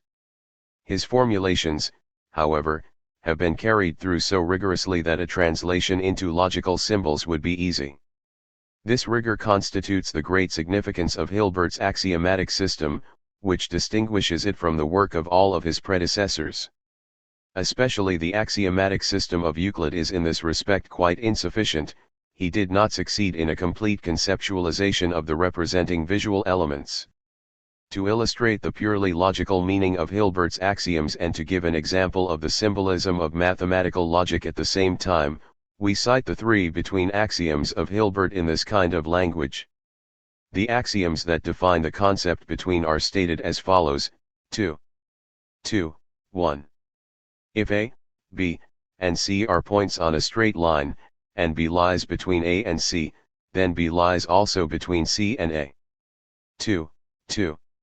If A and C are 2 points on a straight line, there exists at least one point B which lies between A and C and at least one point D such that C lies between A and D. 3. Among any 3 points which lie on a straight line there exists exactly one which lies between the other two. For our translation we need the following symbols: 44. Logical symbols, geometrical symbols, and conjunction. P, X, X is a point. V or disjunction. S, X, X is a straight line. Proper superset symbol implies, has the consequence 1, X, Y. X lies on Y, the relation lies on X. For all X, B, X, Y, Z. X lies between Y and Z, the relation between 3x there is at least one x such that P it is not the case that P. The three axioms now read. These sentences should be understood as follows: only the logical symbols have an independent meaning, the geometrical symbols have a derived meaning, they denote elements and relations such as to satisfy the axioms, whose meanings are determined by the logical symbols alone. We can easily show that the axioms entail a restriction such that only a certain number of the visual relations of geometry satisfy the axioms. Fig 14 gives us the picture of 3 points on a straight line. Fig 14. The relation between. Which of them lies between the other two? If we suppose that it is Z, we have identified B with the visual relation ordinarily called lies outside. Axioms 2, 1, and 2 are compatible with this supposition, but not 2, 3, since our assumption would give us X, Y, Z, P, X, dot P, Y, dot P, Z, dot, W. Proper superset symbol. This expression contradicts the symbolic expression of 2, 3 given above, according to which only one of the expressions on the right of the horseshoe is permissible. The system defined by the three axioms therefore excludes our supposition. The same, of course, applies to the supposition that X lies in the middle. Our only choice is to consider Y as lying in the middle. Only the visual relation between and not the visual relation lies outside satisfies the relation B which was defined exclusively by logical symbols. Have we herewith determined the visual relations uniquely, i.e., defined them completely? By no means, since we know that other elements and relations satisfy the system of the Euclidean axioms as well. There are, of course, certain restrictions on the identification of the basic geometrical concepts with visual relations, but there always remains an arbitrary factor. The visual elements cannot be exhaustively defined by the basic logical concepts alone. Let us recall the number system. If we understand by a point a triplet of numbers, i.e., an ordered combination of 3 real numbers, and by a straight line a linear equation, etc., the system of these things also satisfies the Euclidean axioms. This fact is the basis for the possibility of analytical geometry. We have been so conditioned to this way of thinking that the visual difference between the terms straight line and linear equation is often ignored in the same text and they are used interchangeably. This situation results from the fact that the properties of these concepts determined by the Euclidean axioms are the most important and the most frequently used. In other connections, however, the difference becomes obvious. A taut string can be identified with the visual picture of a straight line, not with that of a linear equation. The latter is coordinated to it, but is not visually equivalent. Another example of elements that satisfy the Euclidean axioms is a set of elements which themselves belong to Euclidean geometry but which have an entirely different meaning from that of the words point, straight line, etc. Consider the well-known duality in projective geometry whereby the elements point and line can be interchanged. These elements have quite different visual structures but identically the same properties in projective geometry. A system that satisfies all the Euclidean axioms is formed by the so-called family of spheres. Imagine a fixed point P in space through which pass spheres and circles, such that P lies on the surface of the spheres and the circumference of the circles. Let us coordinate the following concepts. A point, any point in space except P a straight line, a circle through P a plane, a spherical surface through P. While the other geometrical concepts retain their original visual significance relative to the new elements. For instance, in the relation between 2 points, the between now means along a circle and not along a straight line. This new system of elements satisfies all the Euclidean axioms without exception. This can easily be proved. 45 The axiomatic system, therefore, cannot exhaust the visual content of its elements and its relations. It cannot even uniquely determine a set of geometrical elements among the Euclidean entities. Does this fact prove that mathematics cannot replace its visual components by logic? This interpretation would be erroneous. Mathematics does not deal with visual points and straight lines but only with the logical structures as defined by the axiomatic system. It is not the task of mathematics to coordinate visual pictures to these concepts. This task would lead from mathematics to physics. If we say that mathematics can define its elements by means of implicit definitions, some qualification is required. R. Carnap directed my attention to this fact. Whether something is a point is not determined by its nature alone but depends on the other things to which it is to be related. One must always begin with a multitude of things and state which are to be points, straight lines, etc. Only then can one decide whether these things in their totality correspond to the coordinated concepts. Carnap calls such concepts as point, straight line, etc., which are given by implicit definitions, improper concepts. Their peculiarity rests on the fact that they do not characterize a thing by its properties but by its relation to other things. Consider for example the concept of the last car of a train. Whether or not a particular car falls under this description does not depend on its properties but on its position relative to other cars. We could therefore speak of relative concepts, but would have to extend the meaning of this term to apply not only to relations but also to the elements of relations. See Carnap, Symposium I, 1927, p. 355. Why should mathematics use visual pictures? For the content of its assertions and for its logical conclusions it needs only the logical properties of these elements. The precision of mathematical reasoning lies specifically in the fact that it utilizes only the logically formulated properties of the visual structures. Visual structures are nothing but an aid to thinking and belong to the psychological apparatus which draws the conclusions, not to the content of the thoughts themselves. Thinking does not aim at the pictures but at the logical structure which they express. The psychological significance of an example rests on the fact that logical operations are facilitated when we think of concrete objects. If we write one of the logical arguments in its scholastic form, 46, it is very difficult to supply the correct conclusion, which in this case is E. This is the so-called form celerant. However, if we now formulate a concrete example, the conclusion "no dog has gills" follows without effort.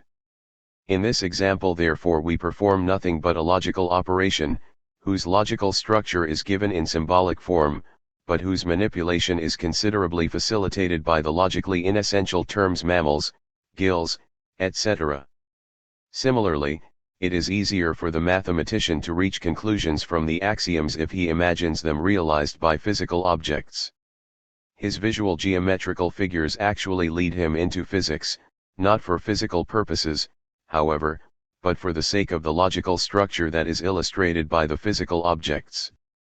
This procedure does not make him a physicist any more than our performance of the inference celerant makes us zoologists.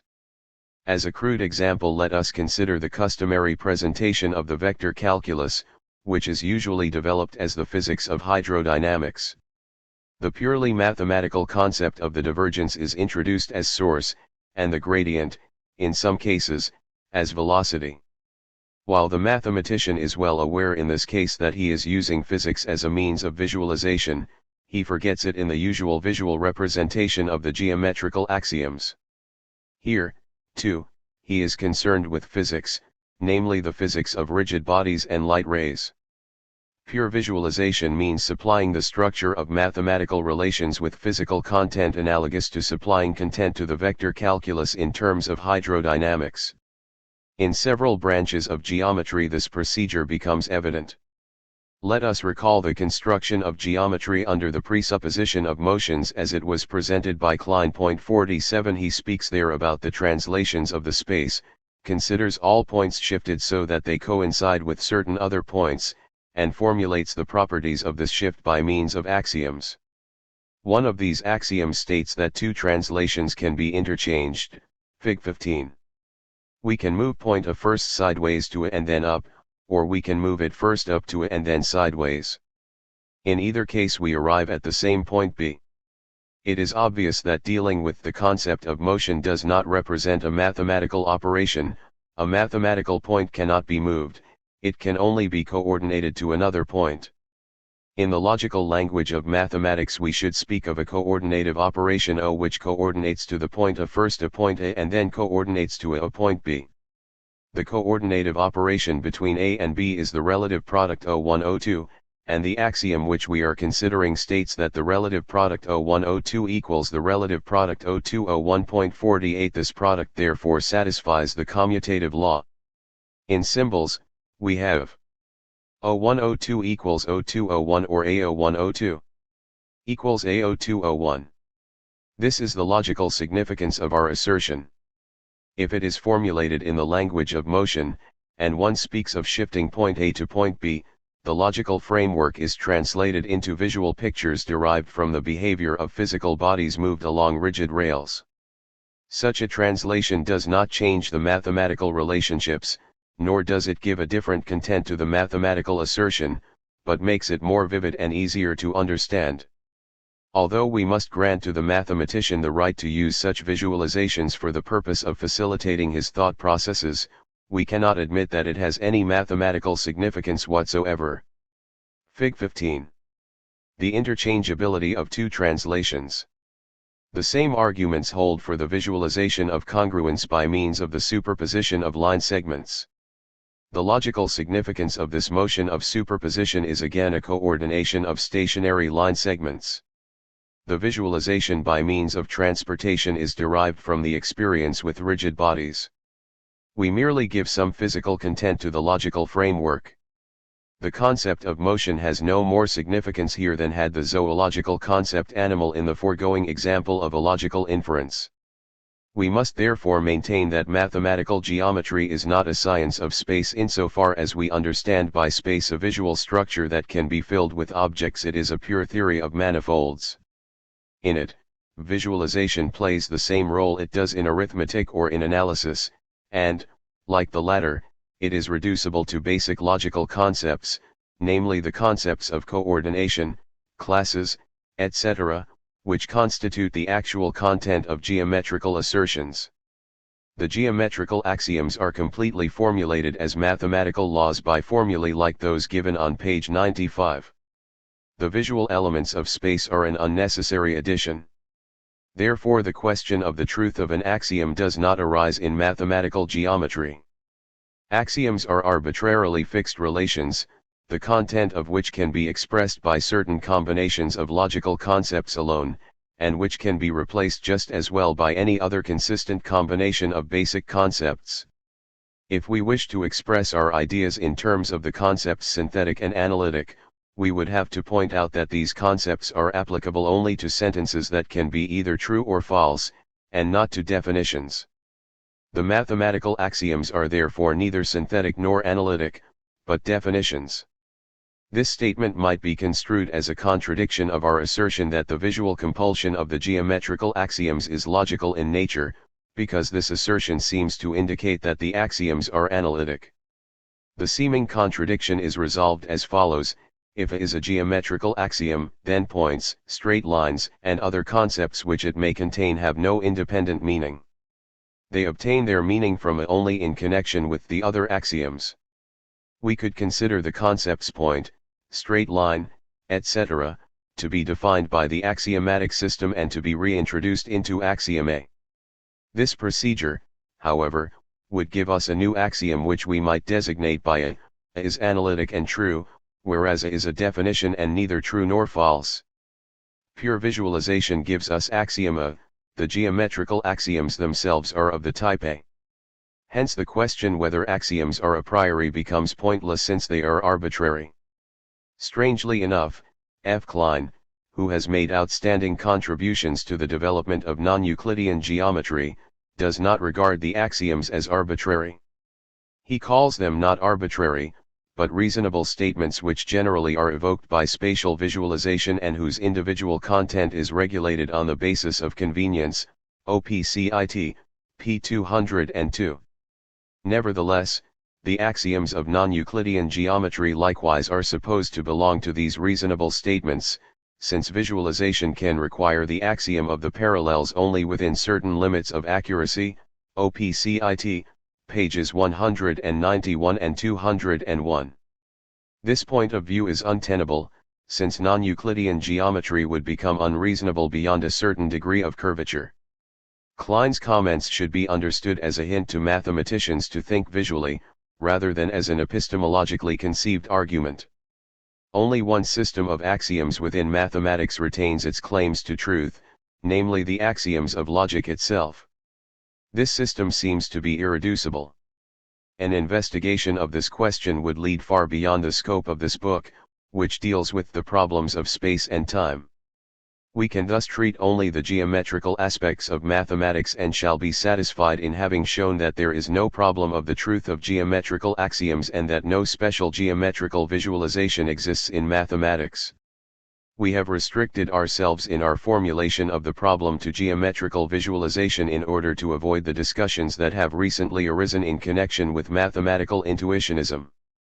Even though it is not possible to eliminate the visual element in mathematics altogether, there does not exist a special kind of geometrical visualization.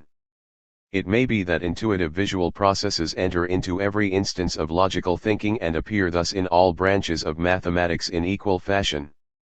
This question deals with the epistemology of logic and the relation between logic and mathematics, not with the specific problem of geometry and geometrical visualization. Above all, the results of such an investigation can never establish a difference between Euclidean and non-Euclidean geometry. There can be no doubt that the two systems occupy parallel positions in mathematics. When Hilbert, Math. and 95, pages 170-171, in his emphasis on the visual character of practical logical reasoning, believes that he confirms Kant's theory of visualization, he appears overly tolerant in his interpretation of an historical philosophical system. Kant's theory of the visualization of mathematics was based on the visual character of the synthetic axioms and was not concerned with the visual compulsion of analytic judgments. Hilbert's further remarks regarding the existence of extralogical objects and the possibility of their visualization are relevant only to visualization in general. See also p. 107. 15. What is a graphical representation? The analysis of geometry as a theory of relations will become quite explicit if we use it to clarify a problem seldom recognized in its full scope. This is the problem of graphical representation. Graphical representations are widely used. Every physical or technical text is filled with drawings of curves which enable us to understand the most complicated phenomena. The engineer cannot design his steam engines and motors, his bridges and electric circuits, without the use of diagrams. He needs these diagrams to calculate the efficiency of machines, to represent the strength of materials, and to obtain the stability of the vibratory state of motors and radio transmitters from the intersection of two straight lines on the diagram. These figures, whose dimensions he measures on graph paper and whose area he calculates with a planimeter, are aids not only to his understanding but also to his calculations. The physicist represents laws of nature graphically on the one hand by translating certain mathematical functions into curves and planes according to the rules of analytical geometry, on the other hand, by plotting his measurements on graph paper and by connecting the points through curves in order to discover the represented functions. What the physicist represents as coordinates on graph paper is by no means only distances and spatial magnitudes. They can be pressures, temperatures, electric voltages, in short any measurable magnitude found in physics. This is all so well known that it need not be emphasized any further. Everybody has at one time or another welcomed the clarifying effect of a graphical representation while attempting to understand a physical problem. We must ask the question, however, how it is possible that things so different as the gas law, the path of an electric discharge, etc., can all be represented by spatial diagrams. What do they have in common? Why, indeed, do such diagrams lead to an easier understanding? This fact is really quite strange. Would not the operator of a steam engine do a better job if he were thinking visually about the current of steam and the growing of the pressure as such? He could visualize them directly since he is able to perceive current and pressure. But does he use this kind of visualization?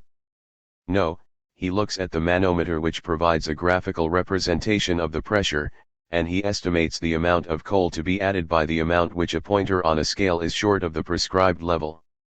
If we were able to look into the minds of all these mechanics, electricians, and engineers, as we are able to look at a moving picture, we would find no images of pressures, voltages, and lights, but invariably the sketch of a black curve on graph paper. Just think of a physicist in front of an electric switch. Why does he turn the handle or move the wire into a certain position? Because his inner eye sees curves that increase, intersect, or decrease, and points traveling along a curve directed by means of switches. By far the most frequent visualizations of physical happenings are representations in terms of spatial relations that completely replace direct pictures. How is this possible? The solution to this problem is contained in our conception of geometry as a theory of relations. The control of natural phenomena is achieved by means of mathematical concepts. These concepts are defined by implicit definitions and are not dependent on a unique and specific kind of visualization. Whatever visual objects we wish to coordinate to them is left to our choice.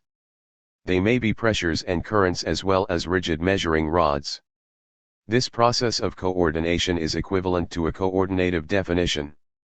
There exists a coordinative definition not only for straight lines and rigid measuring rods, but also for straight lines and direct currents, or increases in the tension of a stretched rod.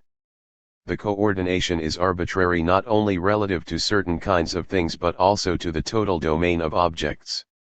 The geometrical axioms can therefore be realized by means of compressed gases, electrical phenomena, or mechanical forces as well as through rigid bodies and light rays. All these areas have a logical structure of such a kind that they can be coordinated to mathematical geometry, therefore they can also be coordinated to physical geometry and represented by means of diagrams. Is a graphical representation actually a coordination to physical geometry?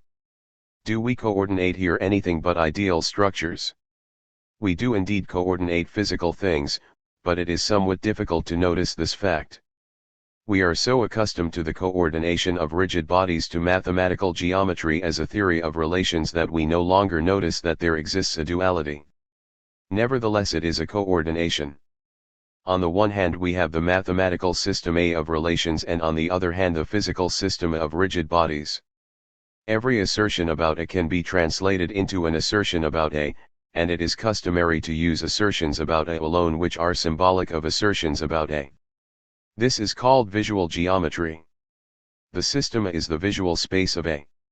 In contrast, the content of A cannot be visualized and may be expressed by formulae like those given on page 95. This consideration also clarifies the term pure visualization. We do not think of the system as a system of natural objects, but of objects exemplifying the relations of Euclidean geometry. Then the system of things is a space of pure visualization. Of course, we are not tied to a Euclidean geometry but could choose a non-Euclidean geometry just as well. If we think of ideal objects which look like rigid bodies but satisfy the laws of A, then A is the space of pure visualization of non-Euclidean geometry. The system is a space either of pure or of empirical visualization, depending on whether we just invent the objects in it or find them in nature. The so-called visual geometry is thus already a graphical representation, a mapping of the relational structure A upon the system of real objects. It is therefore possible to represent even purely logical structures in graphical form. The representation of the inference of the scholastic schema, page 98, is the graphical representation of a logical inference. The logical relation of major premise, minor premise, and conclusion is represented graphically by the spatial arrangement of the three lines. Another example of this type is the graphical representation of complex numbers, which were originally defined in purely logical terms, by means of points on a plane. This example shows how the systems A and A are merged in customary linguistic usage. Mathematics concerns itself with the coordination of the complex numbers to a system A, i.e., to a plane defined by the geometrical elements in the formulae on P95. Instead, one usually speaks of a coordination to the plane of a drawing, i.e., to the corresponding elements of A. Both terms are used interchangeably, thus we have the advantage of being able to think in pictures, since only the system A can be visualized, not the system A. We can now understand why graphical representations are possible. The system of relations A can be coordinated not only to the physical system A, but to a large number of different physical systems B, C. For instance, to the system of thermodynamics, to that of electrical phenomena, etc. Let us take as an illustration the PT diagram of a gas of fixed quantity. The coordination for some of its elements is given in the following table. 1. 1 point equals the state of a gas at constant pressure and temperature. 2 straight line through the origin equals change of state at constant volume. 3 straight line parallel to the t-axis equals change of state at constant pressure. 4 straight line parallel to the p-axis equals change of state at constant temperature. 1. The following expressions are justified by the gas law PV equals RT. 5. Any straight line equals change of state where the volume V is related to the temperature by the function 49. 6. 2 parallel straight lines equals 2 changes of state as given in 5 with the same alpha and different beta. 7. 2 equally long line segments equals 2 changes of state as given in 5 for which the expression depending on the initial and final states, has the same value. On the basis of this coordination, the system B of the states of a gas is as good a realization of the system of relations A as the system of rigid bodies. What do we do, however, if we are not satisfied with our table, but actually draw a diagram? We then carry out another coordination, namely that between A and B. We no longer speak of A, but of A. We say that in a change of state according to 5, the gas moves along a straight line, and we now understand by straight line a drawn figure and no longer a change of state. The straight line in the drawing is itself an object of A which we coordinate to the change of state. The connection between A and A is so close, that in order to understand the coordination between A and B, we establish the coordination between A and B. Of course, this is not logically necessary. We can omit A and treat B directly as a visualization of A. If we do this, however, we may no longer think of diagrams but must endow the objects in B with the qualities given in perception.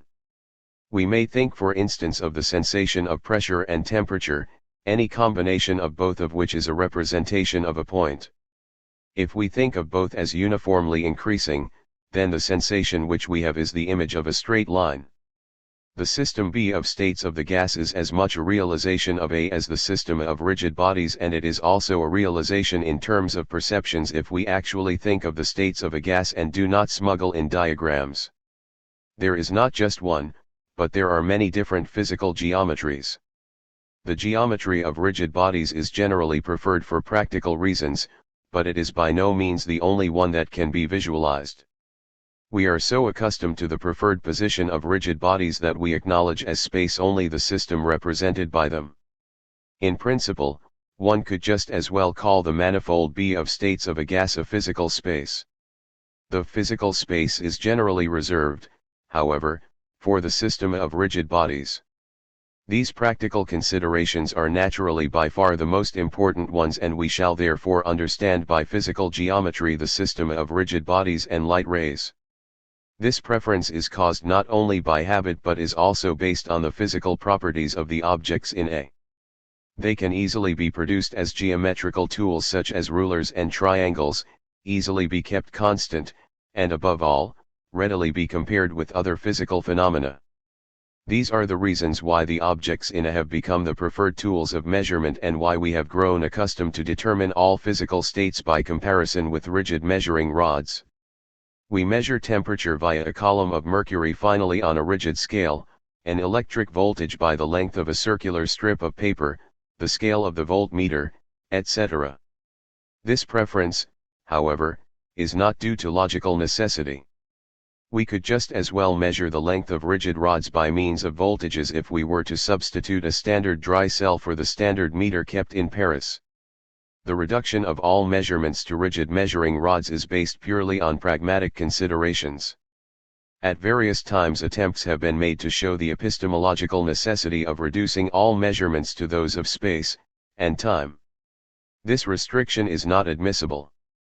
The reduction is merely generally expedient because of the practical advantages of rigid measuring rods. Now we understand the meaning of graphical representations. They signify nothing but a coordination of the system A to the systems B, C. of other physical objects, which is possible only because all these systems are realizations of the same conceptual system A.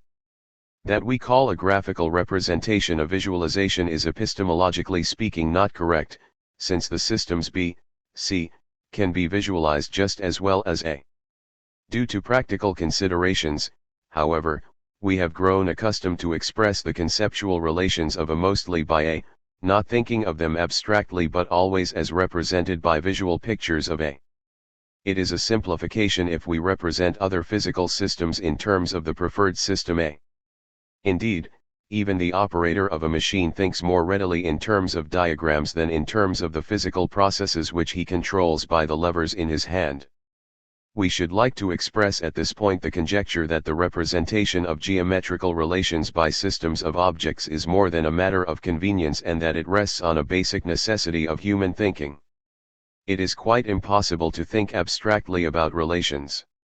We cannot understand them without some method of symbolic representation which supplies a concrete model of the abstract relations. The choice of system is of course only one out of many possible selections. Even if we use the purely logical relations given by the formulae on p94, we are employing a concrete model when we think of the written letters, which are again nothing but a graphical representation of the system of relations. Thinking completely without symbols seems to be impossible. However, this fact should not lead to the mistaken impression that the chosen symbol is essential for the content of the thought. It is as irrelevant as is the color of the beads of an abacus for the arithmetical operations they represent. By content in the logical sense is meant only the system of relations common to a given set of symbolic systems. The fact that we can think of a system of relations only in terms of concrete objects does not change its independent and purely logical significance. Chapter 2. Time. 16. The difference between space and time. Philosophy of science has examined the problems of time much less than the problems of space. Time has generally been considered as an ordering schema similar to, but simpler than, that of space, simpler because it has only one dimension. Some philosophers have believed that a philosophical clarification of space also provided a solution of the problem of time. Kant presented space and time as analogous forms of visualization and treated them in a common chapter in his major epistemological work. Time therefore seems to be much less problematic since it has none of the difficulties resulting from multidimensionality. Time does not have the problem of mirror image congruence, i.e., the problem of the existence of equal and similarly shaped figures that cannot be superimposed, a problem which has played some role in Kant's philosophy. Furthermore, time has no problem analogous to non-Euclidean geometry. In a one-dimensional schema it is impossible to distinguish between straightness and curvature. A curved line can always be straightened out without a deformation of its smallest elements. It is therefore impossible to determine by internal measurements whether a one-dimensional continuum is straight or curved. A line can have an external curvature but never an internal one, since this possibility exists only for a two-dimensional or higher continuum. Thus time lacks, because of its one-dimensionality, all those problems which have led to the philosophical analysis of the problems of space. The treatment of the problem of time as parallel to that of space has been detrimental. One was aware only of those problems which do not exist for time, rather than of its special features.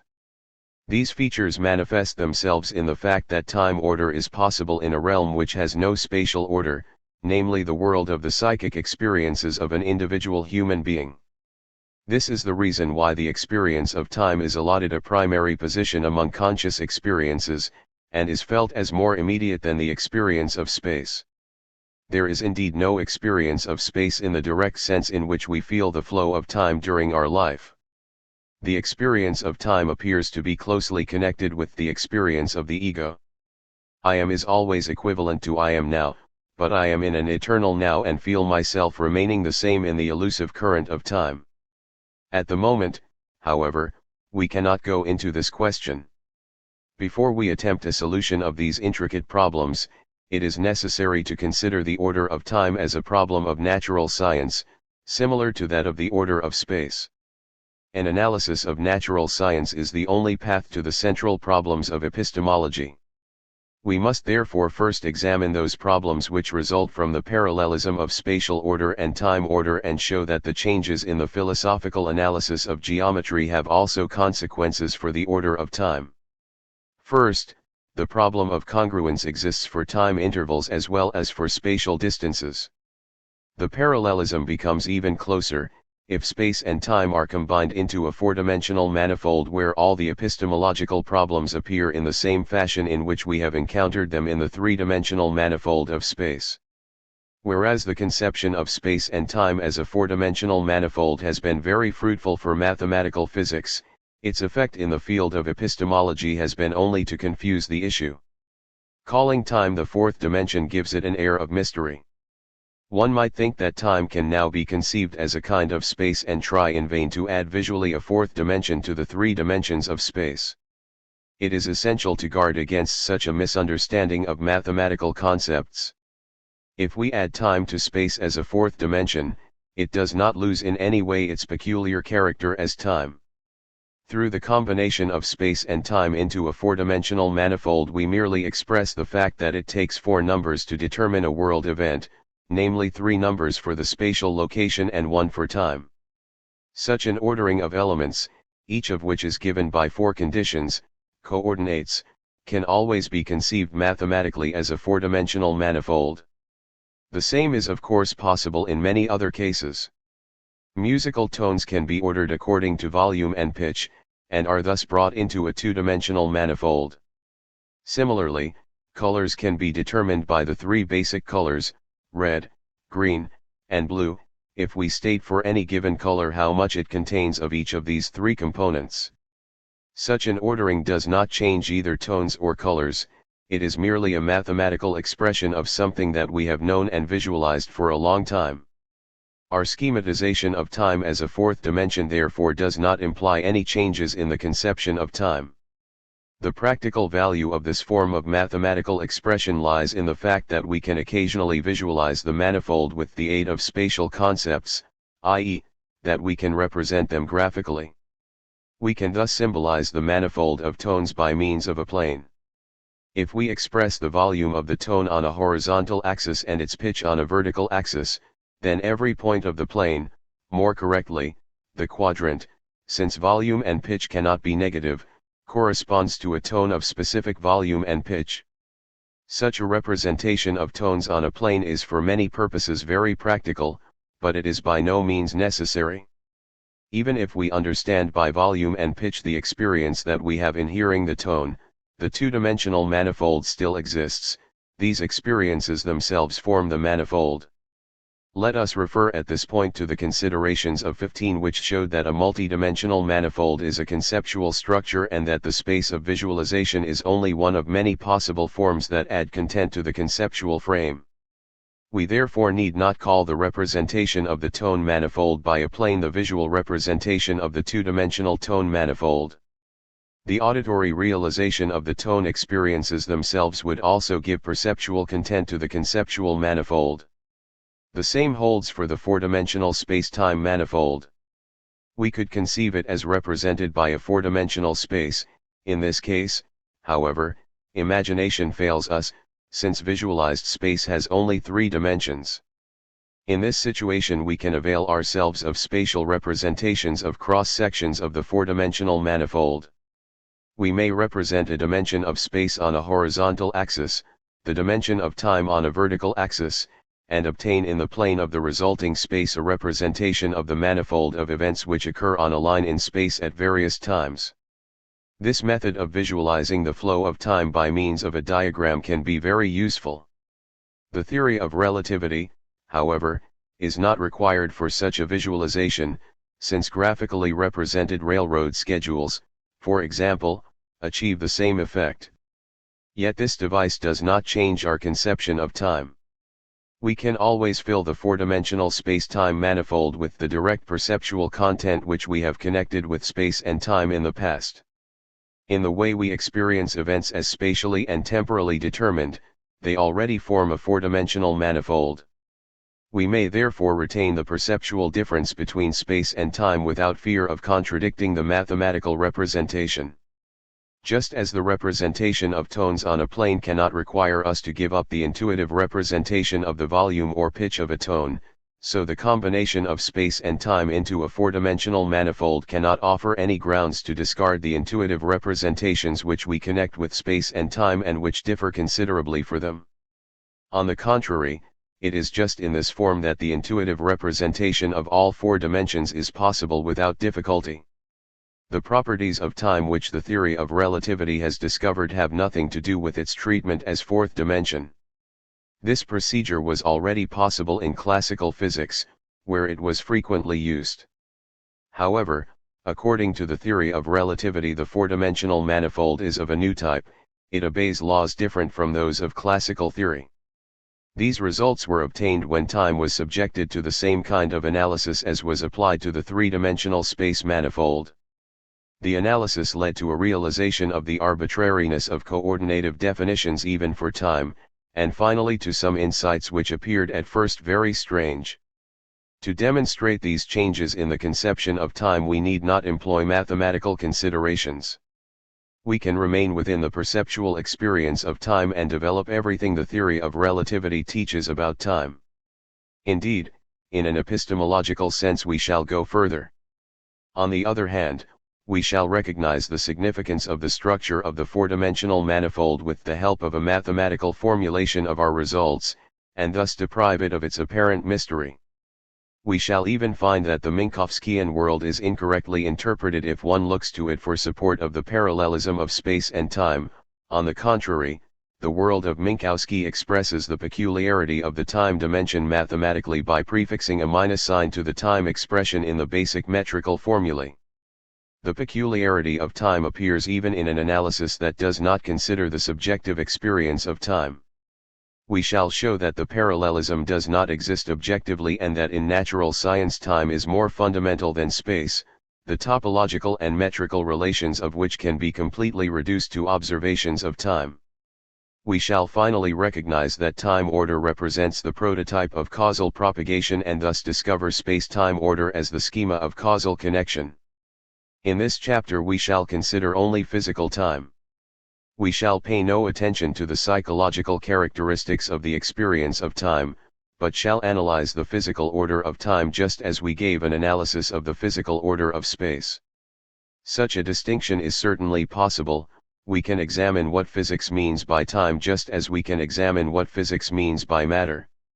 It has often been claimed that only the physical properties of time can be revealed in such an investigation and that, unaffected by physical time, the psychological experience of time retains its a priori character and obeys its own laws. This view, which has been expressed by various philosophical writers in connection with the theory of relativity, must be rejected most emphatically. All our so-called a priori judgments are determined by primitive experiences, by the physics of everyday life, to a much higher degree than we may think. Nothing would do more harm to the progress of science than to interpret such experiences as apodictic necessities and thus to arrest the natural growth of our knowledge.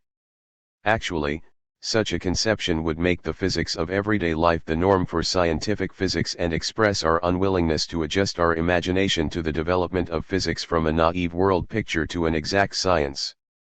We shall therefore use the distinction between time as experience and physical time only as a temporary aid which leads us to a deeper scientific insight into the concept of time. We shall correct the intuitive experience time accordingly. Indeed, we shall find that it is just the relativistic concept of time which presents the experience of time in a new light. This analysis will clarify the meaning and content of everyday experiences. Finally, we shall learn in this way, better than through a phenomenological analysis, what we actually mean by the experience of time. 17. The uniformity of time. The solution we have offered for the problem of physical geometry is based on the idea of the coordinative definition. The first coordinative definition referred to the unit of length and the second to congruence. Whether two distant line segments are equal is not a matter of knowledge but of definition, and this definition consists ultimately in a reference to a physical object coordinated to the concept of a unit. We recognized the need for such a coordinative definition because otherwise the problem would remain undetermined. It is not a technical but a logical impossibility to compare distant line segments without a prior coordinative definition of congruence. The definition of congruence by means of rigid bodies proved to be most useful, since this definition was shown to be independent of the path along which the rigid body is transported. Similar considerations must be carried through for the problem of time. It is so obvious that we have to determine a unit of time, that we shall merely mention this first coordinative definition. But for time, too, there is a comparison of length. Before we enter into an epistemological investigation, let us first examine what time intervals physics considers to be equal in length. The rotation of the Earth is the most important example. We say that the time intervals which the Earth requires for one complete rotation are equal. For the subdivision of such time intervals we use a different method, namely the measurement of angles. We accept time intervals as equal if they correspond to equal angles of the Earth's rotation. Through the combination of these two methods we obtain the measure of time, and the flow of time we have thus obtained is called uniform. The problem of the congruence of time intervals leads therefore to the problem of the uniformity of time. The described time measurement employs two essentially different methods. If we consider the revolutions of the Earth to have equal duration, we do this because they represent periods of the same type. The same principle is involved if we say that the periods of a pendulum are equally long. The counting of periods is the first and most natural type of time measurement. The second method consists in subdividing the diurnal period by means of the angle of the Earth's rotation. In this case, equal times are measured with the aid of equal spatial magnitudes. This reduction of time measurements to space measurements is also present in inertial motion. According to the law of inertia, if a body moves freely, unaffected by accelerating or retarding forces, it will cover equal distances in equal time intervals. We can thus use its motion as a measure of uniformity and regard as equal the times of transit through equal distances. Finally, the motion of light permits an analogous method since light covers equal distances in equal times. There are therefore two basic kinds of time measurement. One consists in counting periodic processes, and the other in measuring spatial distances corresponding to certain non-periodic processes. The opinion has been expressed that there are no actual time measurements and that all time measurements must be reduced to spatial measurements. This is not correct. The reduction applies only to the second type of time measurement. The first method has nothing to do with spatial measurements. If we count periodic events, as for instance the tick-tock of a watch, we are using a genuine time scale. We hear a sequence of sounds and call the intermediate time intervals equal. That we call them equal is based on the fact that each sound represents the end of a full period at which the swinging pendulum has reached its previous position. How it moves within one of these periods does not matter at all. It is well known that the motion of a pendulum is far from uniform, and yet we accept the intervals of the complete periods as equal. The fact that a period is completed is recognized by the return of the system to its original condition. There is no need of a spatial measurement. This time measurement is thus based on the recurrence of the same state. The watch is a good illustration of this procedure. The internal works have in this case only the significance of a counting device, and the angular path of the hands is merely a measure of the number of cogs which the gears have advanced, and hence also a measure of the number of completed periods of the balance wheel. The time measure of the watch is therefore provided by the balance wheel. The hands merely indicate the number of units of measurement and save us the trouble of counting. Actually, we can only measure an integral number of time intervals by this method. If the unit is chosen small enough, however, the resulting inaccuracy can be made very small. In special cases, the individual period is run through uniformly, as, for instance, in the case of the rotating Earth. We arrive at a subdivision according to the second method by measuring the angular path of the Earth's rotation relative to the fixed stars. This subdivision of the time measure involves genuine spatial measurements, namely, of angular distances, and differs therefore from the merely apparent use of angular measurements in the case of the watch. To summarize our ideas, we may say that the measurement of equal time intervals is obtained through mechanisms which we assume to run through their periods in equal times. Actually, we never measure a pure time, but always a process, which may be periodic as in the case of the clock, or non-periodic as in the case of the freely moving mass point. Every lapse of time is connected with some process, for otherwise it could not be perceived at all. The measurement of time is therefore based upon an assumption about the behavior of certain physical mechanisms. How can we test this assumption? There is only one answer: we cannot test it at all. There is basically no means to compare two successive periods of a clock, just as there is no means to compare two measuring rods when one lies behind the other. We cannot carry back the later time interval and place it next to the earlier one. It is possible to make empirical statements about clocks, but such statements would concern something else. Two clocks stand next to each other, and we observe that the beginning as well as the end of their periods coincide. Further observation may show that the ends of their periods always coincide. This experience teaches us that two clocks standing next to each other and having equal periods once will always have equal periods. But this is all. Whether both clocks require more time for later periods cannot be determined. Why is this determination impossible? Do not the laws of physics, for instance those of the motion of a pendulum, compel us to believe in the equality of the periods? It is true that the laws as described in textbooks suggest this belief, but if we ask ourselves where these laws come from, we shall find that they are obtained through observations of clocks calibrated according to the principle of the equality of their periods. The proof is therefore circular. If we had used a different scale for our measurements, we would have obtained different laws which in turn would have compelled us to consider the latter scale as the correct one.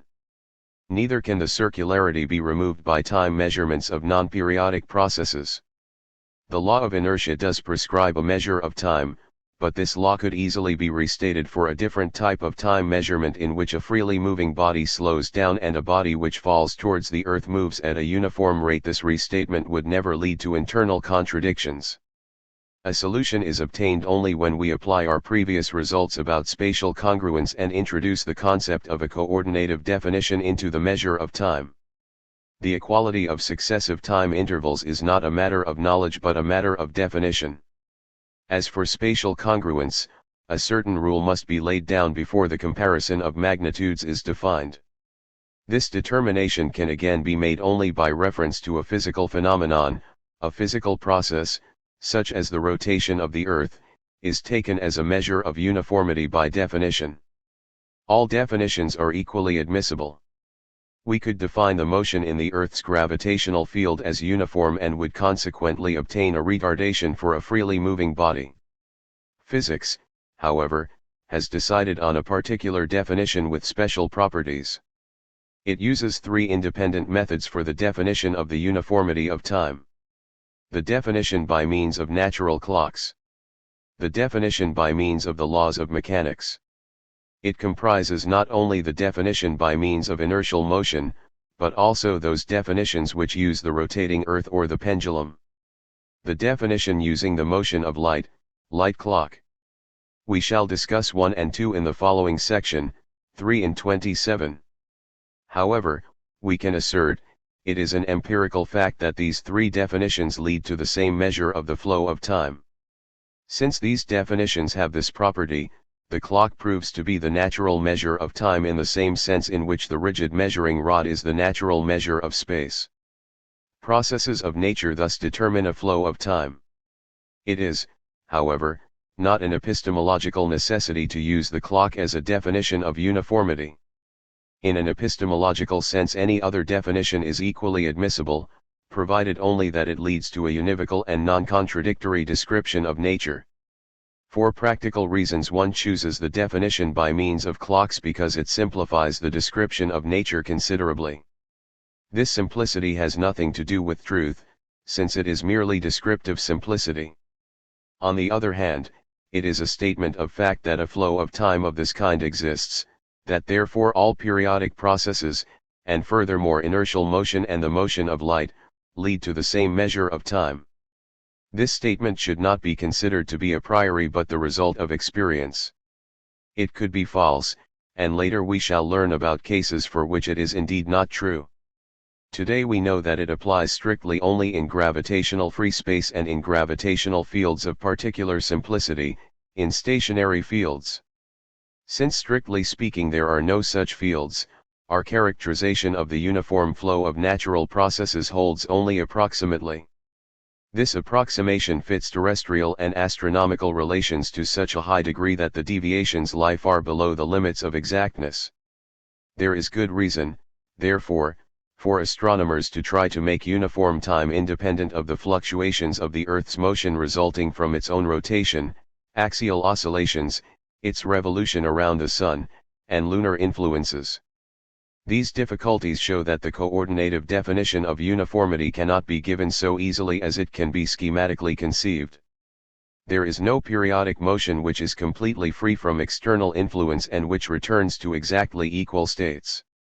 Even the Earth's rotation has these properties only to a certain, though very high, degree of approximation.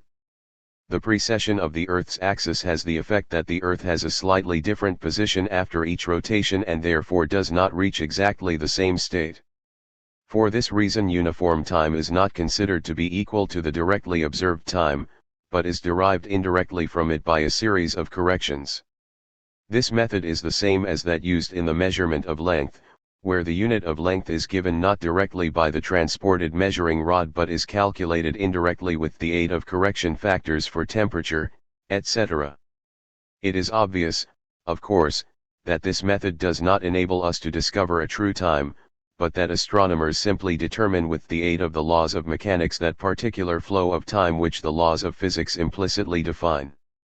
A redefinition of uniformity through a change in the laws of physics would give the astronomer a different time. His work is comparable to the investigation of the physicist to determine the CGS unit of electric current, if the ampere is already defined by the electrolytic separation of a specific quantity of silver. This is an exceedingly difficult task, which is of great importance, but it does not teach us how large the unit of current should be. We can schematize the definition of uniformity given by the laws of physics in the same way as we schematized the definition of the comparison of length. For this purpose we introduced in 6 the distinction between universal and differential forces. Universal forces are those that affect all substances equally, whereas differential forces affect them differently. We shall use the same distinction in our definition of the clock, which we defined above as a closed periodic system. However, the concept of a closed system is not defined so long as universal forces are permitted. If we should regard the period of the Earth's rotation as variable, for example, starting from an arbitrary point, call the second rotation twice as long, the third 3 times as long, then this definition would become noticeable in the equations of physics through the appearance of a force which was thus introduced by definition. This force would have the effect that the period of rotation would constantly increase. we would find that this force retards all clocks in equal fashion and that it retards the motion of all otherwise freely moving bodies. It has all the properties of a universal force. We now set this force equal to zero by definition, i.e., we define the closed system as free from differential forces, but neglect universal forces. This definition therefore determines the zero point from which forces are measured. Without such a zero point, the magnitude of a force would be left undetermined, since a force is something which we regard as the cause of a change, and a change of temporal or spatial intervals can be determined only if a coordinative definition of congruence has previously been given. For this reason, the definition of the congruence of time intervals is connected with the problem of a force field. The definition of congruence for time comparison is therefore also the basis for the measurement of a force, and conversely, this definition of congruence can be given through the rules for the measurement of a force. We must finally recall another difficulty which exists for any definition of a closed system. We can never construct a system completely isolated from external differential forces, because this is possible only to a certain degree of approximation. Consequently, we can define only the concept closed to a certain degree of approximation. This degree of approximation, however, depends on the relation between the external forces and the internal forces of the system. In a given field of external, differential, forces, one system can be relatively well closed, another relatively badly closed. Furthermore, the same system can sometimes be relatively well closed, and sometimes relatively badly closed, depending on the external, differential, field. 18. Clocks used in practice. Let us consider in this connection the clocks in actual use. There is the pendulum clock, the spring balance clock, pocket watch, the earth clock, and finally the atomic clock of the revolving electrons within the atom. Actually, pendulum clocks are not clocks because they are not closed systems. They move only because of the Earth's gravitational force, which belongs to the class of universal forces and could be eliminated by definition. Simultaneously, always we find a differential force that affects the supporting arrangement of the pendulum and compensates for the gravitational force.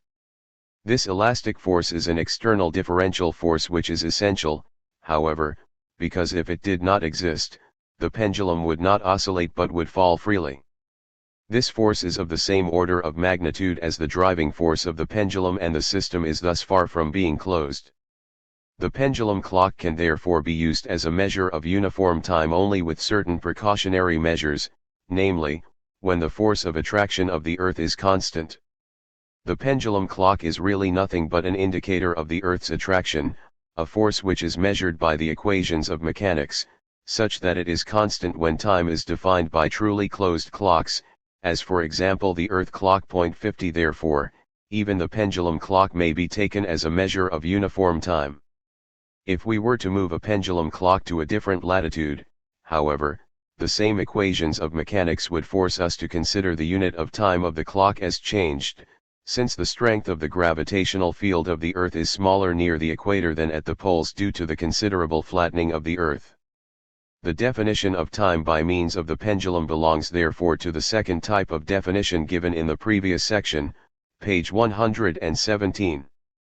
The spring balance clock is a clock in our sense. The force that determines the length of the pendular period of the balance wheel is the elastic force of the spring, i.e., the internal force of the clock. Gravitation has no effect in this case, and the indications of the spring balance clock are thus independent of latitude. This kind of clock would oscillate even if it were far away from any masses in interstellar space, whereas the pendulum clock would not operate under these conditions. We may therefore always think of a pocket watch, when we talk of clocks in our future discussions, since it is the best example of a closed system. For precise time measurements, watches have shortcomings, however, which make them inferior to the pendulum clock for astronomical purposes. The elastic forces fluctuate slightly, i.e., the system is not strictly periodic, and therefore, although the system is closer to our epistemological ideal, its time is not as accurate as that of the pendulum clock. So long as pendulum clocks remain in the same place, they satisfy the condition of uniformity to a very high degree, because the Earth's attraction is very nearly constant. On ships, on the other hand, spring balance chronometers are used, because the effect of geographical latitude would otherwise be noticeable, and the rocking of the ship would cause fluctuations in the elastic supporting forces, which for pendulum clocks are of the same order of magnitude as the driving forces. One should not forget, however, that the spring balance clock too is only approximately free from external physical forces. It must, for instance, be placed on a firm support to prevent its fall in the gravitational field. This elastic supporting force, which is external, affects the clock and causes a slight bending of its gears and shafts. The spring balance clock thus runs somewhat differently, depending upon the side on which it rests. This effect is extremely small, and we may say in our language, the external physical forces are very small in comparison with the internal driving forces of the clock. This type of clock is therefore close to a relatively high degree of accuracy. This applies, of course, only so long as the elastic forces are not too large. If we were to fasten a pocket watch to a rotating disc, for instance, and bring it into a strong centrifugal field, the supporting forces would increase correspondingly and would bend the gears and shafts so much that the clock could no longer be considered a closed system. The most important clock for practical time measurements is the Earth clock. We have already mentioned that this clock too needs corrections because it is not strictly periodic, but it is far superior in this respect to the spring balance clock. Since it floats freely in space and the effect of radiation can be ignored, the Earth clock is a well-closed system. There is a slight disturbance by the gravitational effects of the Moon and Sun. They act as brakes upon the Earth's rotation, with the eventual result of a state like that of the Moon, for which the period of rotation equals that of the orbit. For a single rotation, however, this effect can be ignored. The Earth clock has the characteristic that it moves uniformly even within the individual period. Thus the unit of time can be subdivided by means of angular measurements. On the other hand, the counting of periods is more difficult, since the end of an individual period cannot be directly recognized. What constitutes a complete rotation of the Earth is definable only relative to the environment, hence the difference between stellar and solar day. The latter is about 4 minutes longer, because the period between two solar culminations increases due to the orbital motion of the Earth. If the Earth were alone in the universe, it would be useless as a clock, because we would have no indication for the end of its individual periods. The Earth clock is therefore not a natural clock in our sense. In contrast to the pendulum clock, it is closed, but it differs from ideal clocks in the sense that it is not periodic. The Earth's rotation is an inertial motion, and the definition of a measure of time by means of the Earth clock should therefore be included among the definitions that use the law of inertia rather than a periodic system. 51 Therefore, the question when a real rotation of the Earth has been completed can be answered only on the basis of the laws of mechanics. The answer depends on the determination of the astronomical inertial system, compare 36, to which the Earth's rotation must be related for this purpose. Since the stellar day is practically identical with this day of the inertial system, it is generally preferred to the solar day. One might suppose that these considerations are unnecessary as long as we are interested only in the uniformity of time and not in the length of an individual day, since we can employ the method of subdivision by angular measurements because of the uniformity within a period of the Earth's rotation. But how are we to measure this angle of rotation? It is well known that the angle of rotation measured relative to the Sun is not suitable for this subdivision, because of the varying velocity of the Earth along its path, but only the angle relative to the fixed stars. The only difference is the following: in order to determine uniformity, it is sufficient to know the state of the astronomical inertial system with the exception of a uniform rotation, whereas for the determination of the length of a day even this variable must be eliminated. Practically speaking, however, little is accomplished by the admission of such an unknown rotation, since the determination of the inertial system except for a uniform rotation contains almost all the problems pertaining to the determination of the rotation-free inertial system. We should finally mention the atomic clock, which, although of no practical use, plays an important role in the experimental investigations of the relativistic laws dealing with clocks.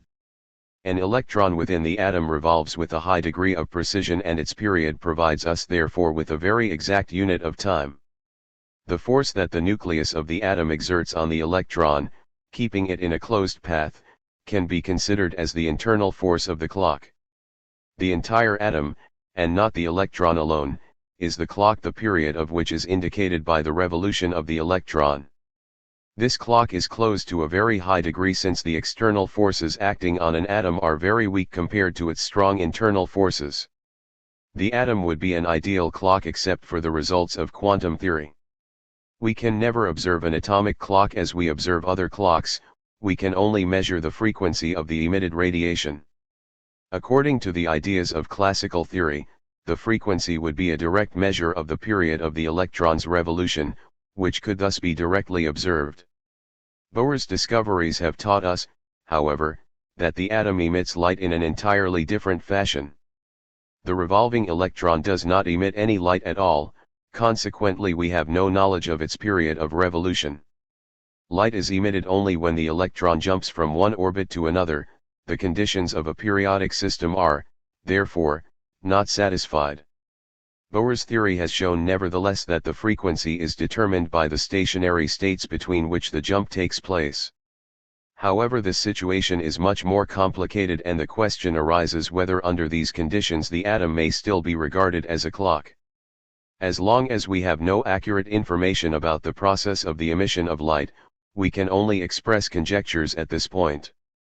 On the other hand, one could, of course, investigate experimentally how far the atomic clock satisfies the relativistic laws of clocks. In this manner we might discover directly whether or not the atom can be regarded as a clock in the sense of the relativistic theory of time. 19. Simultaneity. After we had specified the unit of time, which is the first metrical coordinative definition of time, we were led to the problem of uniformity, which is the second metrical coordinative definition of time and deals with the congruence of successive time intervals. There is, however, a second type of time comparison that concerns parallel time intervals occurring at different points in space rather than consecutive time intervals occurring at the same point in space. The comparison of such time intervals leads to the problem of simultaneity and hence to the third metrical coordinative definition of time. Although it had been known for some time that uniformity is a matter of definition, Mach 52 for instance, asserted the definitional character of the uniformity of time emphatically. The definitional character of simultaneity was recognized first by Einstein and has since become famous as the relativity of time. Einstein immediately applied his solution of the problem of simultaneity to theoretical physics, and for this reason the epistemological character of his discovery has never been clearly distinguished from the physical results. Therefore, we shall not follow the road taken by Einstein, which is closely connected with the principle of the constancy of the velocity of light, but begin with the epistemological problem. To see this problem clearly, we must start with a distinction which originated with the work of Einstein. We shall distinguish between the simultaneity at the same place and the simultaneity of spatially separated events. Only the latter contains the actual problem of simultaneity. The first is strictly speaking not a simultaneity of time points, but an identity. Such a concurrence of events at the same place and at the same time is called a coincidence. In a strict coincidence there is actually no comparison of space or time, since position and time are identical for both events. Practically speaking, such an identity never occurs, since we could no longer distinguish the two events. But an approximate coincidence can be realized, in the example of two colliding spheres or two intersecting light rays. Simultaneity plays no essential role even in the case of a roughly approximated coincidence, because a time comparison of distant events shows such slight differences in the determination of the time of neighboring events that they can be ignored. We can therefore treat the problem of the comparison of neighboring events similarly to the problem of coincidence and restrict our investigation to the comparison of distant events. Point 1. This investigation will lead us to the result that the simultaneity of distant events is based on a coordinative definition. We shall demonstrate this result by showing that a comparison of time has the characteristic properties of a coordinative definition. We therefore maintain: first, it is impossible to ascertain whether two distant clocks are set correctly in their indication of time. Second, they can be set arbitrarily and yet no contradiction will arise. Following the first line of thought, we may ask how one can determine the simultaneity of distant events. We shall consider events as distant, if the distance between them is large compared with the dimensions of the human body. The perceptual judgment of simultaneity 1 for a rigorous treatment of the comparison of neighboring events, ca. 8, is thus not sufficient under these circumstances. We may hear for instance the sound of thunder and notice at the same time that the hands of our watch point to 8:50. The determination of simultaneity which we make here is a comparison of neighboring events. We compare the moment when the watch indicates 8:50 with the moment when the sound of thunder reaches our ear and not with the instant of its occurrence. If we want to derive from this time determination the actual time at which the thunder occurred, we must have additional physical facts. We must know the distance which the sound has traveled and the velocity of sound, before we can calculate backwards from 8:50 to the time at which the thunder took place. But are there no other means? It is well known that we can avoid using the velocity of sound in the given example, if we observe the lightning rather than the thunder. Let us say that the lightning was observed at 8 hours 49 minutes and 50 seconds, we may then consider this time as the time at which both lightning and thunder occurred. Is this statement true? Obviously, in this type of time determination the situation is changed quantitatively but not in principle. The light of the lightning also requires a certain amount of time to reach the eye, and our judgment therefore concerns again the moment at which the light reaches our eye and not the moment when the lightning actually occurred. Only because this time difference is extremely small can we ignore it for practical purposes. It can easily be seen that the time comparison of distant events is possible only because a signal sent from one place to another is a causal chain. This process leads to a coincidence, i.e., a comparison of neighboring events, and from the time measurement thus obtained we can determine the time of the distant event only with the help of an inference. What assumptions are contained in this inference? This inference requires besides the knowledge of the distance also the knowledge of the velocity of the signal. How can this velocity be measured? In principle, there exists only one method, which we shall schematize as follows. The signal leaves a point P1 at the time t1 and reaches a point P2 at the time t2. Its velocity is then given by the quotient of the time interval t2 t1 and the distance P2 p1. Therefore, two time measurements are required which have to be made at different places. We can think of them as given by two clocks located at P1 and P2. If the indication of the time interval T2 T1 is to be meaningful, however, the two clocks must have been synchronized previously, i.e., it must have been determined whether their hands occupied the same positions at the same time. In order to measure a velocity, therefore, the simultaneity of distant events must already be known. Is this statement correct? Did not Fizeau measure the velocity of light differently? Fizeau indeed used an arrangement which did not require the simultaneity of distant events. We can schematize his measuring arrangement as follows. In Fig 16 a light ray is sent from A at the time t1 equals 12 o'clock, it is reflected at the point B, which is at a distance L from A, and finally returns to A at t3 equals 12:06. It has required 6 minutes to travel twice the distance L, and its velocity is thus given by the ratio of these two numbers. In this arrangement, time is measured only at A, only one clock is used and the simultaneity of distant events does not affect the problem. Of course, in the actual experiment the time interval was much smaller than 6 minutes, even though I was several kilometers long, but Fizeau measured it by an ingenious device involving a rotating gear. We have simply chosen larger numbers to clarify the illustration. Fig 16. Round trip of a light signal. On closer examination, we notice that this measurement contains a certain untested assumption, namely, that the velocity of light is the same in both directions along L. For instance, if it were less, in the direction of then in the direction BA, the velocity of light as calculated by Fizeau would correspond to neither of the two velocities, but represent an average of the two. How can we prove this assumption by Fizeau? It seems that it can be proved only if the time t2 is known at which the light ray reaches B. This means, however, that we are again employing two clocks and a comparison of distant events. Our assertion that the measurement of any velocity in one direction presupposes a knowledge of simultaneity is therefore correct. Thus we are faced with a circular argument.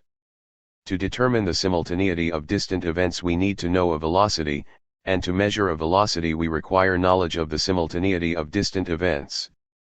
The occurrence of this circularity proves that simultaneity is not a matter of knowledge, but of a coordinative definition, since the logical circle shows that a knowledge of simultaneity is impossible in principle. We also notice that the second characteristic of a coordinative definition, namely its arbitrariness, is satisfied. It is arbitrary which time we ascribe to the arrival of the light ray at B. If we assume it to be 12:03, the velocity of light becomes equal in both directions. If we assume it to be 12:02, the light ray requires 2 minutes in one direction and 4 minutes in the other. This assumption is equally compatible with Fizeau's measurements. It does not make sense, therefore, to call the time 12:02 false or improbable, since we are here concerned not with an empirical statement but with a definition. This definition determines at once the velocity of light and simultaneity, and such a determination can therefore never lead to contradictions. If we wish to determine by velocity measurements which events are simultaneous, we shall always obtain that simultaneity which has already been introduced by definition. It is this consideration that teaches us how to understand the definition of simultaneity given by Einstein. 1. Which defines the time of arrival of the light ray at B as the midpoint between the time that the light was sent from A and the time that it returned to A. This definition is essential for the special theory of relativity, but it is not epistemologically necessary. Einstein's definition, 2, is just one possible definition. If we were to follow an arbitrary rule restricted only to the form 2, 3, it would likewise be adequate and could not be called false. If the special theory of relativity prefers the first definition, i.e., set membership symbol equal to, it does so on the ground that this definition leads to simpler relations. It is clear that we are dealing here merely with descriptive simplicity, the nature of which will be explained in 27.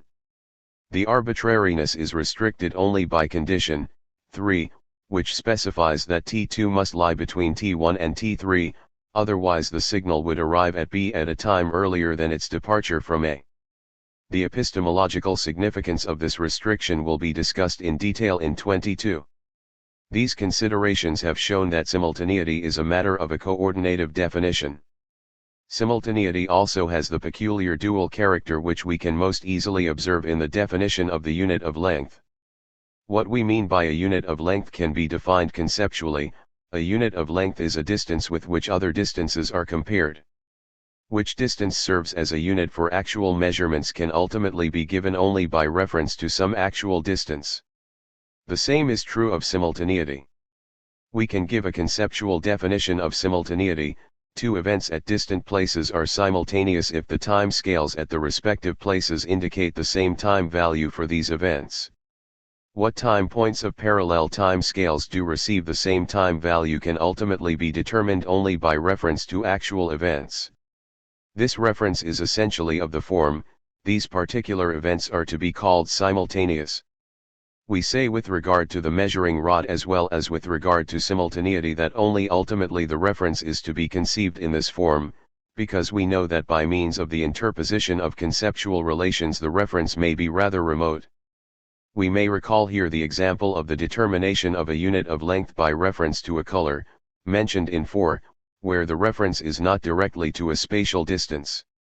Correspondingly, we find that the reference in the definition of simultaneity is commonly not in terms of the occurrence of arbitrary events, but in terms of light, i.e., a physical process, the properties of which are utilized in the definition of simultaneity.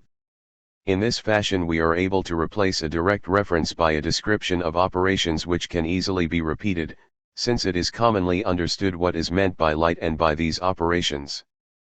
The definition of simultaneity through the use of light signals, for instance Einstein's definition, cannot be compared to the definition of the meter by means of the Parisian standard meter, but is to be compared to the definition of the meter by means of the Earth's circumference.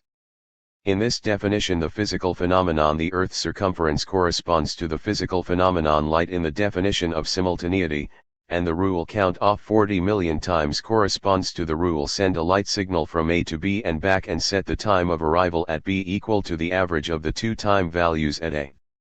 Such a rule does not change the nature of the coordinative definition, since what is meant by light and the circumference of the Earth can ultimately be determined only through a direct reference. The conceptual definition which we related to the coordinative definition of simultaneity may appear empty. It is tautological to define simultaneity as the equality of time values on parallel time scales. But the situation is no different for any other conceptual definition. All conceptual definitions are tautological in this sense, since they deal exclusively with analytic relations. A concept is coordinated to a combination of certain other concepts and derives its meaning only from these other concepts. The conceptual definition of the unit of length is also a tautology in this sense. Yet the desire for a different conceptual definition of simultaneity has a certain justification. We mean more when we speak of simultaneity. We are searching for a rule that restricts the determination of the parallel time scales in a special fashion. An answer to this question can only be given by the causal theory of time which we shall develop in 21 and 22. We anticipate, however, that this investigation will not eliminate the relativity of simultaneity but only justify the restriction of arbitrariness given in 3.20. Attempts to determine absolute simultaneity. Before we proceed from these results to further problems, we shall first discuss some of the objections that have been raised against the arbitrariness of simultaneity. The answers to these objections will assure us that the solution of the problem of simultaneity is correct. These criticisms consist in various attempts to establish absolute simultaneity. The first of these attempts starts with the idea of using velocities greater than the velocity of light. As a result, the interval t3-t1 of definition 2.19 would be shortened and the definition of simultaneity would become less arbitrary. If there existed a signal with infinite velocity, the interval would equal 0 and absolute simultaneity would be established. Even if an infinite velocity could not be attained, the inaccuracy could be made as small as desired by means of correspondingly high velocities. Such an approximation would suffice to define absolute simultaneity as a limit. Indeed, if arbitrarily high velocities could be reached, there would be absolute simultaneity. The relation between signal velocity and the interpretation of the word absolute will be discussed in 22. We may comment at this place, however, that this objection is pointless, since there are no signals that travel faster than light. We do not mean merely that physics has not yet discovered a higher velocity, but rather the positive assertion that there can be no higher velocity. Reasons for making this assertion will be given in 32. The second group of attempts to define absolute simultaneity uses specially conceived mechanisms. We can imagine an electrical mechanism of this type to be built according to Fig 17.53. The current from battery E flows through galvanometer G if the two switches T1 and T2 are closed. If only one of the two switches is closed, no current flows through G. Let us imagine now that T1 and T2 are closed for an instant. If these two instants are simultaneous, the circuit will be closed and a brief impulse of electric current will flow through G which will show a single deflection. If they are not simultaneous, the circuit will never be closed and no deflection will occur in G. The deflection in G is therefore the criterion for the simultaneity of the two events, and this simultaneity is defined without arbitrariness. Fig 17. An attempt to determine absolute simultaneity by means of an electrical arrangement.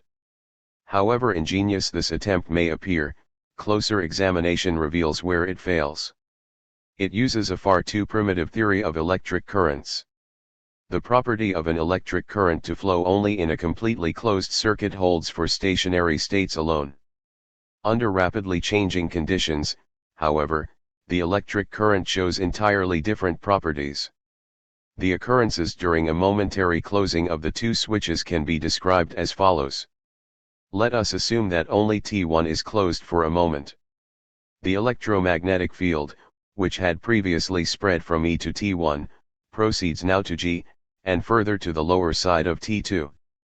The electrons in the wire are set in motion and a short impulse of current flows through G. The characteristics of this current are those of a displacement current because of the capacity of the open contact T2. G will thus show a deflection if it is a sensitive galvanometer, which, of course, must be assumed for these experiments. Thus we observe a deflection even though only one of the two switches is closed. If in addition we close switch T2, a second impulse of current results which increases the deflection in G. It is irrelevant here whether T1 and T2 are closed simultaneously or within a short interval of time. In either case we obtain the same deflection consisting of the sum of the two impulses. Only if the difference in time is so great that the disturbance of the electromagnetic field which spreads from T1 through G has already reached T2 when the second switch is closed, will there be a difference in the magnitude of the deflection in G. The propagation of the electromagnetic field from T1 to T2 travels however with the velocity of light, thus there exists a small interval of time within which the two impulses of current may follow one another without any difference in the effect on G. It is therefore not permissible to conclude from the deflection in G that the two switches were closed simultaneously, they might as well have been closed within a small interval of time. This mechanism therefore does not yield a decisive method for simultaneity. It leaves as much arbitrariness as the determination of simultaneity by means of signals, since the signal in this case is an electromagnetic disturbance which likewise propagates with the speed of light. The entire arrangement is really nothing but a disguised signaling process. What happens when the circuit is closed at T2 depends, according to the law of action by contact, only on the state of the electric field in the immediate environment of T2. Whether T1 is open or closed is therefore irrelevant. Only if the disturbance of the field, caused by the earlier closing of T1, has already advanced to T2 will there be any effect on the happenings at T2. In this case the circuit must have been closed at T1 just early enough to permit the disturbance to travel the distance T1 T2 with the velocity of light. Letting this time interval be t, we can state that the magnitude of the deflection in G tells us only whether the difference in time between the closing of switches T1 and T2 is greater than t. If this difference is less than t, it is impossible to decide whether or not the two switches were closed simultaneously.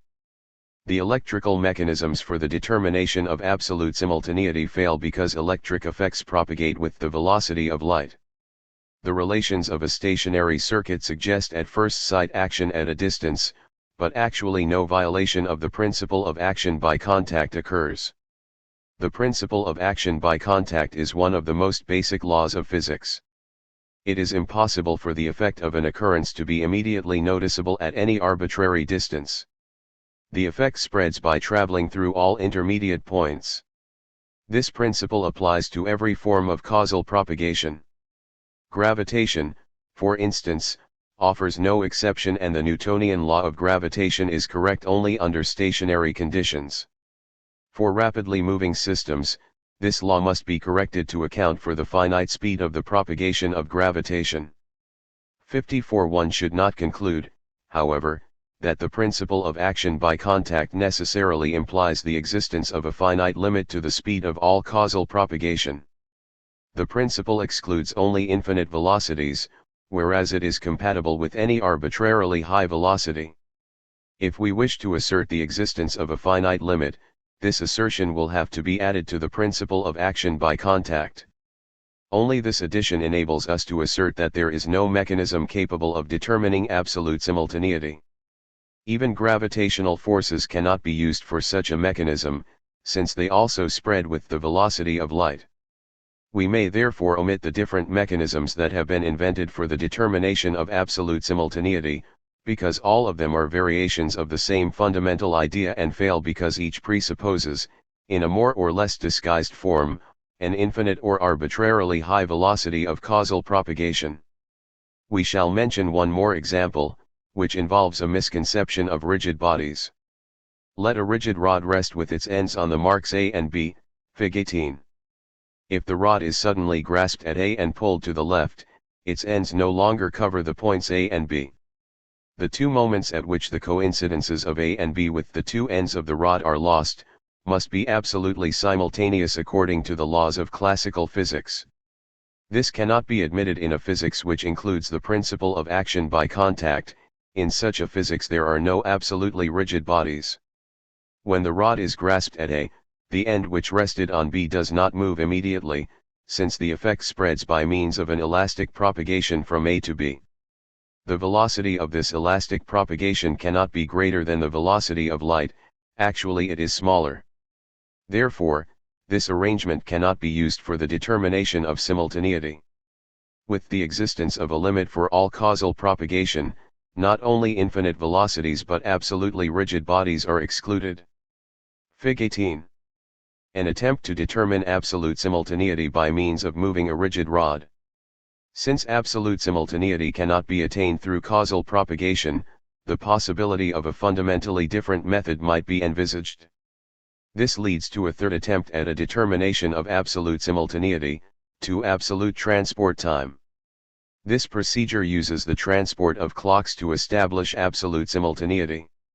The two clocks are synchronized when close together, i.e., the hands are in the same position at the same time, and then one of them is moved. We then have a clock at a distant point synchronized with the first one.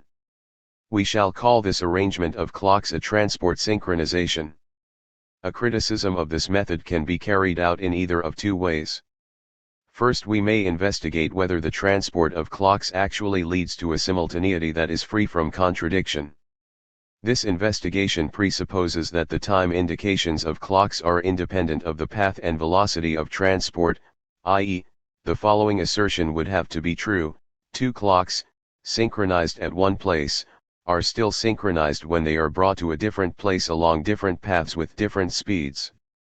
This statement, however, is denied by relativistic physics, cf. 30. Either alternative seems possible, but only experience can decide which of them holds for reality. Even without the assumptions of relativistic physics, we can state that the possibility of transport synchronization depends on an empirical assumption that must be tested. However, if relativistic physics were wrong, and the transport of clocks could be shown to be independent of path and velocity, this type of time comparison could not change our epistemological results, since the transport of clocks can again offer nothing but a definition of simultaneity. Even if the two clocks correspond when they are again brought together, how can we know whether or not both have changed in the meantime? This question is as undecidable as the question of the comparison of length of rigid rods. Again, a solution can be given only if the comparison of time is recognized as a definition. If there exists a unique transport synchronization, it is still merely a definition of simultaneity.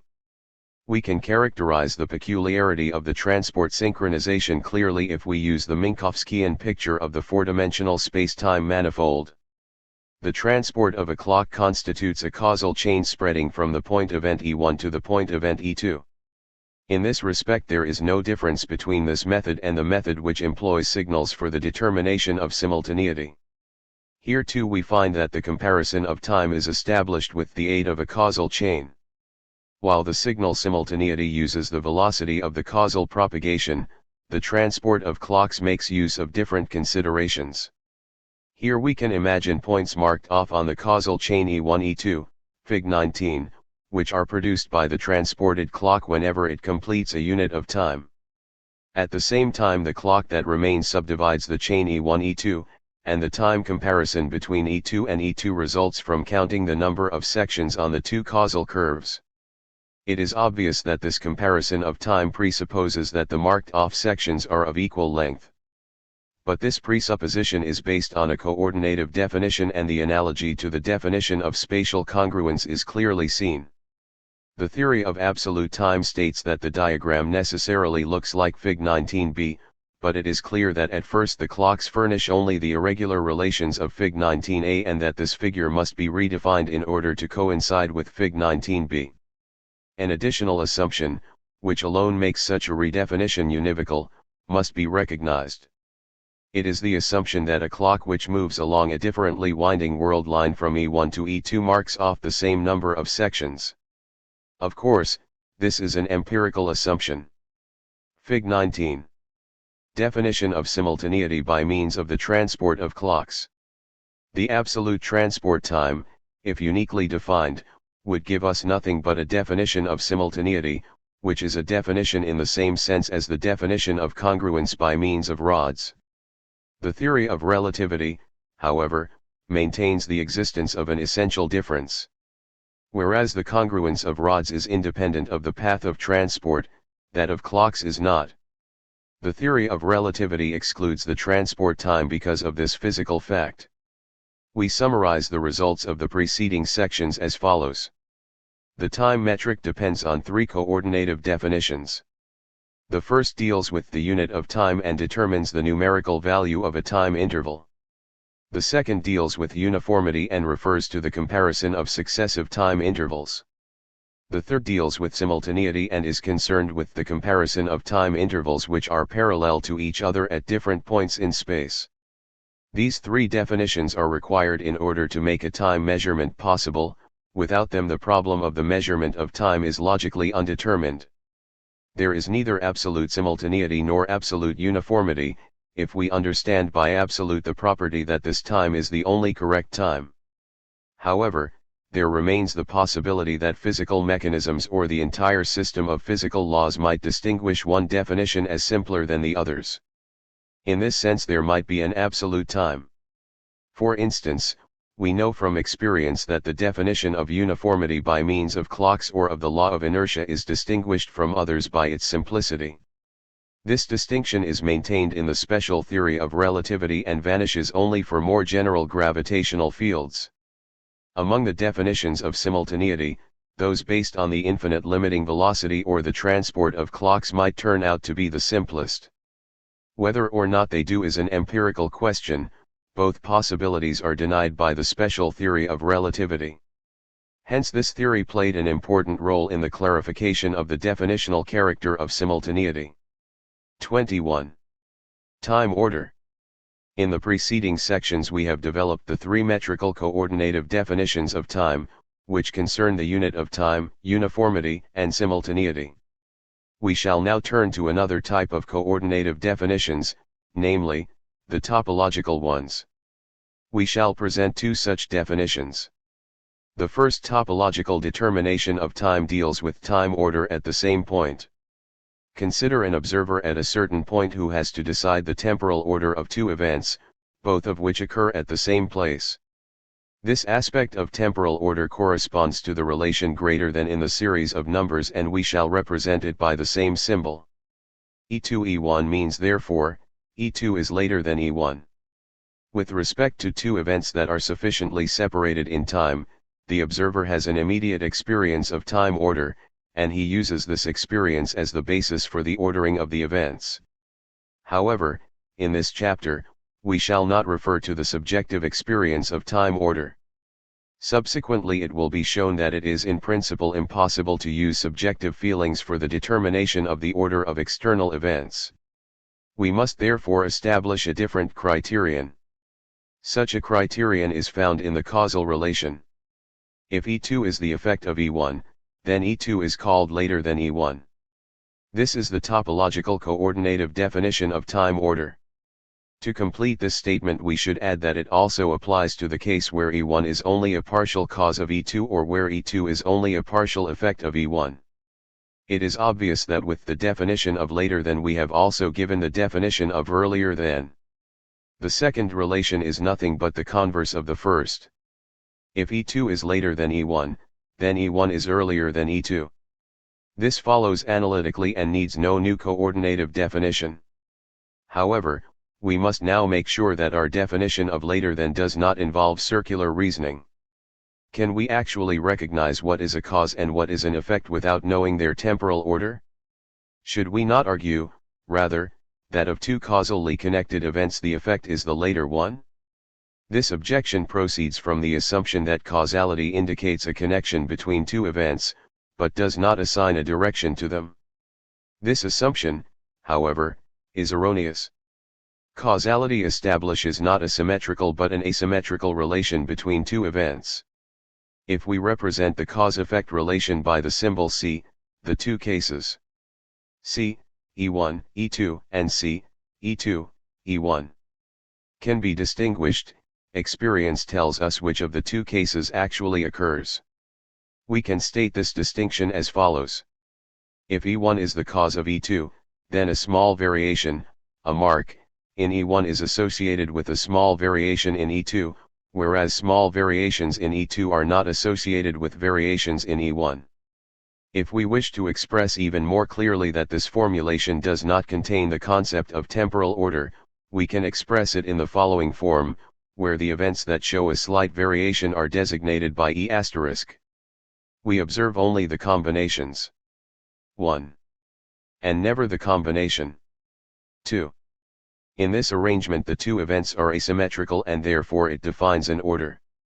That event which appears in the unobserved combination without an asterisk, namely E2, is called the effect and furthermore the temporally later event.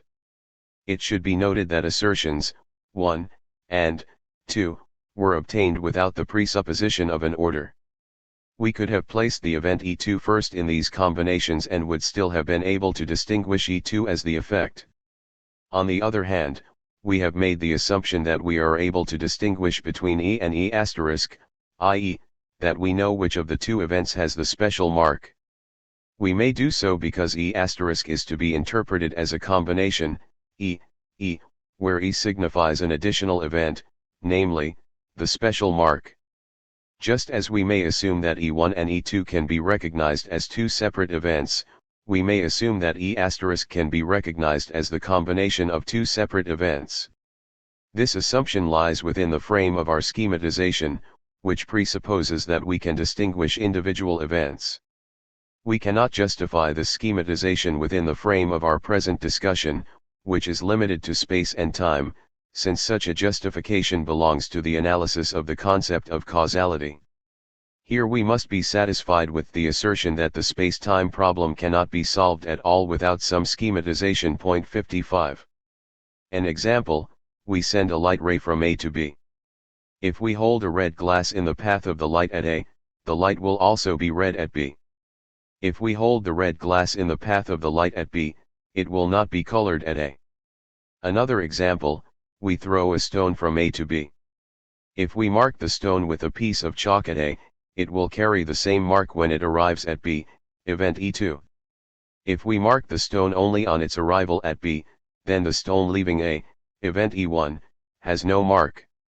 This distinction appears trivial, but it is extremely significant. A theory of causality which ignores this elementary difference has neglected the most essential aspect.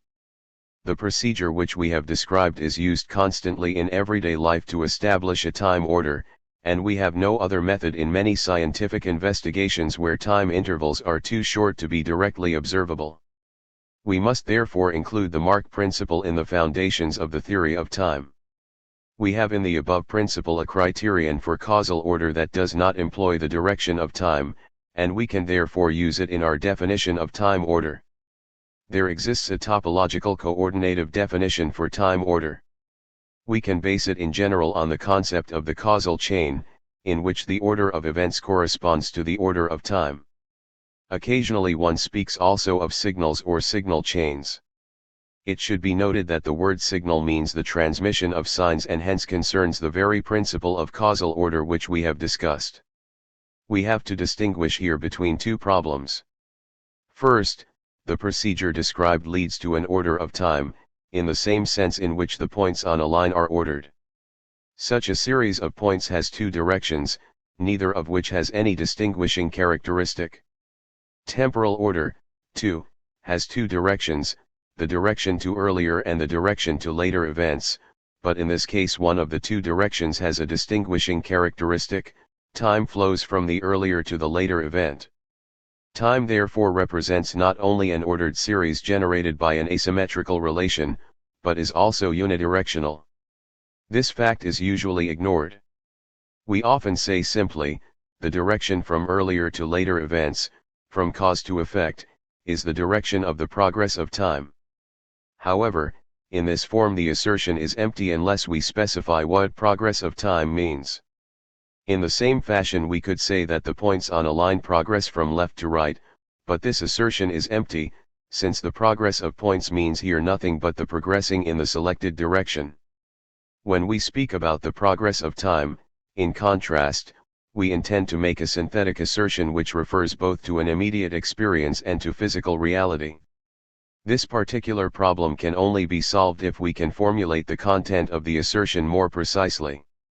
We shall leave this problem for the time being and content ourselves with the conclusion that the direction which we have defined as earlier-later is the same direction as that of the progress of time. For the problems dealt with in the theory of relativity it suffices that there exists a serial order of time, i.e., that we can distinguish between two directions which are opposite to each other. At present, we shall not refer to the unidirectional character of time. We must now investigate the question whether the time order defined above can be carried through consistently.